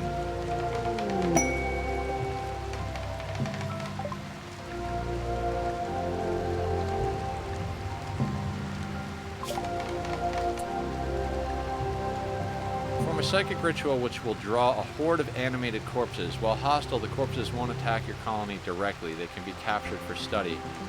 Oh, that's a good one to use. It's like almost like an anomaly version of the animal pulsar, right? If we have a raid coming in, we got like, we can pull a big horde of shamblers. We could bring them in to act as meat shields. That's cool. That's cool stuff. It's going to take me a long time to figure out what the most valuable stuff in here as far as research is concerned, but there's some goodies. There are definitely some goodies. You need food. You need food. You need food. All right. After this ritual, we'll let them eat. So they do appear red on the map. That's good to know. then if we look at the codex, nice. We're doing better than we did before as far as the number of things that we're seeing. Although we had a chimera before. Let's try not to race to advanced. What is this? Alright. Speed this up a little. Now that there are shamblers on the map, I'm a little worried.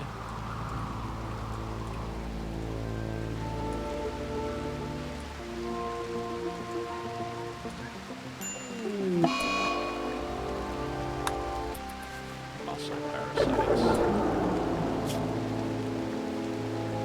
course they are.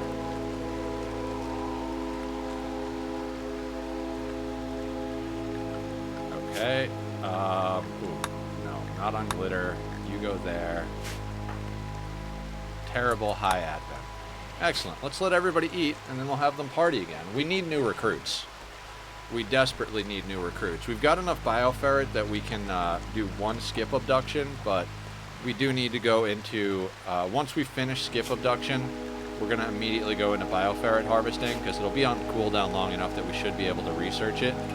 I mean, I'm already learning things from the last playthrough. How could you be upset that you have a tentacle arm? It makes you better. Ugh. So moving at 56%. Oh, right. No, we don't have a medical bed.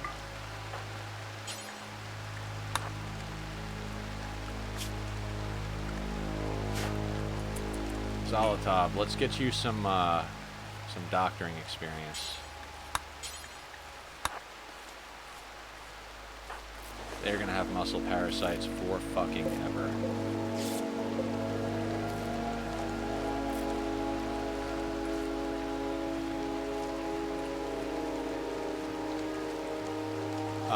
As with all of my other playthroughs of this game and Ani, well, not all of my Ani playthroughs or this game playthroughs, but with any of the ones that we're specifically setting out to do something as far as like a challenge, like we're doing the new Anomaly Start with DLC this time. Last time was my first 500% no traps, no kill boxes. That looks to be the way I want to do this for a long time. I think it's going to be my new normal. We will bust out traps and kill boxes if we absolutely need to in any given playthrough. A waster incapable of violence. They are our religion, though.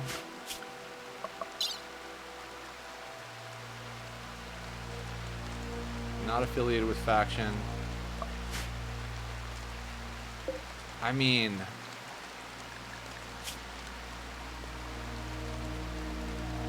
Parka, pants, button down. Alright, this food thing is going to be awkward, right? So, like...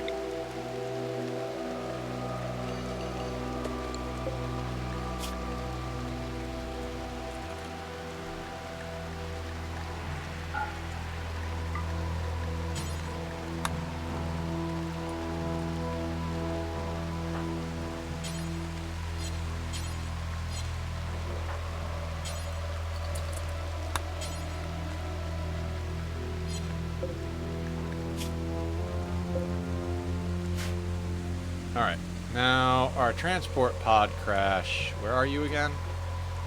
Dang it. You have how long to live? 7 hours. You're moving slow as fuck. You're alright. You know what?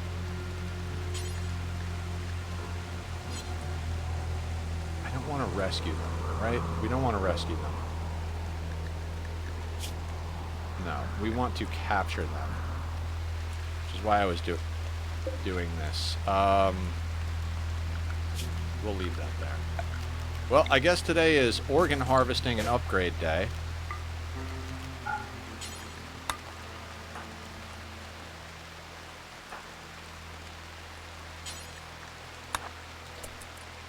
Send the colonist I don't like to go do that. I will name this colonist after Julie, though, because it looks like they'll be sticking around. They're not a bad colonist. They're not. They just need some training, right? So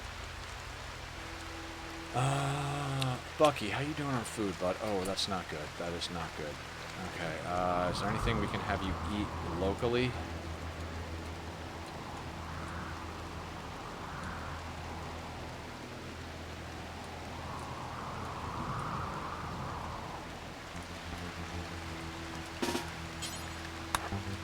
Bucky, go attack that buck. I hate to have him so far away from base, but, like, there's no close by animals for him to punch in the face, so. Oh, shit. Go home, Julie. The shamblers are too close to damp. I'm not gonna deal with that. Didn't even think about that. Sorry, damp.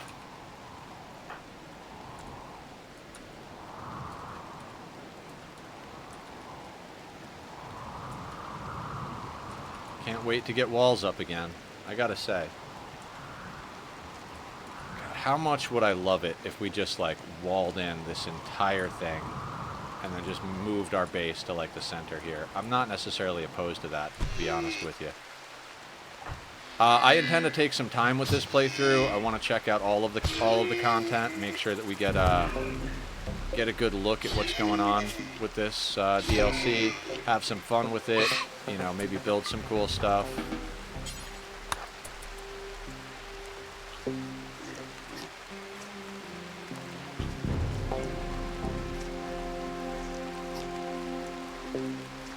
I mean, I'd have Bucky bring the corpse back, but there's no reason to send our people out here and risk our people just for a corpse. But it's like, we're gonna have to get a freezer, and we're gonna have to, like, do something about it. Let's get rid of you. I kind of regret putting this here.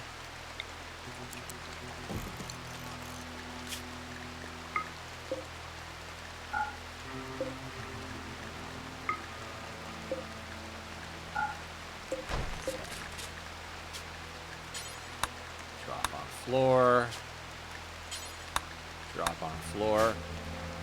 So one thing I didn't notice for a long... One thing I didn't think about for a long time. When you look at those bills, there's like a minimum skill and a maximum skill.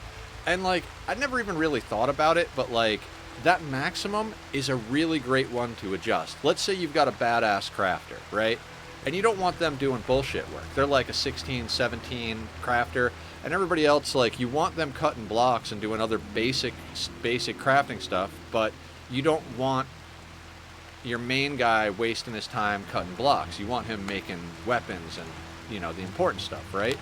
So when you have something like make explosive shells, let's say, you could set that so that the top slider part is a couple of levels under your top crafter. Then only the other people will work on that. It's a way to not have to manage specifically by name, like, oh, only this person can do this task. Because you don't want to make, like, if you got 20 people and 2 good crafters and like 5 people who can cut blocks and do like basic stuff, you don't want to have to go in and make a bench for every one of the basic people or like any of that. So those sliders are very helpful. Min and max are very helpful. There is a lot to this game, and I think Julie mentioned, somebody said something about how, maybe it was Emily, the AI is intimidating in this game. Not AI, UI. The UI is intimidating in this game, and it is. The whole thing with zoning made 0 sense to me. Made 0 sense to me at all. I mean, this was my first real colony builder situation. Where did you go? Are you not restricted? Alright, you were unrestricted, so they went and got the corpse anyway. My bad. Great that didn't turn into a whole thing, because that could have gotten obnoxious. Can we... Okay, we'll let them butcher... At least Bucky's got some meat.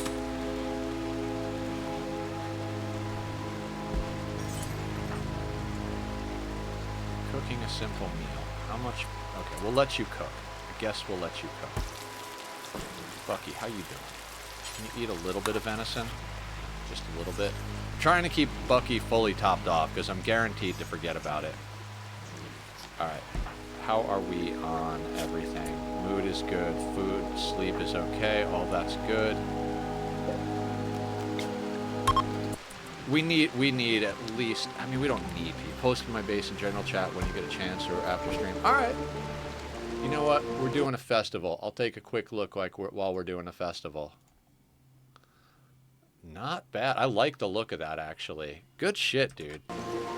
That is, I've seen a lot of your bases. That's one of the most badass things you've done as far as building goes.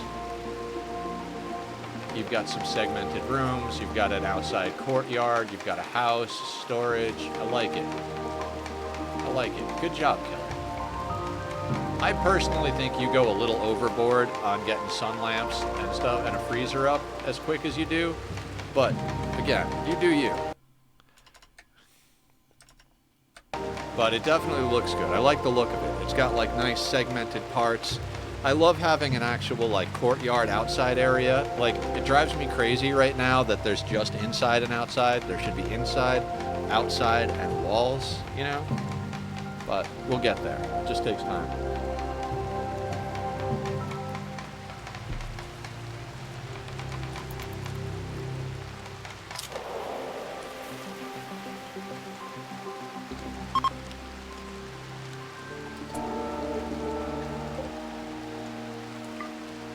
No shit.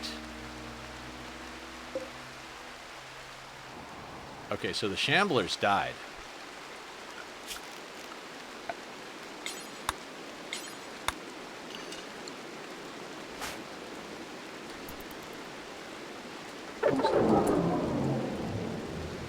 Wonderful. Also, you know I usually do steel on everything, but I made myself use... Yeah. I've noticed that you've lost a lot of your playthroughs to fires, and I know that steel shouldn't be super flammable, because in real... I mean, steel will burn in real life, but you have to get it fucking obscenely hot for that to happen. So, like, the fact that steel burns is a little ridiculous, you know what I mean? But I think a lot of people have lost a lot of bases to fire.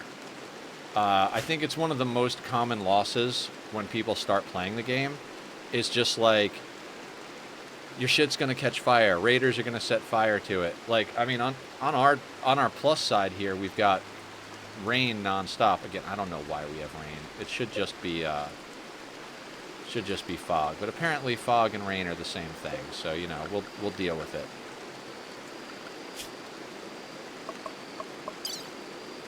We are above wealth so much more than I'd like to be. It starts to get to a point where it's like, well, again, from what I understand, and this doesn't count towards the anomaly knowledge because I haven't watched anything. I've been keeping myself like, this is not fully blind, but this is pretty much a blind playthrough of the DLC.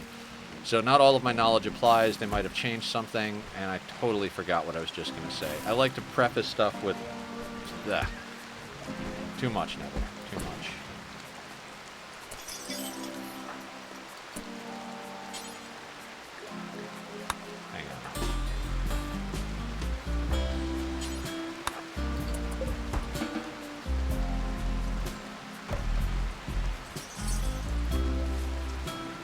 Completely forgot what I was going to say. That's what happens when I play on a 3, is I see something happen, I stop talking, I pause it, I get in there. Do we want to send Julie off?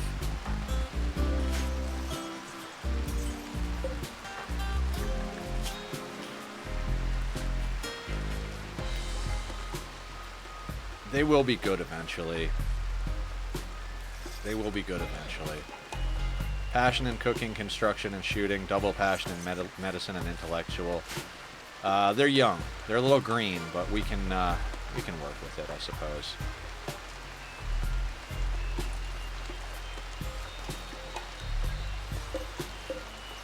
We do need, like, a way better planter. None of our people are really spec'd into that. We've got a 3 here, 5 there, and a 1 there. I'm glad that the people who made Rim Connect have updated it so I can choose to put it back in. I would rather, but I may wait till I get the new DLC and play it before I... Yeah. Yeah, Rim Connect is a pretty cool concept. I've talked numerous times about how we might do a fuck-around day of Rim Connect, you know? Or, like, couple of days or whatever the case may be. But I have too many things that I want to do, everybody. If this DLC hadn't come out, we'd still be on a little bit of a break from Rimworld, but I'd be itching to get back into it, and I'd be talking right now about how coming up soon we're going to start a Sea Ice playthrough, because I still want to do a Sea Ice playthrough. I think that would be a lot of fun. I tend to play the slow and steady Research Shack Sea Ice style anyway. There's something about, like, just taking your time and enjoying it. It's like savoring a meal, right?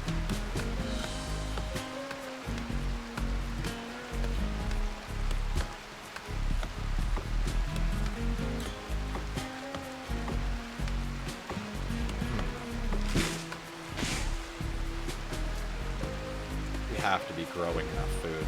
Yeah, this no fertile soil right next to our base is not the best, I gotta tell you. And as far as stuff that's close by, like, this is close to the edge of the map. We may very well go all the way out there, but, like, I don't know. There's a part of me that wants to do a playthrough one day where we literally wall in along the edge of your building. You can't build beyond this border.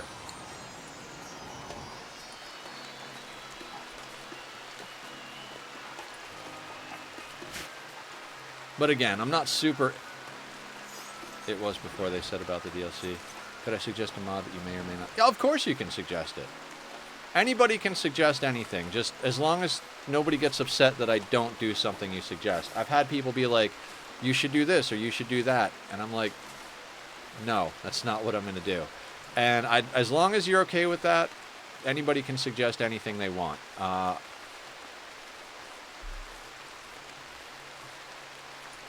Like on Saturday, Barb had an idea how to solve the puzzle, and I was like, just hang on a second. I got the first third, like, sorted. I'm pretty sure I got this.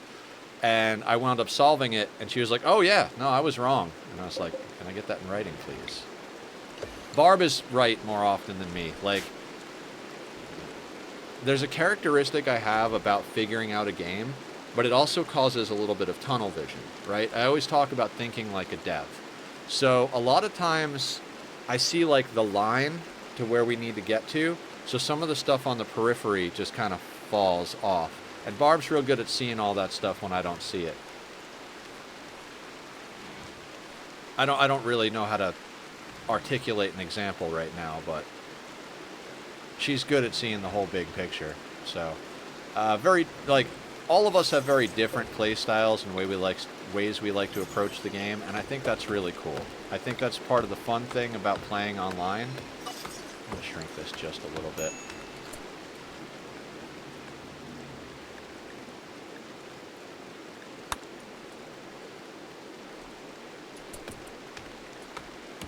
Alright, do we have our fields planted yet? You are harvesting some more rice. We've got enough meat for the moment. No, not enough for the moment. Okay, we need them to harvest that rice. We're almost out of meals.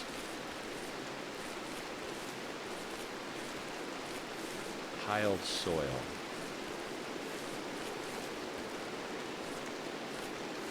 What does it do, Keller? I think I've heard you talk about that one before. The horse is whinnying.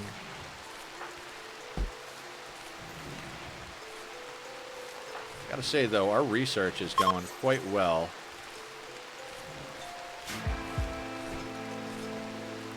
Ooh, abilities are ready.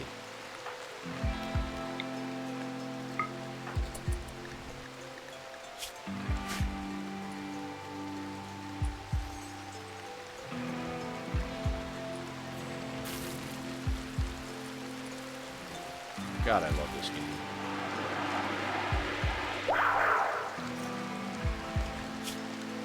Ah, excellent.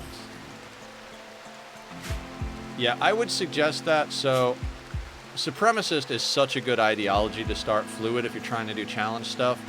Don't care about corpses, can eat human meat, all that. It helps with the fertility of the soil that isn't good. Yeah, I don't want to change that.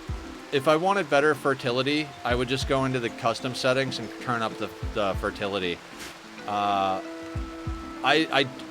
For me, Killer, the mods that I'm going to use are all going to be visual, performance-based.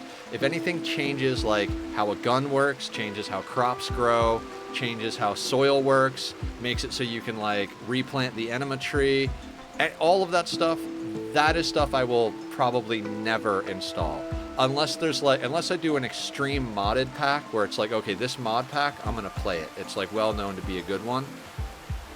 But I don't want anything that changes. I don't want anything that changes that. I don't want more fertile regular soil. I don't want to be able to move fertile soil. I don't want to be able to make fertile soil. I want that to all stay vanilla. Game mechanics gotta stay vanilla for me. Otherwise, I don't enjoy it. You know, that's the way I like to play.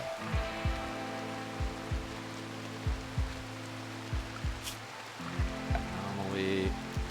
See, the electric inhibitor. The shard inhibitor is perfect because it never needs power. We just use that first shard to do that. Yeah, and I'm not trying to be a jerk or anything. Hopefully, like that wasn't taken as bad. It's just I'm just explaining how I work, and I don't like changing game mechanics, even to the point where, like, my Minecraft world, my solo one, is mildly modded. It's got a handful of things, mostly just like that type of stuff, right? But I did add the armor stand mod, and now I feel like I'm deep enough in that I couldn't get rid of it if I wanted to. I'd have to go through the whole world and, like, undo a whole bunch of stuff. I think it all stays even if I remove the mod, just because it's stable that way. You get mad if you don't choose to use it because I have been here on one. Yeah. Like, I said that I wasn't going to play this game. So me saying I'm never going to play, like, something that changes the mechanics of the game, mod-wise, everything I say, take with a grain of salt. We all grow and change. We are fluid beings. We exist in a constant state of flux. So one day I might be like, can't stand lo-fi games, don't want to play stuff that looks like cardboard cutouts, this game looks terrible, not interested, to flash forward a year or two. It's been a little over a year, been almost a year and a half since I started playing Rimworld, I think. You came in not too long after I started playing. I put a lot of hours in before I started streaming it. I was only streaming Minecraft, and then I got on stream and I would I got off stream and I would work on Rimworld a lot. So, same thing with Ani. I wasn't going to play Ani. I was like, no, I don't like the look of Ani. It's not what I'm trying to do. And now I've got as many hours in that as I do in this, so it gets, I change my mind a lot. But, you know, I also just, like, I was talking about my solo Minecraft world. It's kind of bugging me a little bit that I have just those handful of slightly tweaky mods. The other ones I consider getting into are, like, texture mods that, like, the granite looks nicer. You know? Not in this one, though. Oh, right. I forgot to put the walls, which is why they're not repairing. Let's do that real quick. Let's press go. We don't need to have it paused. We just need to have it on a 1. That's all home zone. I don't know if the monolith ever needs to be repaired, but let's do that as well. And I try to explain everything as I go. For new people who haven't heard it before, people watching back VODs. The reason I don't allow the home zone to automatically grow is because the home zone is where they clean. It'd be nice if there was another layer for, like, cleaning, but thank you for lurking, Killer. I appreciate it. Thank you for being here, asking questions, chilling, just being you. So let's say I, like, expand the home area to include the crops, just in case the crops catch fire. They'll go out there and put the fire out. They'll go out and clean dirt. Like, they're like, oh, we tracked some dirt into our dirt. I better go clean it. So, again, learn that from Adam. The issue with it is that if fires do start, then you got to quickly grab your zone and zone fires into the home zone because they won't fight fires outside of the home zone. There are a few things like that. Like, that's some stuff I'd like to see them mess with and do, like, an update where, like, you have a cleaning zone instead of just a home zone. Or, like, a firefight zone or something like that. I don't know. Just some, like, again, and I don't know, so it's hard for me to expect the developers to come up with something that I don't even have an answer for. 21,390.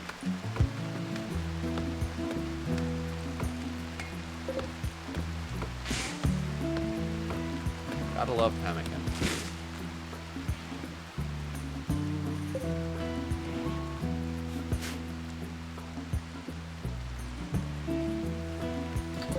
Alright, party time, guys.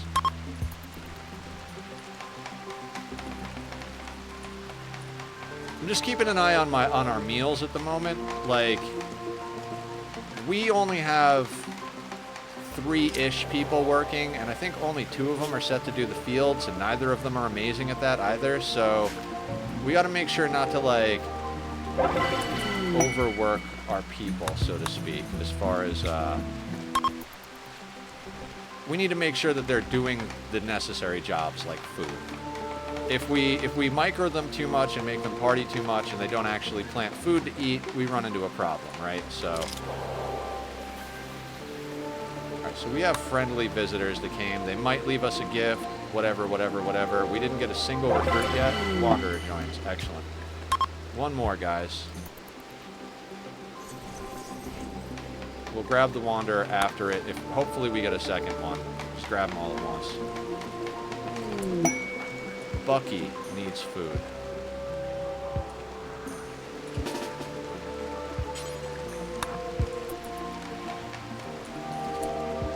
You have stuff for trade. We'll trade with you once this festival's over. So, some of you out there might be like, Nether, you're being super picky about the pawns you get. Posture check, stretch, I can do that. I'll hydrate anyway. I was going to anyway. This beverage is phenomenal. What was I just saying? Why am I being this picky this early on? And the reason is that there is something called population intent in this game. And early on, they want you to get going on the colonies. So to inspire that, you'll get a lot more join events when you're low population. So as long as we stay at the like 2-3 people and 1 ghoul, cheers by the way. 1 wanderer. I'm so glad skip abduction is being researched. And I think it does also apply to the festivals. The festivals are buffed early on, right? Misandrist, psychically dull, good with animals, shooting, melee, can plant. Okay, what's it? 56, frail torso. Like this guy. He might not be the worst colonist in the world, but if we kill him, we get his organs to augment our existing colonists, and we get another shot at that population intent thing helping us out. Once we hit a certain point, we'll just start getting the normal amount instead of the like, hey, let's get this moving along amount. So you can kind of game the AI a little bit in that regard.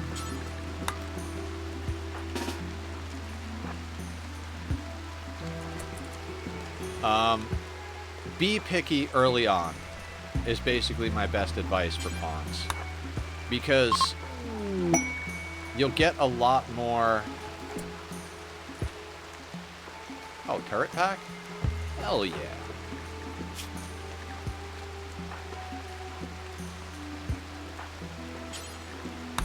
Those turret packs are actually pretty good.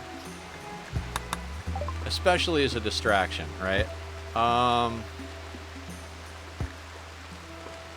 you can take those short bows. I was going to sell them anyway. $3. Yay. Do you have anything I want? So I don't want wealth on me.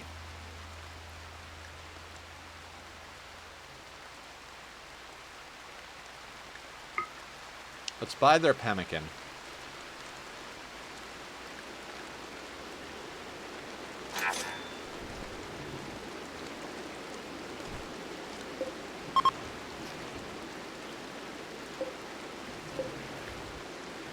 Good human leather pants. Is anybody not wearing pants? My colonies notoriously don't like to wear pants.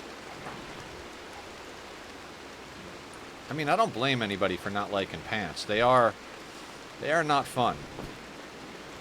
The only time I put on anything like nice pants-wise, like jeans or dress pants, is when I am going to a specific event that requires me to. If I don't have to put on nice pants, I'm gonna wear shorts or I'm gonna wear sweatpants. Nice-ish sweatpants. I gotta go shopping for clothes again soon. The deserter. Nope. Okay.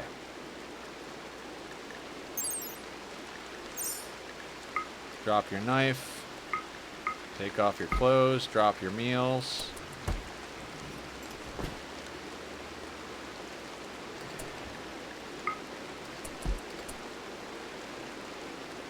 And then get them arrested. We've got a duster for somebody now. It's poor, but at least it's a duster.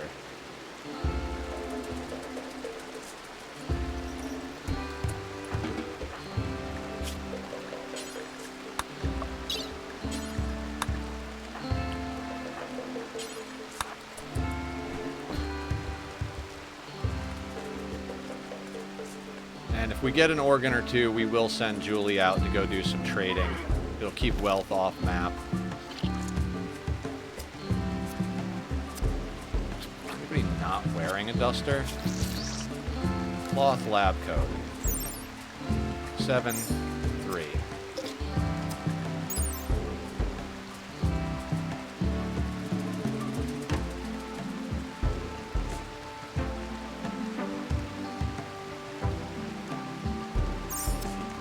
On the duster. What are you wearing, Julie? Not much. So let's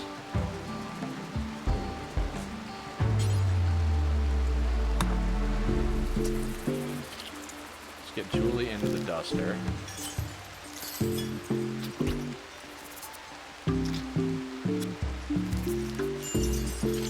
I'd love to set up this perimeter detector. It's just, I don't really see the use for it. I mean, site stealers are going to come in, right?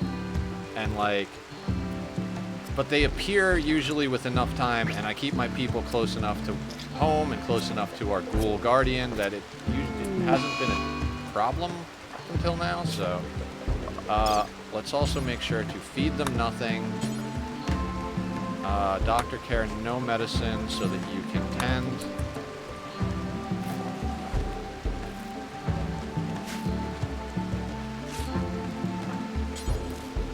And when you're done, let's have you clean the cell. Oh, you desperately need that.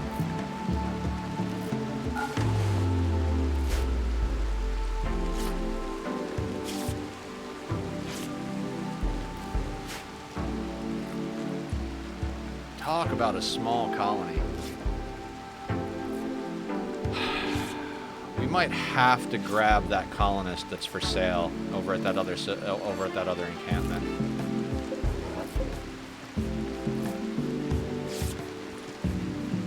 We've not gotten enough of the same material to even make a bedroll ever since that first thing. We can make patch leather, but you can't make patch leather out of human leather. So it would be like bear skin and plain leather and wolf skin. We have enough, we could probably make enough patch leather to make a single meteorite of limestone. Do not need that.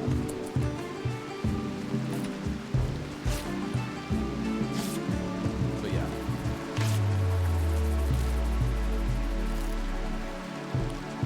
Yes.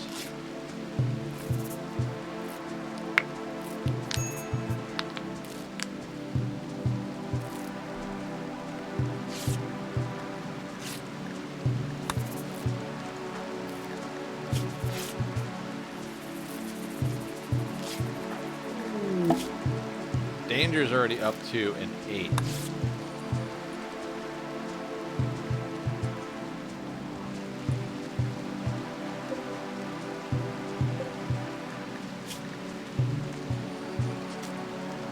These guys don't have a lot of stuff, but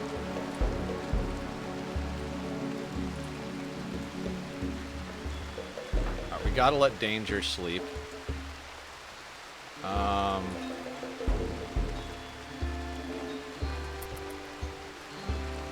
I mean, the Lovin' bonus is phenomenal. What is Nether inspired to do? Work Frenzy. So we're getting a lot done.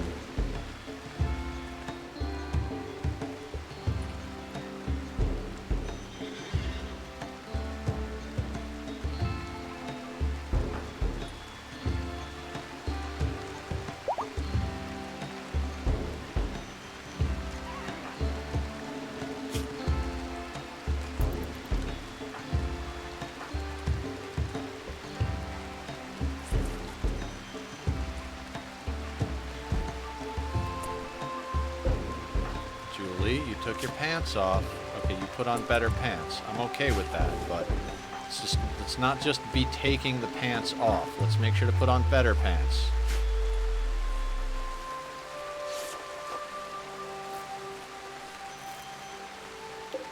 I gotta say that I'm not thrilled with the whole wall light thing.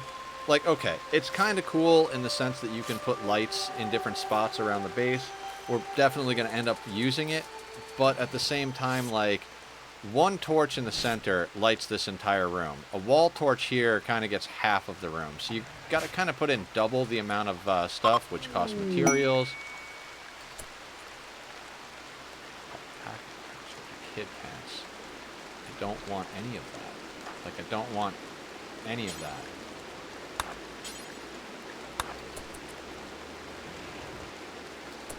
Actually, hang on.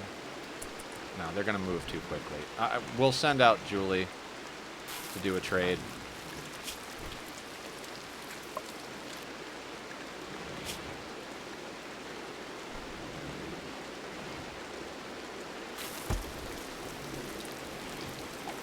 We had trouble with Danger's mood, then we fixed it, then she got pregnant. Now we've got more trouble with muscle parasites. Danger is definitely in danger.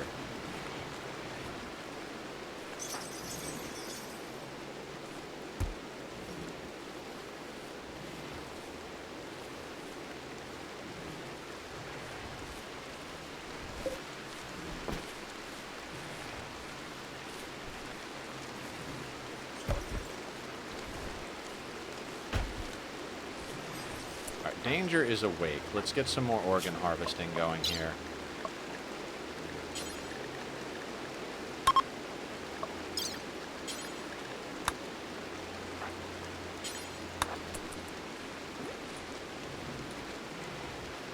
I mean, I gotta say, getting some helmets, shock lance, insanity lance, LMG, SMG, bringing on a third colonist, like, we're not doing bad. It's early game, so there's a lot of progress to be had, just, you know,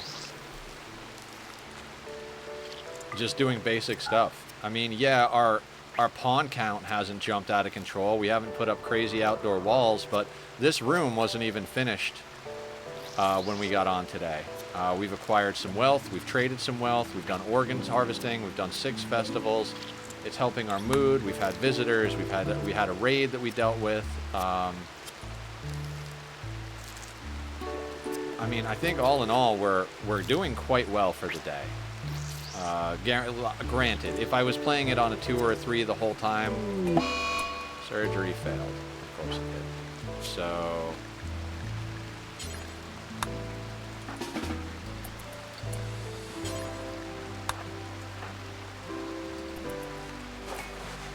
we're basically training medical on Danger. Probably should be training, you know what, Julie. Let's have you do the tending. Because you have a double passion in medical. You will eventually be a way better doctor.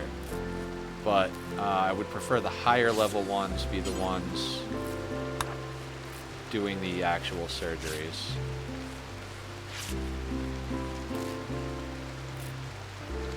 If anybody's curious why the pawns have these names, VODs or new people lurking out there, it's because Killer and Julie and Laz redeemed point redemptions to name them. So we have Danger, Nether, and Julie. We also have Bucky here, who was not named by anybody in our community. He is the ghoul we started with, who is getting hungry enough that I might need to send him out to punch an animal again. Yes. Go get him, Bucky.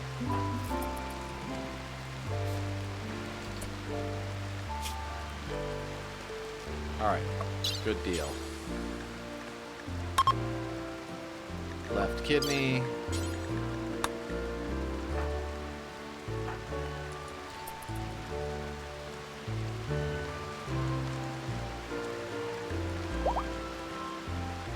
Oh, we're almost done with our forced weather, too. 14 days.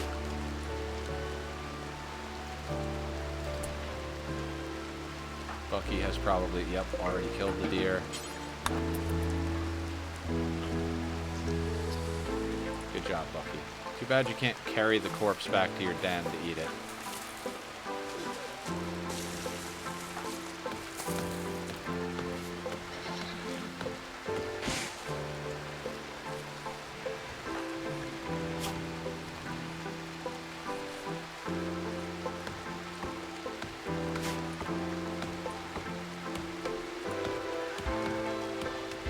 How is our ideology? We've got 9 out of 10 reform points. Hang on a second. Can we get points?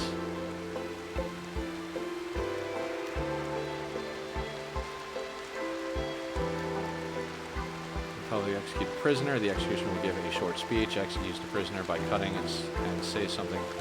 Spectating slaves will become afraid and intimidated. Colonists will feel exhilarated or disgusted depending on their beliefs. Spectating slaves will be 100% suppressed depending on ritual quality. Participants get between 1 and +8 mood for the day. Ritual spot. Doing this ritual gives 0 to 2 development points depending on quality. Ooh. Ooh. Let's do a public execution.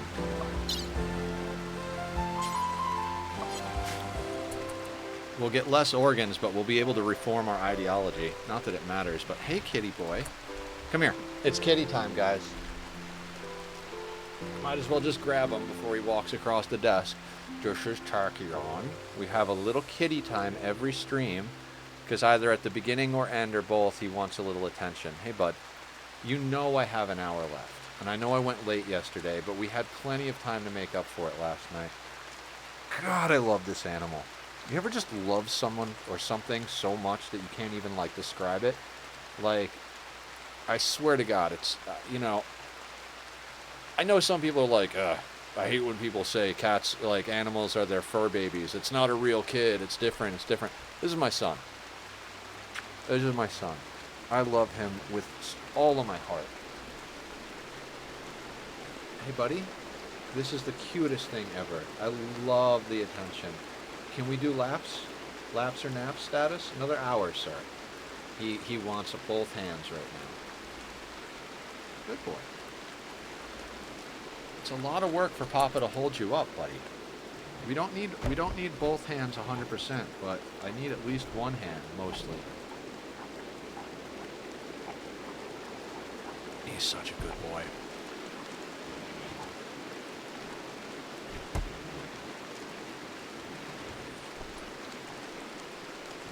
I feel like no matter what we do, we're not bringing in enough food. We're just barely eking by.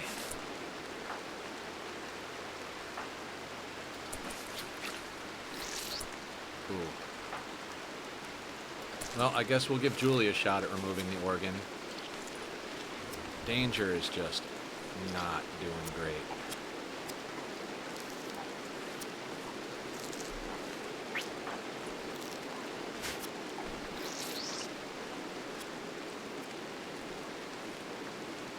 This specific playthrough where we're leaning into the start, leaning into the DLC, is probably the last time you'll ever see me try to keep a ghoul alive. Unless, like, there's late game stuff that makes it way easier to do. They are a pain in my ass, and I do not care. I'm keeping them alive because it makes sense at the moment. They are a great... Medical level 5, excellent. Health. Removed a kidney. Can't pull the lung because it's fucked up. Alright, so this is where we do a public execution.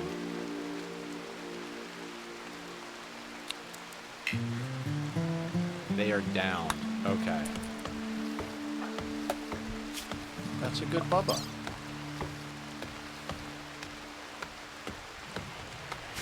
Do we remove a heart, or do we do... I mean, we don't really need... You know what? Yeah, we need the heart more than we need the points.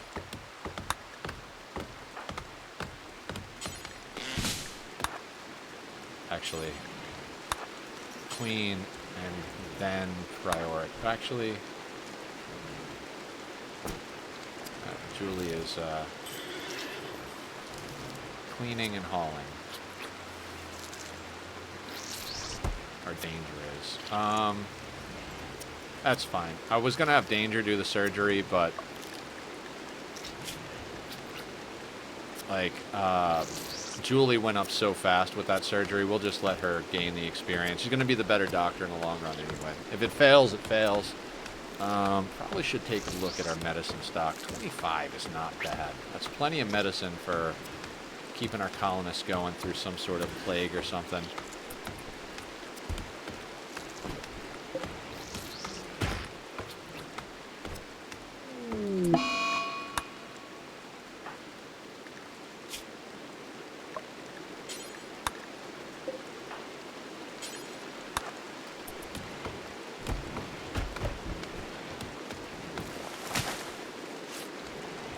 No, don't tend.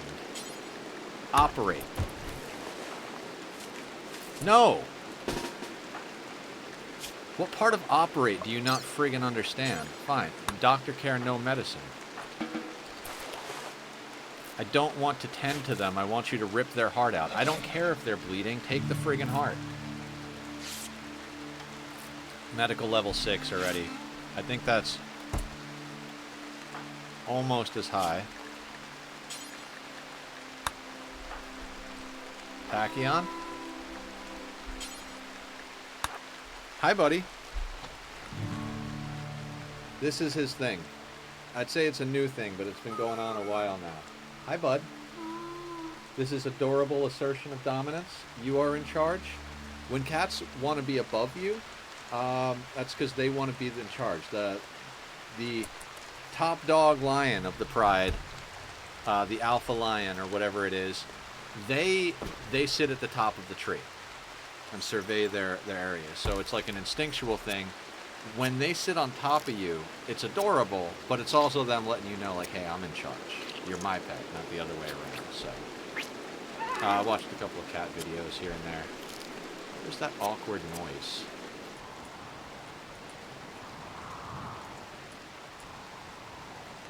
Yeah, so even though TAC doesn't know it, we've got about an hour left in our normal stream time. I do tend to go late sometimes if we need to get some stuff done, or if something cool is happening from in the middle of a raid or something. I have ended early, not very often. Usually if I do, it's like a few minutes, like literally a few minutes.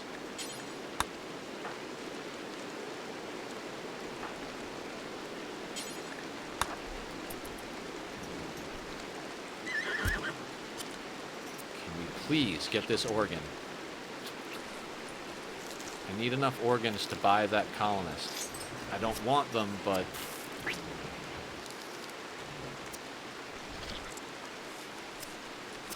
we need a good planter.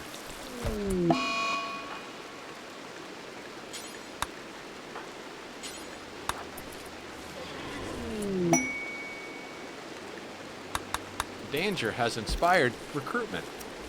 Don't want to recruit anybody.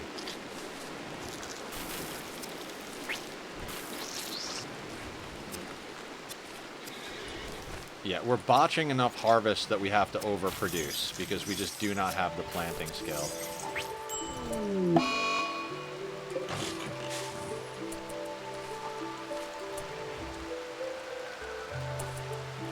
Or we'll let them butcher it. We'll tell Bucky to eat some of the meat.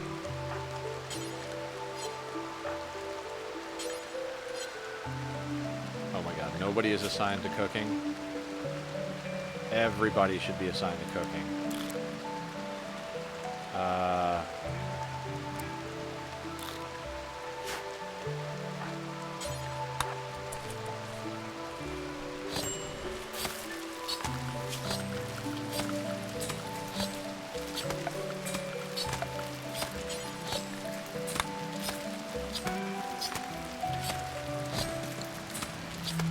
should get us enough for a bedroll, though, which will be good. Yes. Who is our builder? Danger is. Danger does everything. And they're pregnant.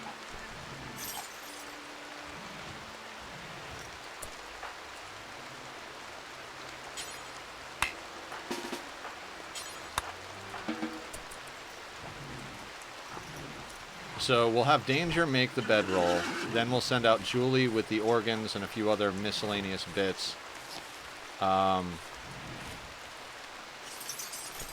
Nether is harvesting crops. 80%, 81, ready to harvest. Okay. So we've got enough going on here. What are you doing? How are you cooking? How are you cooking?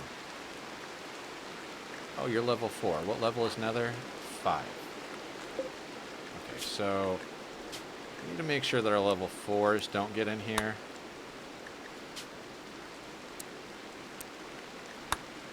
Level 4 is good. Like, you don't want anybody below a 4 cooking. You might as well just eat the raw food at that point. Not really. Cook the food, but... 4 is where you start to fall off on food poisoning chance, and 6 is where it starts to get to the point where it's very minimal. If you've got a clean room and someone a 6+ in cooking, you should have a reasonably safe chance. There's always a chance of getting food poisoning. It never goes to 0, but... much better chance if they're above 6 and you've got a good clean room. Which dirt is actually pretty clean early game. It's harder to keep regular tiles clean than it is to keep dirt clean because of some like base cleaning stat stuff, whatever the case may be. Alright,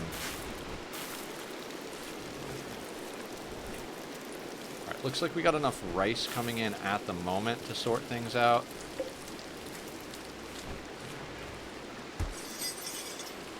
Definitely got to get some of this wealth off the map, though. We've got a bedroll. Where are you taking that? Okay. Let's actually do a caravan. There's nothing new over there, so there's nothing major we want to snag. This is just more about getting wealth off map and getting some basics established, right?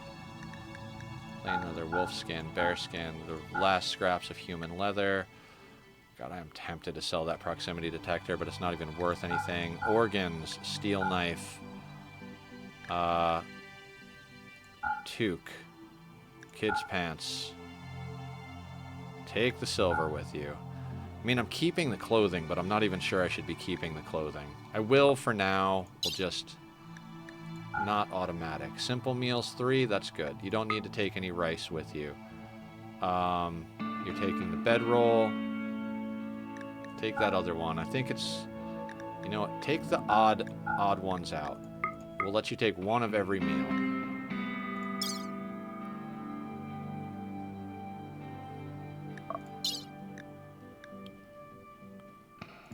Alright, let's send it. Julie should actually have handling then.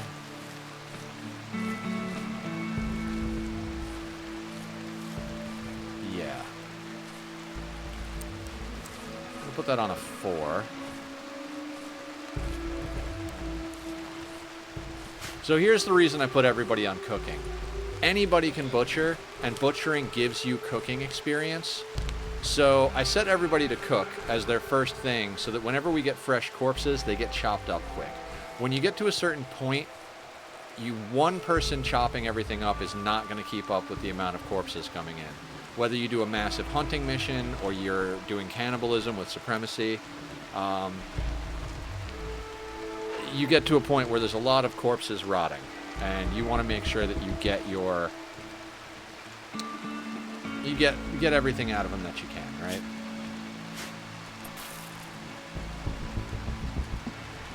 So we've now got a husband and wife, Nether and Danger, hanging out with their pet ghoul Bucky, and their good friend, the Flesh Beast Rising Necromancer Julie Pixels, who is very young.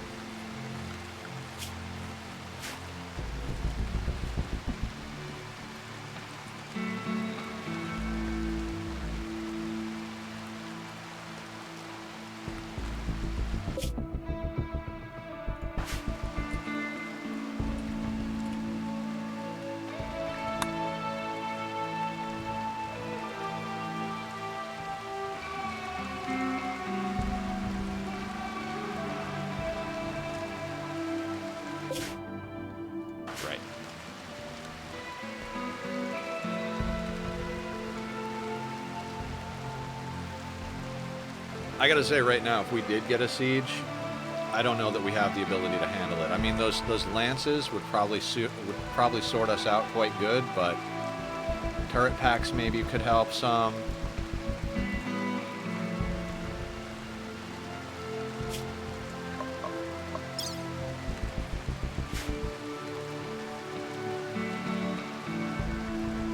Like, we really just need to bang out more research, get a few more colonists, you know.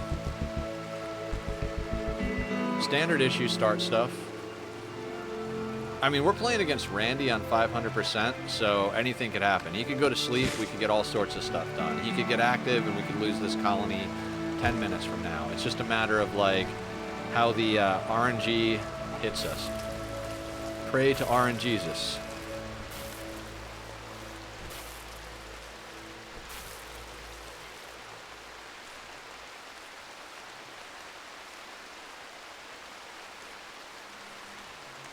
Yes, Appa. I have a million nicknames for my kitty. Hi, Bubba. What's up? Come here. Hello, sir. I love you. I love you so much. I want to eat your face. Mwah. Good boy. Good boy. Oh, the purrs on this one. The purrs on this one. Buddy. What game do you want to play, sir? You want to play Bite Daddy?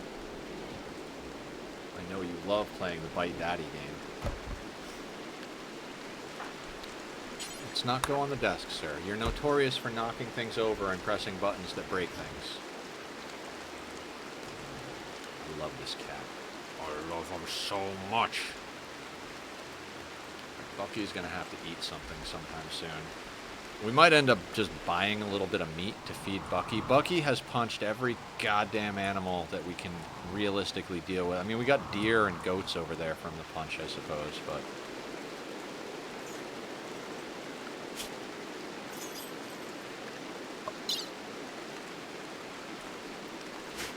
Come on, skip abduction.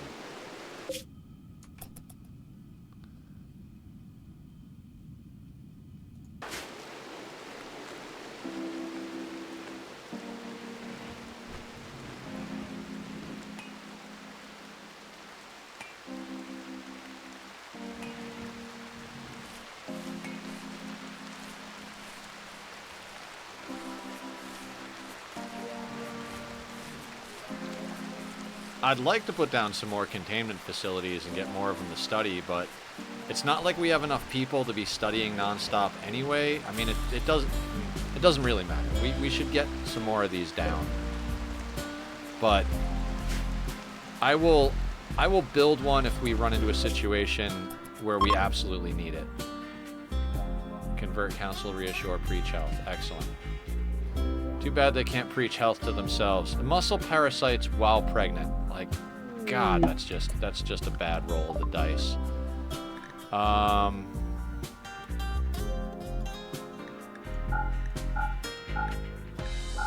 Textiles, organs, knife, two kids' pants. So, you seem to have some kids' pants here, but I don't see any kids with you. What's going on over there? What did I say we were gonna buy?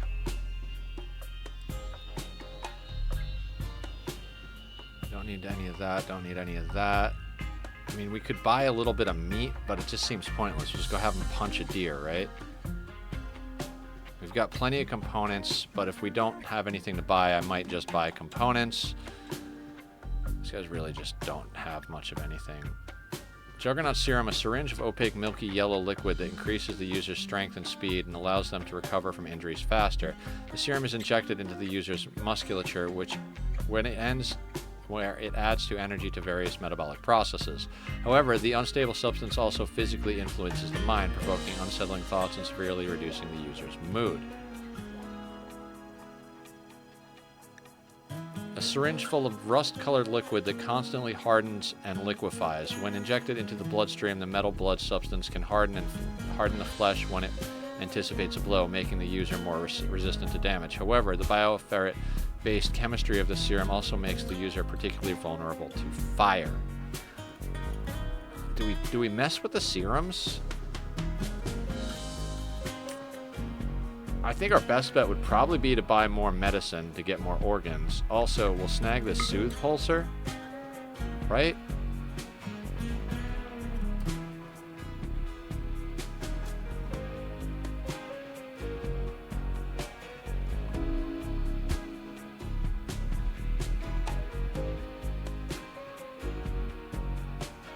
I mean, another ceremonial hood for Julie might be good.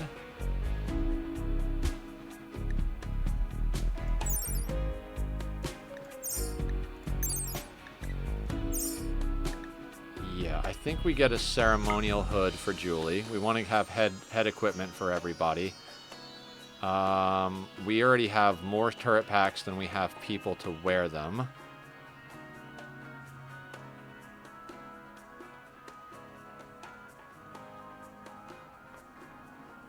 God, these guys really just don't have much of anything. We got all their good stuff really early on. Beer in case of mood. Grab a 6-pack, and then how much medicine can we snag from you guys? Grab 4 medicine, 6 beers, and a Psychic Soothe. I'll call that good. Now, before we go back, let's check the gear. And then let's sell the Slice Cap.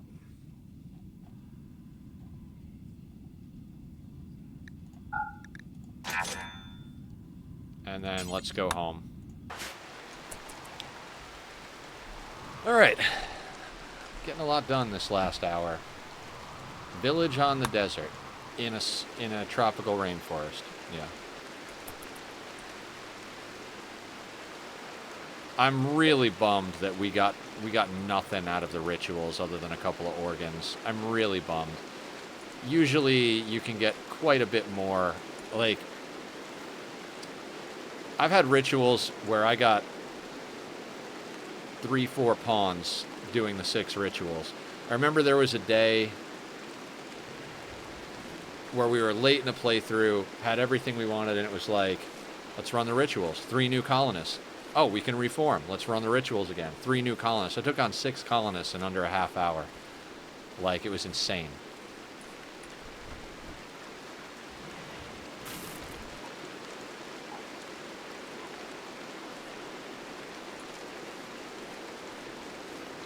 I'm thinking about what I'm going to eat after stream. So here's the problem with me. I have like my go-to foods, and most of them are not good. And my issue is if I can't think of something to eat, I will just not eat. So it's this battle between hunger and like knowing what to eat. Like, if I've got an idea in my head, I'll just go take care of it. If I don't have an idea in my head, I will either default to the garbage, or I just won't eat at all. So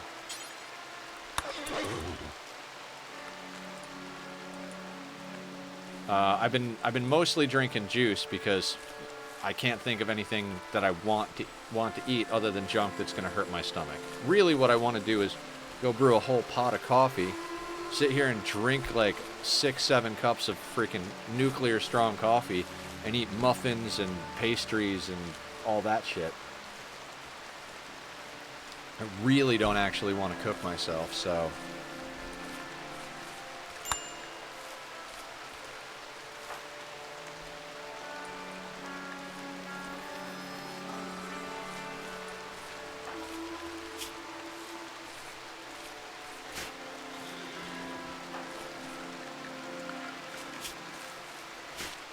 yeah, our wealth is already out of hand.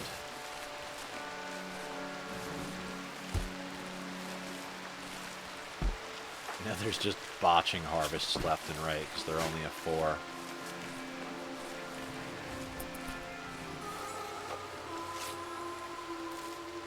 Yeah, at the moment there's nothing super exciting. We're just gonna keep running. In fact, I'm gonna put it on a 3 and just chill for a minute because colony's reasonably sustained. We don't have any like I have you unrestricted. What are you going to do? Butchering? Okay, you can go and grab that and butcher. Everything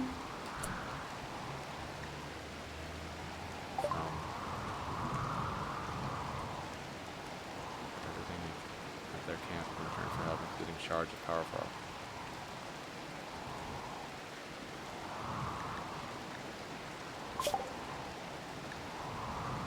Just no.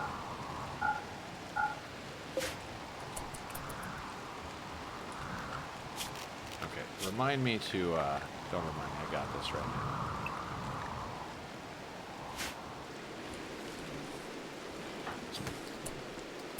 Alright, at least Bucky will have some food to eat once this deer is nicely chopped up. I'm gonna forget to feed Bucky at one point. Like, it's just a no-brainer. Like, it's just... Please, if anybody knows how to make that not a problem, like, if anybody knows how to, make them take care of eating themselves, I'd appreciate it. I'm trying here.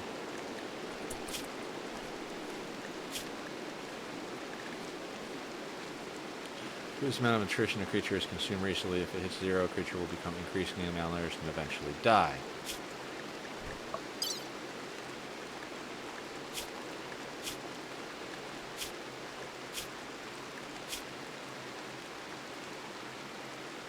Bucky versus the doe.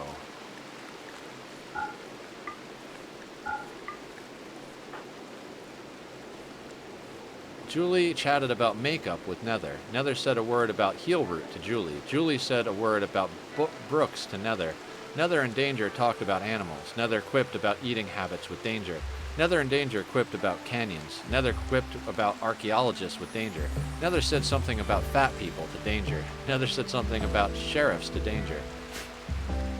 Is Nether a fat sheriff? Nope.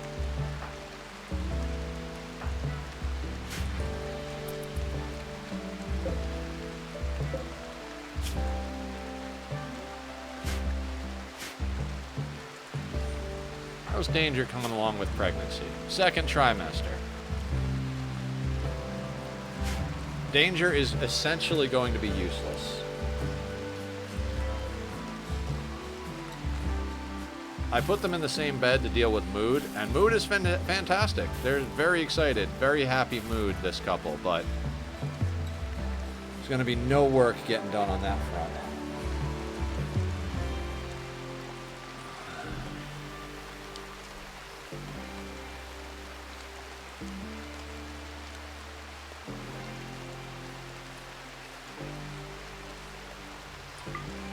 Somewhat impressive. They're working on that. We are a whole season away from our next round of rituals. I thought about doing the execution because, oh, you know, that's what I think next time, Nether. We should have done the execution so we got more rituals to do. That's why I was going to do it. And I immediately forgot why I was going to do it. I was like, oh, we could blah, blah, blah, blah, blah. And it's like, yeah, but it's not about getting human primacy. It's about... Yeah, I should have done that. That was a mistake. Not the biggest mistake in the world, but definitely a mistake.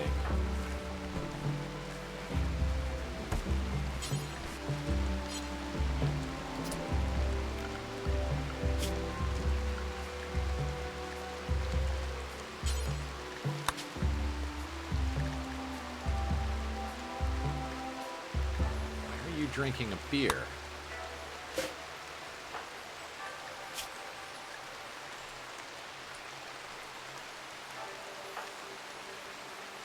Your mood isn't low.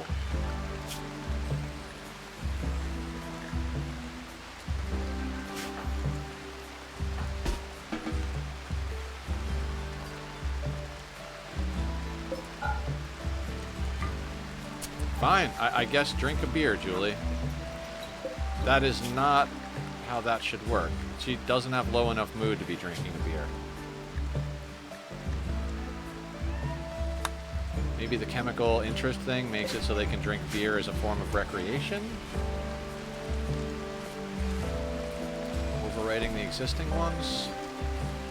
Tachyon, please, buddy. Please? Please? You can sit in the lap, sir. can sit in the lap. Lap is good.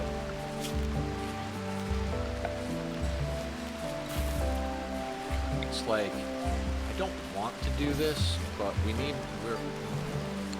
nope. I'm not getting into the beer game just yet. We should though. We should? I don't know. Nether's coming to the end of stream and not sure at all what to do, so I would normally put it in the main area. Yeah, let's put down a few kegs.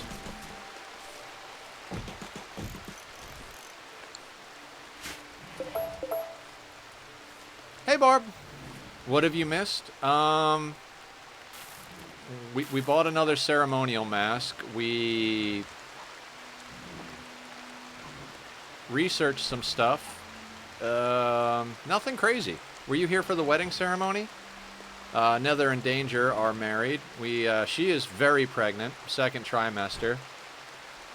I was like, we really need the mood boost. I'll put them together. I'm generally against putting people together if they can get pregnant, but I told them to try not to have a kid, and of course they wound up having a kid. Did the rituals. We got one person that was bad, so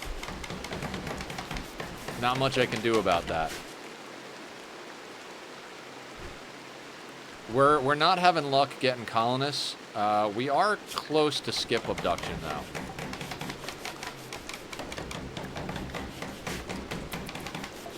Hopefully we can get skip abduction soon enough. Tachyon, please. No, sir. Stop it. Hey. Hey. No. No. Fuzzy butt.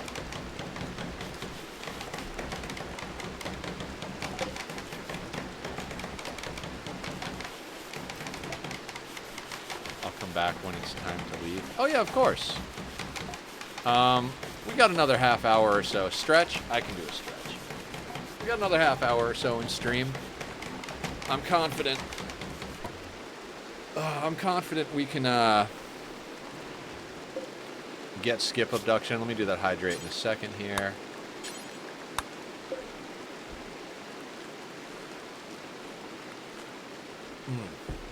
Delish.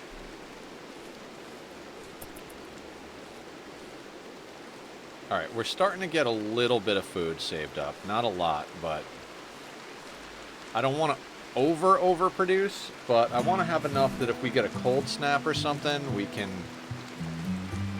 reasonably deal. I keep not paying attention to Bucky's food. Those deer are wandering over here quite close.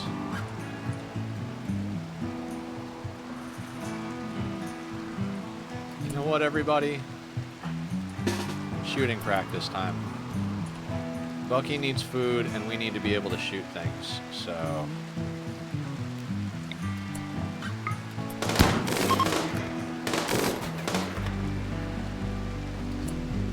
See how bad we are?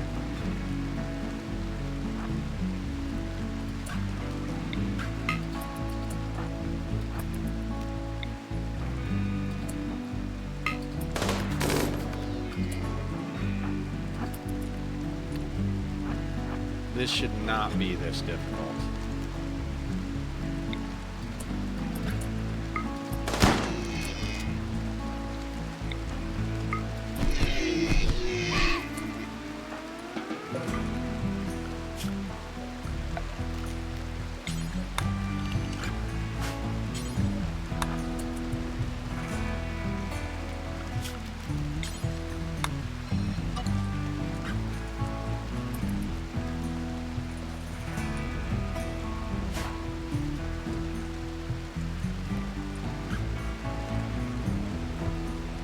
Go out and do that again real soon. We need to do more of that.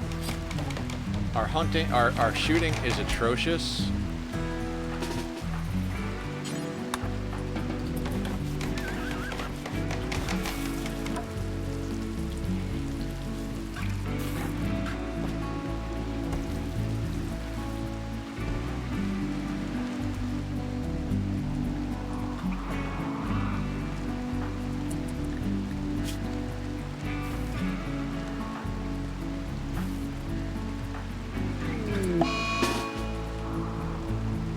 Let's go do a little more hunting, guys.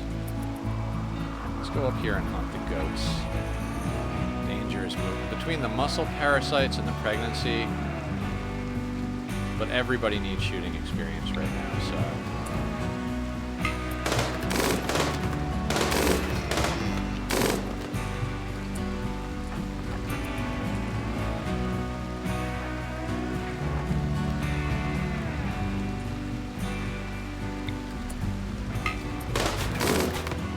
God, everybody is a bad shot. Oh, I love that. I do. It's pretty awesome. Actually, I don't like being this close to the edge of the map.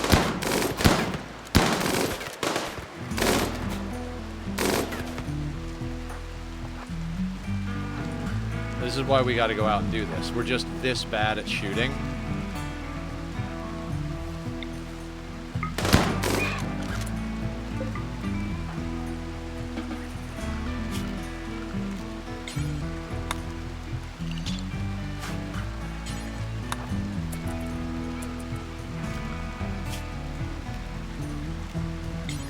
I really like it. It makes it a lot easier to tell where the animals are, where there are hostile animals and not hostile animals.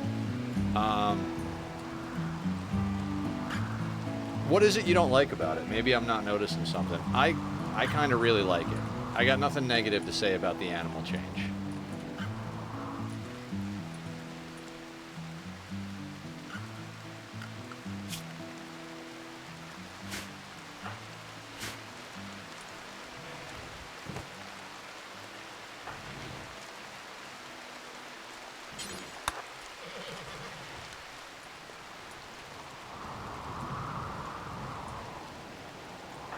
Yeah, we're gonna have to do more of that. Our shooting is just absolute god-awful garbage, and that's not good. On a no traps, no kill boxes playthrough, we can't rely on Bucky for everything.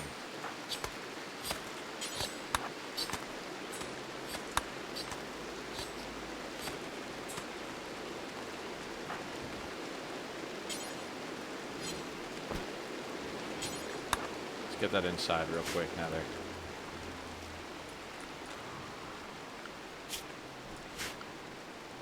If you pause when the animals are sleeping, it looks like they're standing up, about to move.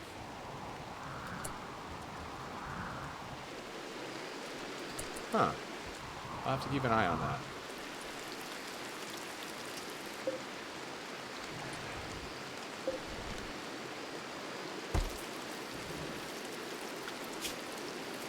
So close on skip abduction. Studied in 5 hours, studied in 5 hours. Yeah, we should pick up another one of these bad boys. Of course I built that in a weird spot. Of course I did. Because that's the interaction spot. Put that there.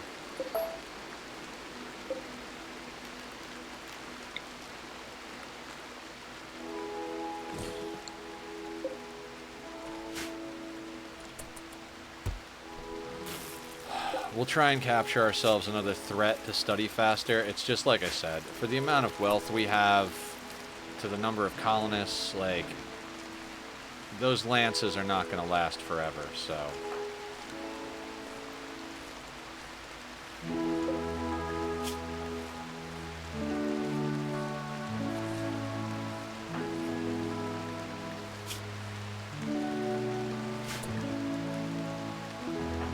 Who's the 5 cook then? Well, we don't have a 5 cook. I thought Nether was a 5. Did he, like, drop down or something? Oh, Nether is a 5. Why are you not cooking? You're missing 1 meat. Okay. Fair enough, Nether. Fair enough. I see what you're about. We will continue hunting. Hunting is really an important thing. I don't set people to hunt automatically because they just wind up in trouble. Like, you can go into the wildlife thing and, like, tell them to hunt certain animals. It's just not... they're just going to get themselves in trouble. You might as well draft everybody, go out and shoot stuff. You know, take your time on it.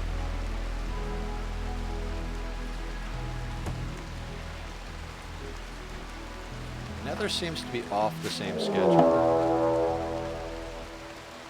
A horde of 13 shambling, rotting corpses approaching. Some are unnatural forces animating these lifeless corpses. They are intent on attacking your colony. As they exhaust their strange energy, they will begin to collapse within hours. Alright, shamblers. This might be the end of our colony right here. Whole body. Okay, so this dead creature has been reanimated by corrupt archite. Shamblers are slow and mindless and will attack any living creature relentlessly. After a few days on their feet, shamblers die from metabolic exhaustion. Captured shamblers can't move and thus won't expire. That is, that is some shit right there, I gotta say.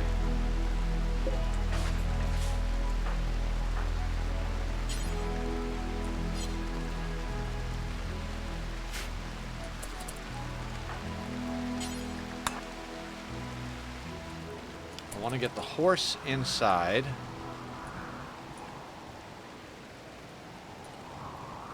Did need shooting experience, right? Slow moving my ass. They move quick.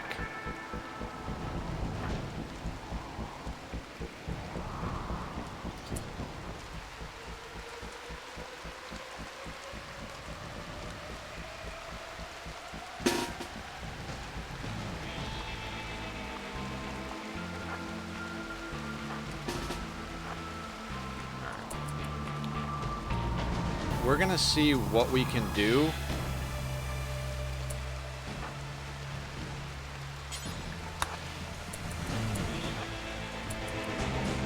This is not an optimal situation. I was just talking about how we don't have enough training for our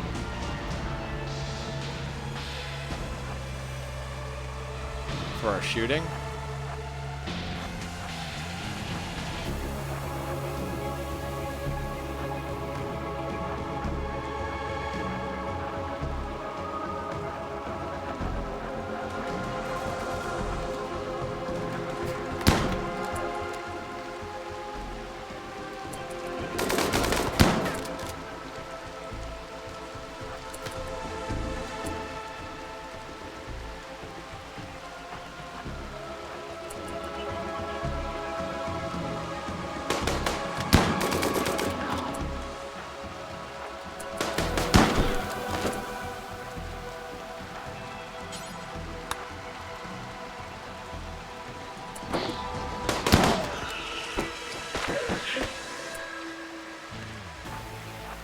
Oh, they are coming in.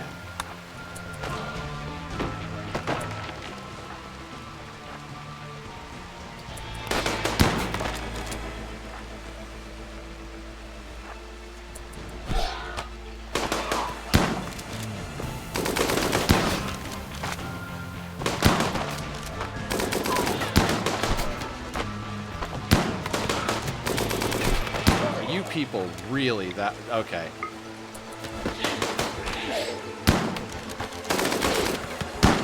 That bad, huh?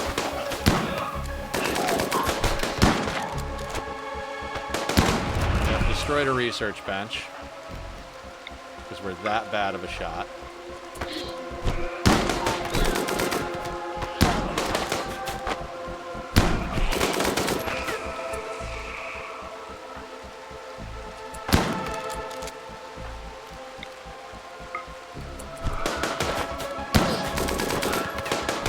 No, not the very first raid, but the first thing that's any type of threat.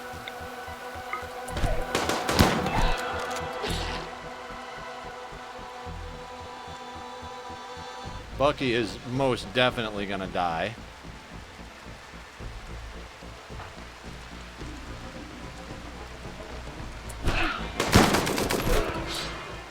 Not actually sure how we're gonna deal with this.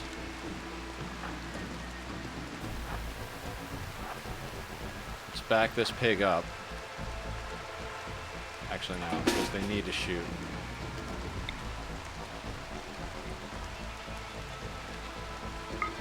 Let's throw a turret.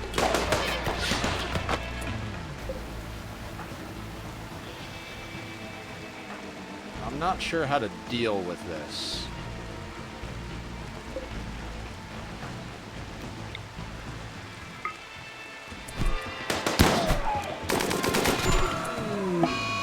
Bucky is dead. Everybody else is coming in.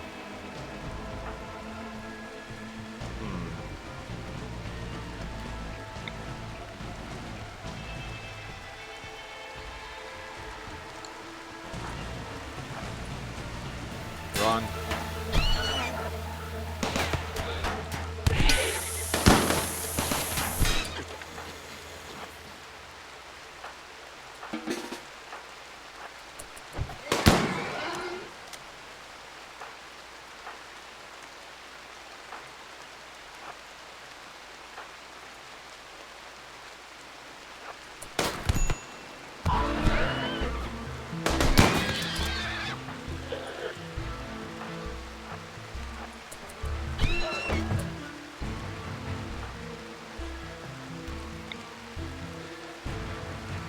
Psychically deaf. Excellent.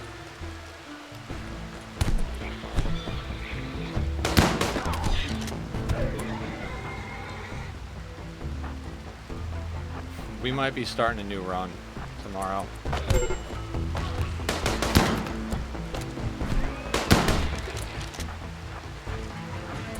I do not have this.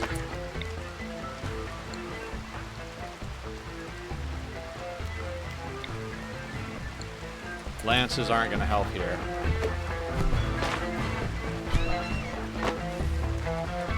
They're murdering our horse.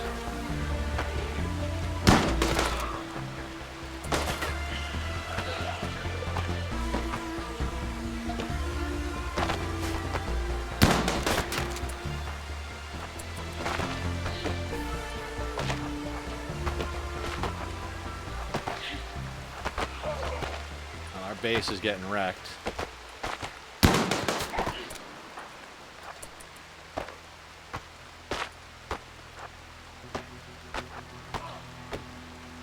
Stick and move, guys. Stick and move. Put a little bit of distance between you guys. Jesus Christ, could you guys please hit something?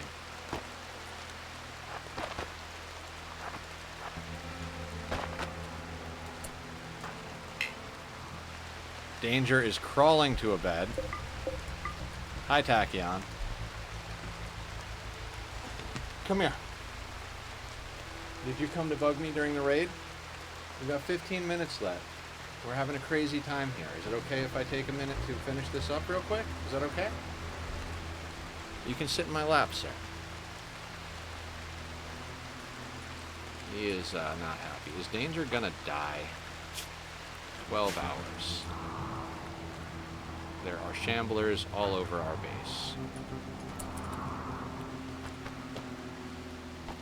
This is bad. Run, run, run, run. Hack, buddy, I'm in the middle of some stuff, bud. I'm in the middle of some stuff. Is it okay? Is it okay? Come on. Come on, stop driving me nuts, buddy.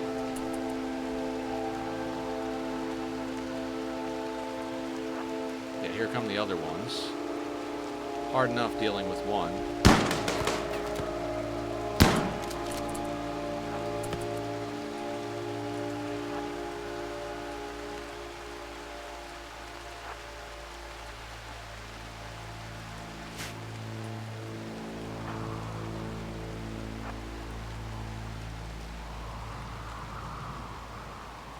I don't know these threats well enough.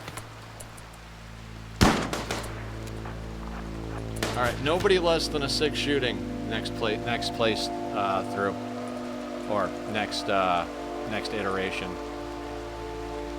We cannot hit the broadside of a barn. If we had like 6, 7 shooting, we'd probably be able to hit a couple of these shots a lot better. Now we've got someone who's way faster. Hit the shot. Fucks.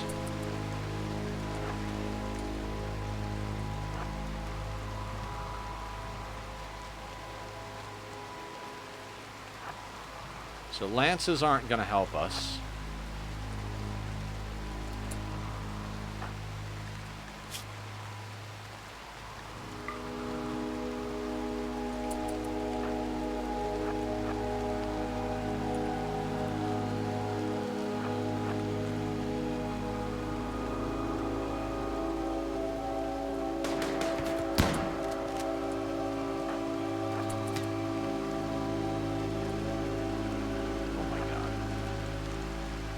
Yeah, no.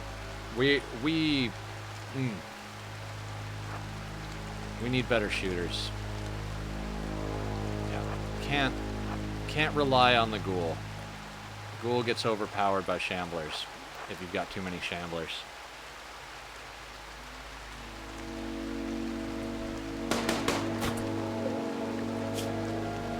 They should be dead in like 9 seconds, it says.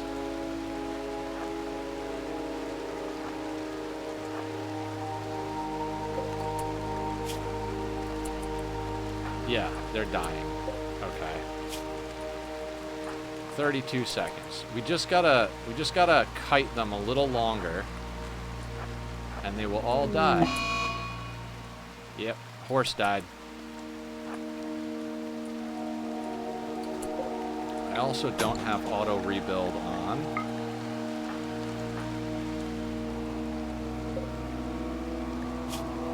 "21 seconds, 23 seconds. So let's just kite this. I think we can save it. Danger is about to have a baby while bleeding to death after a ghoul attack. This is phenomenal.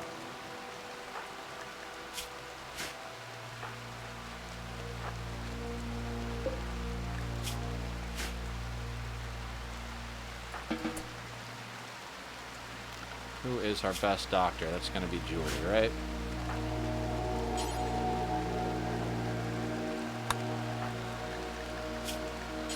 You can have the good stuff.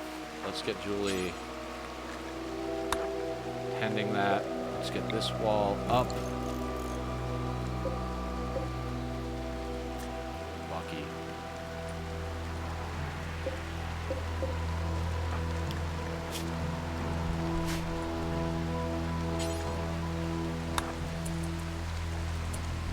My cat's driving me nuts, guys. Hey, buddy. So shamblers die after time. What I should have done is just kited them for the whole time and let them die. So we learned something. We didn't lose the colony, so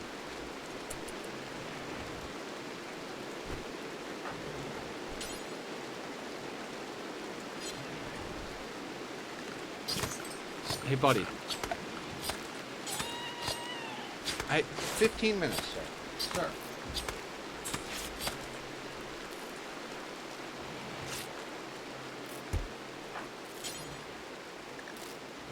Okay, when you're done with that, build the door. Fantastic. Solar flare. Let's cancel that. We had an Etekeen raid of 2 people. The very first thing with Anomaly, instead of getting a maddened hare or something, you get a sight stealer. This ghoul was one that dropped, so that wasn't combat. That was our 3rd threat, I think, so far in this play session. Do we have a rotten corpse area yet? I don't think we do. Let's do a dumping zone. Let's put it like our house is going to be that way.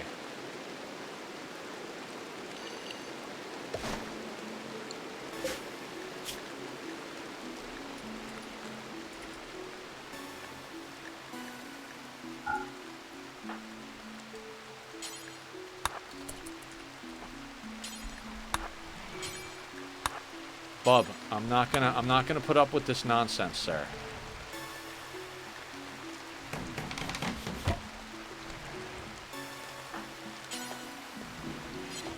Hey, buddy. We go through this every day. We go through this every day. Give me a few minutes. We'll finish stream. We'll go and eat dinner. Everything will be grand. But right now, I need you to calm. No, sir. I can't be going through this nonsense.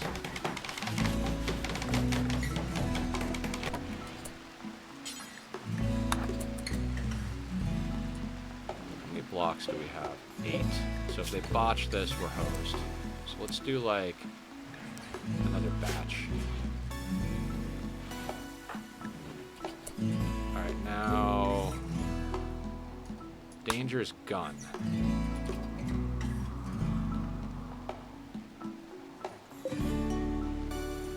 Okay,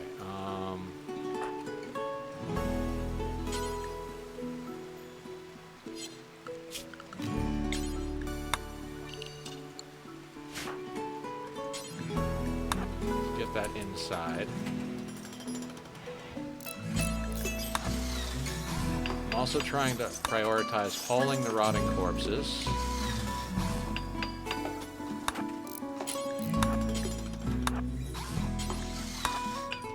Don't bite me, sir. Just do not bite me, sir.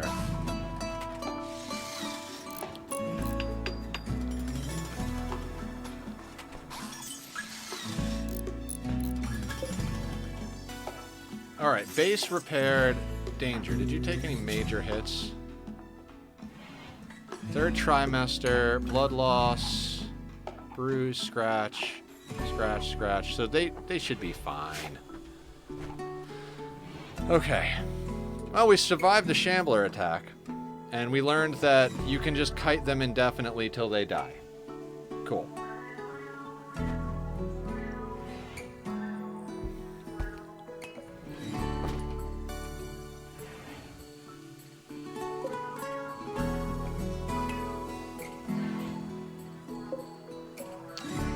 Unfortunately, we're now eating Killer the horse because Shamblers absolutely annihilated him, but, you know.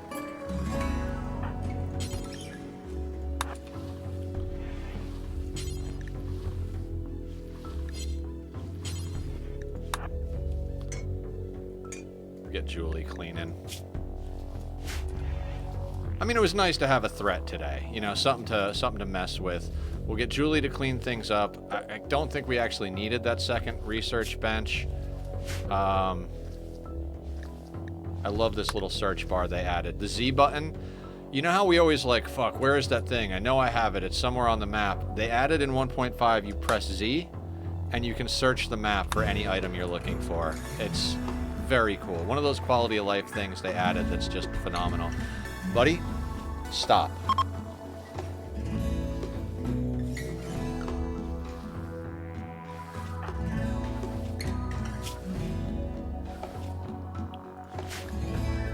Yeah, so we want Julie cleaning because our barracks is taking a impressiveness hit from being dirty.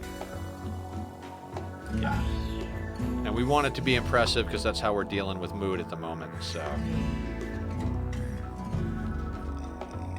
I gotta say, as far as a threat that we don't know how to deal with, danger.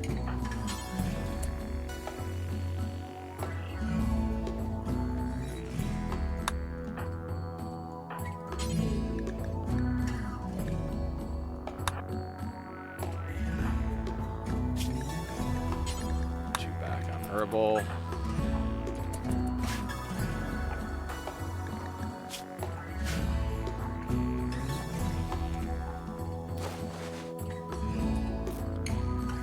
Alright, medical treatment's getting done. Solar flare is ending. Julie's already a 6 in medical. What is danger? An 8. A couple of more surgeries and danger will be, or Julie will be way better than danger at medical.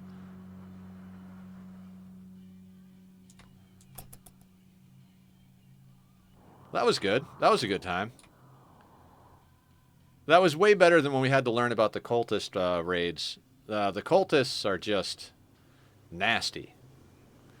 Although those we learned we just stay inside and close the doors, let them kill themselves with the flesh beasts they're summoning. The only problem with that strategy well, there's many problems with anytime you're ignoring threats. There's an inherent issue in the strategy, but the issue with that strategy is you don't know how many they're going to summon, and if they summon enough that they get overwhelmed and killed and there's still 20 flesh beasts on the map, that could be a problem, you know? Can you... You can't walk. Of course you can't. Baby's genetics. Total baseliner. Straight down the line. I'm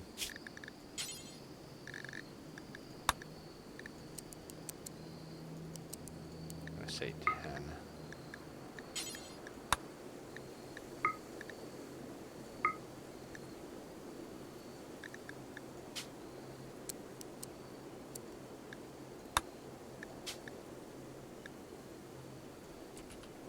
Okay, twisted meat's not on the list of baby food situations.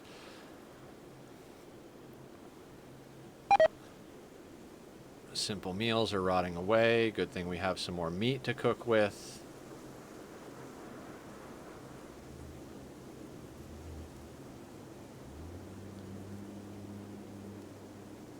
Small colony.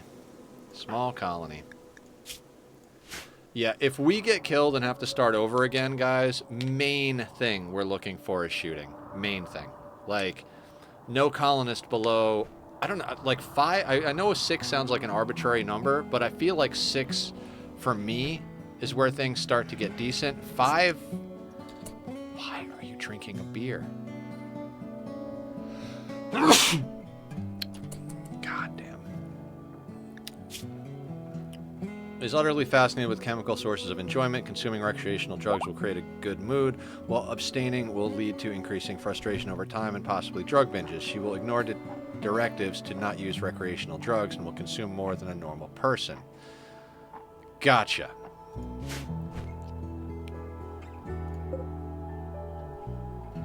Buddy? Buddy, no. Stay up there. Stay there. Just a couple of minutes, bud. Just a couple of minutes. Okay. Rituals are on cooldown. Base is repaired. Danger is pregnant. We whiffed on the rituals. Skip abduction is close, but not happening.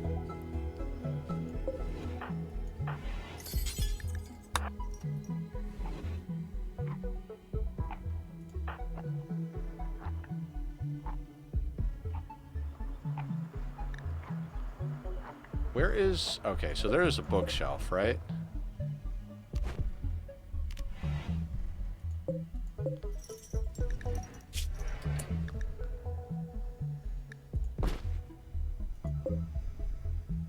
I don't want them reading that, because that's the one about the void, right? Yeah. We'll sell that later.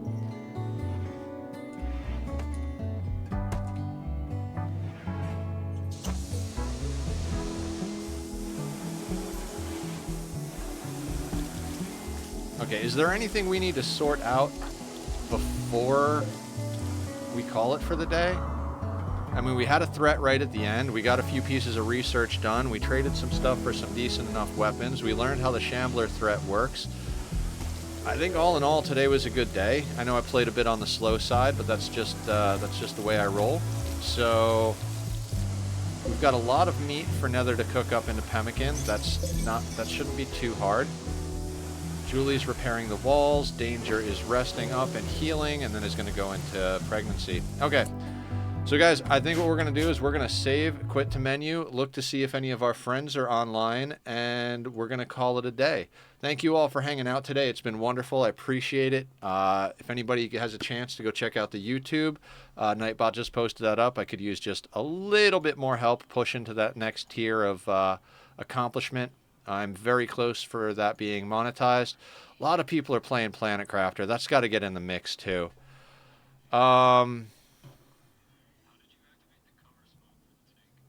Mute.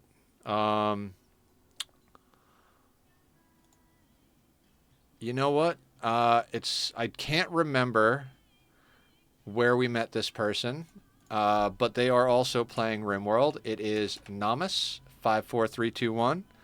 So we're gonna raid over there and say hi, guys. Be your wonderful, beautiful selves. Appreciate everybody's hanging out, all the good stuff.